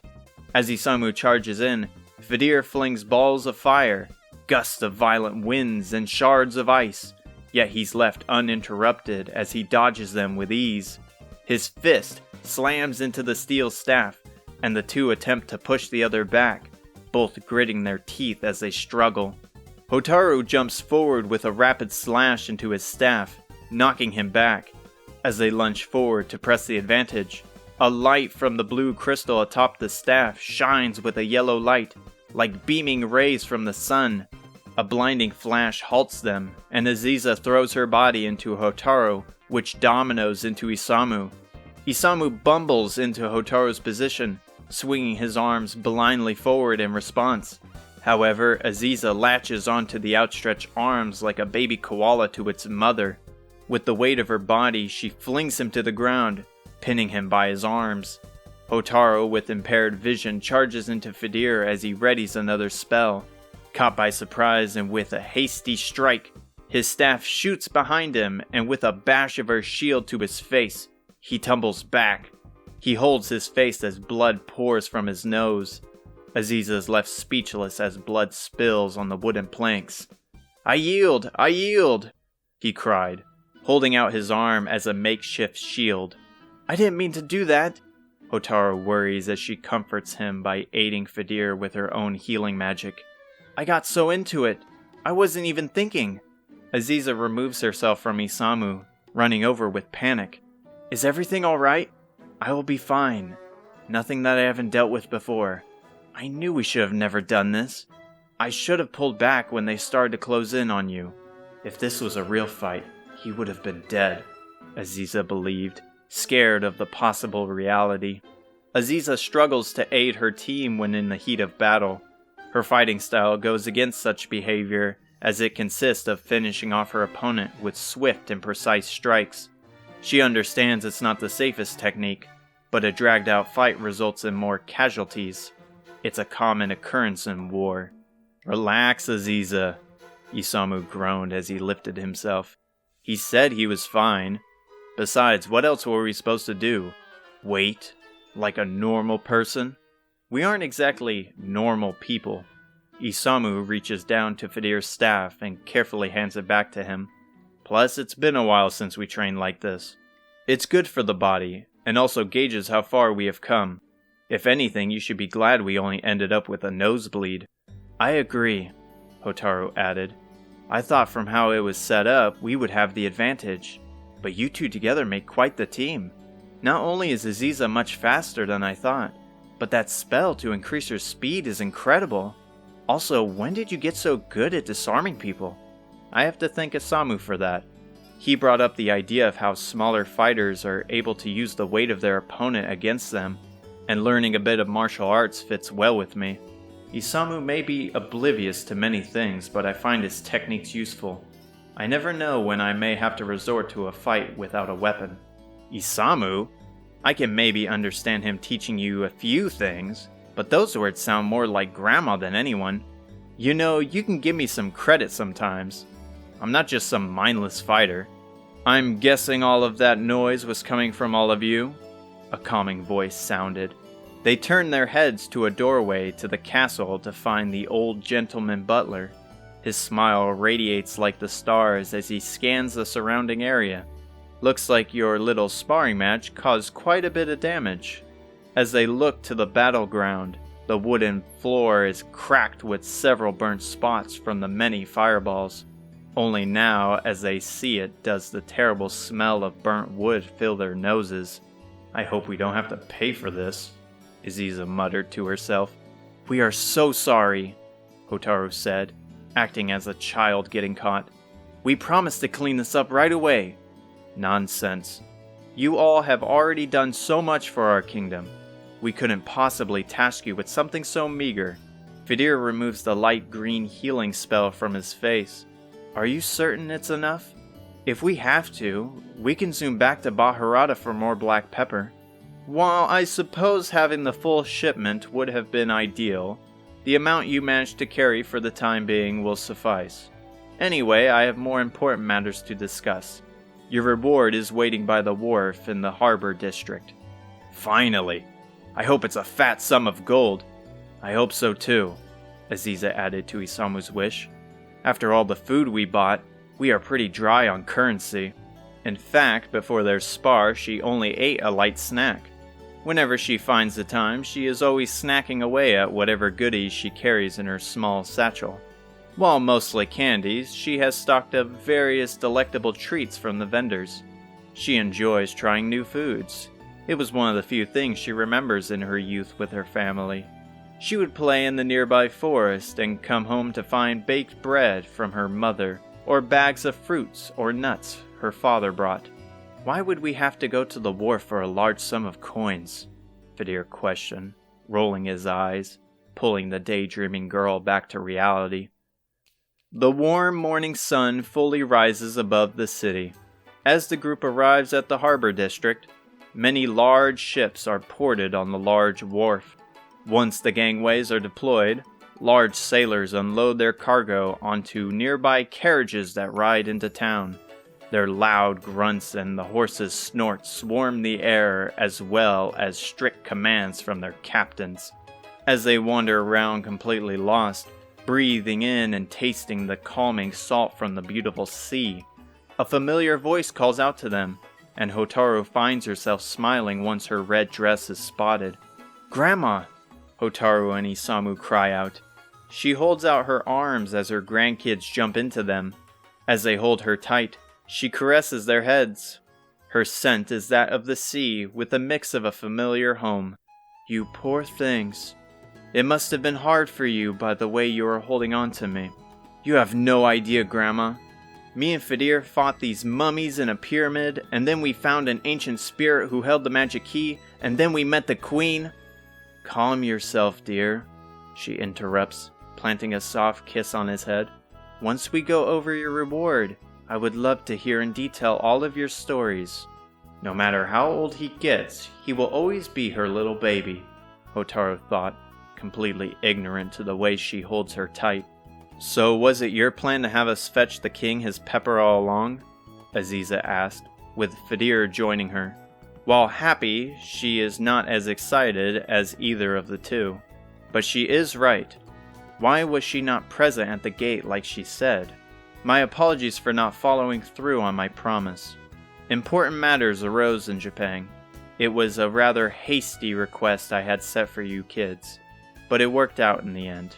While Hotaru wants to believe her words, this isn't the first time something went awry. Before she can question any further, heavy steps close in. A muscular woman in pirate's garb stomps down the wooden gangway. She has long, curly brown hair that looks to be unwashed for several days. She reeks of booze and appears aloof as she holds the hilt of her pristine cutlass. Yet she has an attraction, drawing people's eyes to her smooth face compared to her crew of roughed-up middle-aged men. "Your Majesty, the ship is ready for deployment," she announced with a thick accent. "Excellent news. We will set off soon." "Yes, Your Majesty." As she hobbles back on board, Pimiko looks over to the kids. "Well, what do you think of your reward?" "You mean you got us a boat?" Hotaru shouted. Just a few months ago, they were struggling to set sail on the sea due to a lack of funds. Now they control a boat of their own. "Where did Grandma manage to get the gold for this?" Hotaru screamed in her mind. "Well, the boat belongs to Portuga, and we have made an agreement to use it to aid your journey. But it is yours to command as you see fit, though you will mostly use it for your next task. I had a feeling there was more to it." "So what is the next mission you have for us?" Aziza said with skepticism written all over her face. "It's complicated, so instead it will be better to show you." "You're coming with us?" Hotaru squealed. "For now, yes. How else am I supposed to hear of the adventures you kids have had? And while we share stories, we can have some lunch along the way." Hotaru and Isamu jump for joy like children, while Aziza contains her excitement over the delicious meal that she might be serving, prioritizing the task at hand. Hotaru and Isamu follow Pimiko up the gangway as the ship prepares to depart. The ship's hull is massive and thick, likely strong enough to absorb a hit from a cannonball. The crew are loading up barrels of cargo through another gangway at the back of the ship, where a mast, adorned with a red and green flag, reflects light off the sun. Though Aziza has only ridden a boat once in her life, this ship beats it in scale, design, and defense. "I have only heard of ships this big from the hero's raid against the Archfiend," Fidir said, moving next to Aziza. She is intrigued by his words and allows him to resume. "From what is documented, about 3 ships of this caliber set sail to the Archfiend's land, but only one managed to make its way back home. Do you think this one is the same?" Aziza pondered. "It could be. With cannons of that size, I couldn't imagine it used for anything else." Aziza gazes at the large cannons he mentioned. Just below the deck are several steel cannons with holes the size to fit a giant. It's quite the marvel, however it brings her fright over all else. "We are headed down the same path. We may very well end up with a similar result. If that happens, I will probably know for certain what happened to them." "You don't need to worry, Aziza," Fidir consoles. "Let's just enjoy the peaceful moments we have now, and not worry about what the future may hold. We will get through when it arrives." "Am I becoming too predictable?" she jested. "Is your nose doing better?" "I feel great now, thank you." His smile emits a joy that is strong enough to calm a savage beast. "You surprise me sometimes with how much you take and still smile through it. Most people in their entire lives don't experience the challenges you have. The teachings of the goddess have taught me to find joy in all trials, though your way of thinking makes sense as well, probably more so than mine. Unlike most people, I tend to blindly jump into danger, or rather find myself in it. Either way, I believe taking in both perspectives is what makes us a good team, and this journey so far has made me see things in a brighter light. At first, everything felt uncertain, and we were simply going day to day. For once, I feel that maybe I am better than I give myself credit for. Not only me, but everyone. This whole thing might be possible after all. I'm glad to hear that, and I share a lot of your sentiments." Chapter 23. Isamu falls to the ground, and as he catches his breath, Pimiko does the same. He lifts himself from the wooden planks of the ship, scanning around to see sailors watching the fight. However, with Isamu defeated, they leave, disappointed by the brief spar. "I was so close this time," Isamu brainstormed. "I saw through her feint and managed to dodge her attacks, but still I wasn't good enough." The memory of his recent fight with the group on the pier flashes by. Even there, he was bested. "I feel like I have no more room to grow. Everyone is surpassing me. What more do I have to offer?" "That sucked," one sailor muttered, adding insult to injury. They returned to work, leaving them alone on the deck in the chilly night. Pimiko stares down at Isamu, easily recognizing the frustration and doubt written on his face. "You're getting better every day, Isamu," she complimented, while occasionally looking out towards the dark, endless blue ocean that reflects the beautiful moonlight. "You have even bulked up quite a bit since we last practiced." He flexes his toned arms in response, remembering his small frame months back. It's true his body has shifted in size. He even helped lug the barrels of supplies down into the hull of the ship. What once was a struggle a year back, bringing sweat and exhaustion, was now a minor inconvenience. He agrees with her words, but while his muscles show growth, his confidence has shrunk. However, he doesn't wish to burden everyone with his problems. Everyone else is doing well. He keeps the illusion going for their sake. "It's because I followed your training schedule every day. I've been practicing with Aziza sometimes as well. You kids need to keep up the pace if you want to stand a chance at Baramos."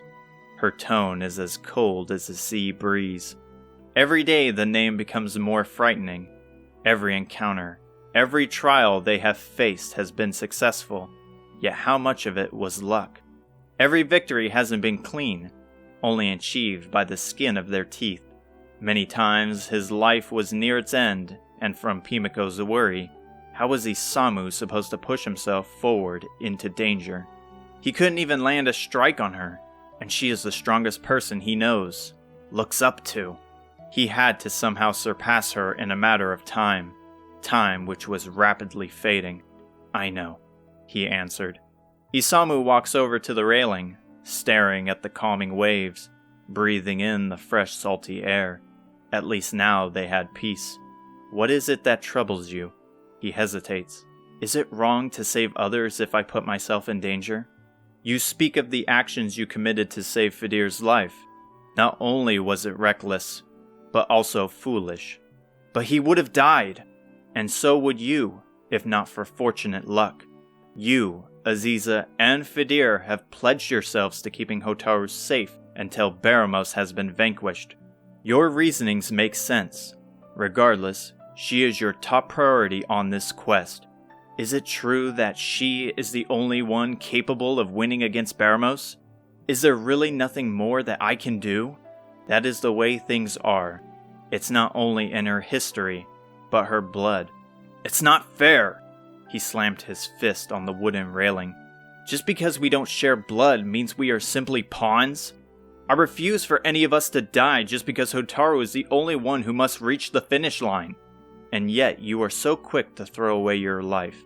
He stops his shouting. He doesn't know how to respond to those words. She is right, and has him pinned down to a T. Part of him wants to agree with her orders, but Hotaru's words ring in his mind. "I don't understand, Isamu. How is it you can say all these things when you yourself don't really believe them?" "I understand your feelings," Pimiko said, dragging him out of his thoughts. "I lost my family for that very same reason. I wish things could be different. However, we must play by Baramos' rules if we wish to stand any chance of returning peace to the world." "Your Majesty, we're nearing Thedon." Pimiko looks over to the drunk captain, who has a bottle of rum in her hand. "Bring us in." "Aye, Your Majesty." Her words slur, and she hobbles down a flight of stairs nearby. "Can you wake the others?" "Yes, Grandma. Not long will you kids see why I'm so hard on you," she whispered. The ship ports onto the coming land. However, there is no town to greet them. only a forest with leaves as black as oil.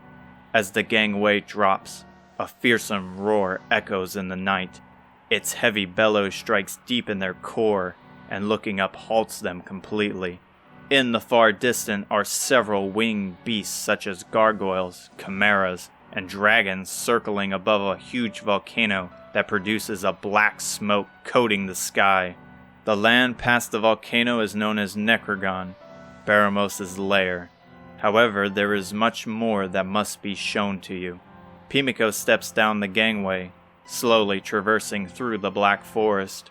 Meanwhile, the others watch in fear as the monstrous sounds push them back. Aziza takes the lead with extreme caution, with Fidir following close behind with a healing spell ready. As Otaru is hesitant, terrified by darkness that awaits before her, Isamu softly takes her hand into his and guides her while keeping her attention on him. "Stay close to me, and we will be fine," he smiled. "Okay," she whimpered, pressing her head against his comforting chest. Pushing through the dark forest, and a putrid smell of death covers the area. Hotaru, with the help from Isamu, manages to stay close to the remaining group. No longer was there any semblance of an adventure, only a harsh reality. She's not on this journey as a personal quest to explore the world. She was to fight the evil which consumes this land. What she was seeing was only the beginning. "What is that?" Fidir asked as he stared at a splotch of purple ooze that covered the grass. It bubbles like it's boiling, and the land it rests on is rotted. Aziza at the front of the pack doesn't appear scared, but heartbroken. Once she learned the name of the town we were to visit, she remained silent. Her home was closing in. Baramos' poison. It taints this continent, killing anything that comes in contact with it. Soon it would be spread beyond its confines and make its mark around the world. Despite the horrifying surroundings, Pimiko is unfazed, walking through as if she is following a paved path. We're here. She awaits them at a broken wall of stone covered in toxic waste. Past the wall are decrepit homes which together make a town. The town that used to be is littered with human bones and poisonous puddles, leaving the only living things being pests that have taken to feasting upon the dead. Pimiko stops her advance at a worn sign that is no longer legible. What you see before you is the town of Thedon, and the base for the resistance against Baramos. We built and prepared for years, only to fail. This is what remains of our army. Aziza is left in shock, according to her face. Hotaru always wondered what Aziza's home was like, yet she never expected to arrive in her friend's land in this state. How long until Japan or Lihan meet the same fate? She thought. Why are you showing us this? Fidir asked. We have text of what Baramos' reign is capable of. Surely there is more to this than what we already know. You are correct, Fidir. There is more. She takes out from her robes a black genie's lamp. Other than its pure black color, a design of a crescent moon is placed at the center. She rubs the lamp with a cloth of her clothes, and a light fog emerges from the magic opening. It encases the town, and like a dream, spirits wander the forgotten grounds. The group is shocked to discover they are all humans with a green aura around them. One of them hovers over to Pimiko. It's a good thing you are back, it said with a ghostly echo. Ortega has been awaiting your arrival, so we can discuss how to tackle Baramos' castle. You will be joining us today, won't you? Ortega's arrival? Hotaru gasped in her mind. What is going on here? Aziza mutters something under her breath, looking further into the desolate town. It can't be. Mother. Father. Pimiko continues her conversation with the ghost, speaking as if they have been lifelong friends. Not today. I have matters to attend back in Japan. I'm here for the orb. Can you fetch it for me? Of course. I will tell the others as well of your arrival. He floats off into town with a confident and joyous smile on his face. In fact, most of the spirits that roam the town are happy as they looked to be working around the town, constructing buildings, forging weapons, or aiding the wounded. My father was here? Yes, this was the last bastion before Necrogon. Once we managed to pass the volcano, everyone lost their lives, becoming cursed to endlessly wander the land, stuck in a time when the people had hope. If this was the last bastion, does that mean... Aziza panics as she tries to finish her thought. A voice startles them. Sorry for the wait, Pimiko. The ghost from before presents a green glistening orb with a dragon that wraps its body around the base. Here is the green orb. Thank you for holding on to it, but I must be going. She reaches for it, but Hotaru jumps in. Is my father really here? The spirit's smile disappears as it ponders. I'm sorry, young one, but who is your father? Ortega. He jumps back. Ortega? Now that's impossible. The only child Ortega has is a little girl who's barely old enough to walk. What? Pimiko grabs Hotaru's shoulder. It's no use. They will always believe we are one day away before raiding Baramos' castle. Anyway, I will head back. Remember, Pimiko, tomorrow at dawn we strike and end Baramos for good. He hands over the orb before floating off, leaving the group at the entrance. Pimiko rubs her lamp once more, and the fog that covers the town fades along with the spirits. She hands over the green orb to Hotaru. As she grabs hold of it, she nearly falls to the floor due to its surprising weight. Aziza steps over to Hotaru, taking the orb from her and placing it in her satchel of snacks. However, it wasn't her only reason for stepping forward. What about my parents? Are they simply stuck here to wander endlessly for an eternity? Hotaru turns to Aziza to find streaks of tears running down her face. She wants to comfort her, but doesn't know how. Your parents were close to my son, Aziza. The people of your home were common townsfolk, not soldiers. Those who could fight marched onto the land of Necrogon, including your parents and my son. As for their whereabouts, I'm afraid I don't know. Only continuing forward can reveal the truth. Aziza simmers down. Hotaru looks at her, giving her a supportive nod.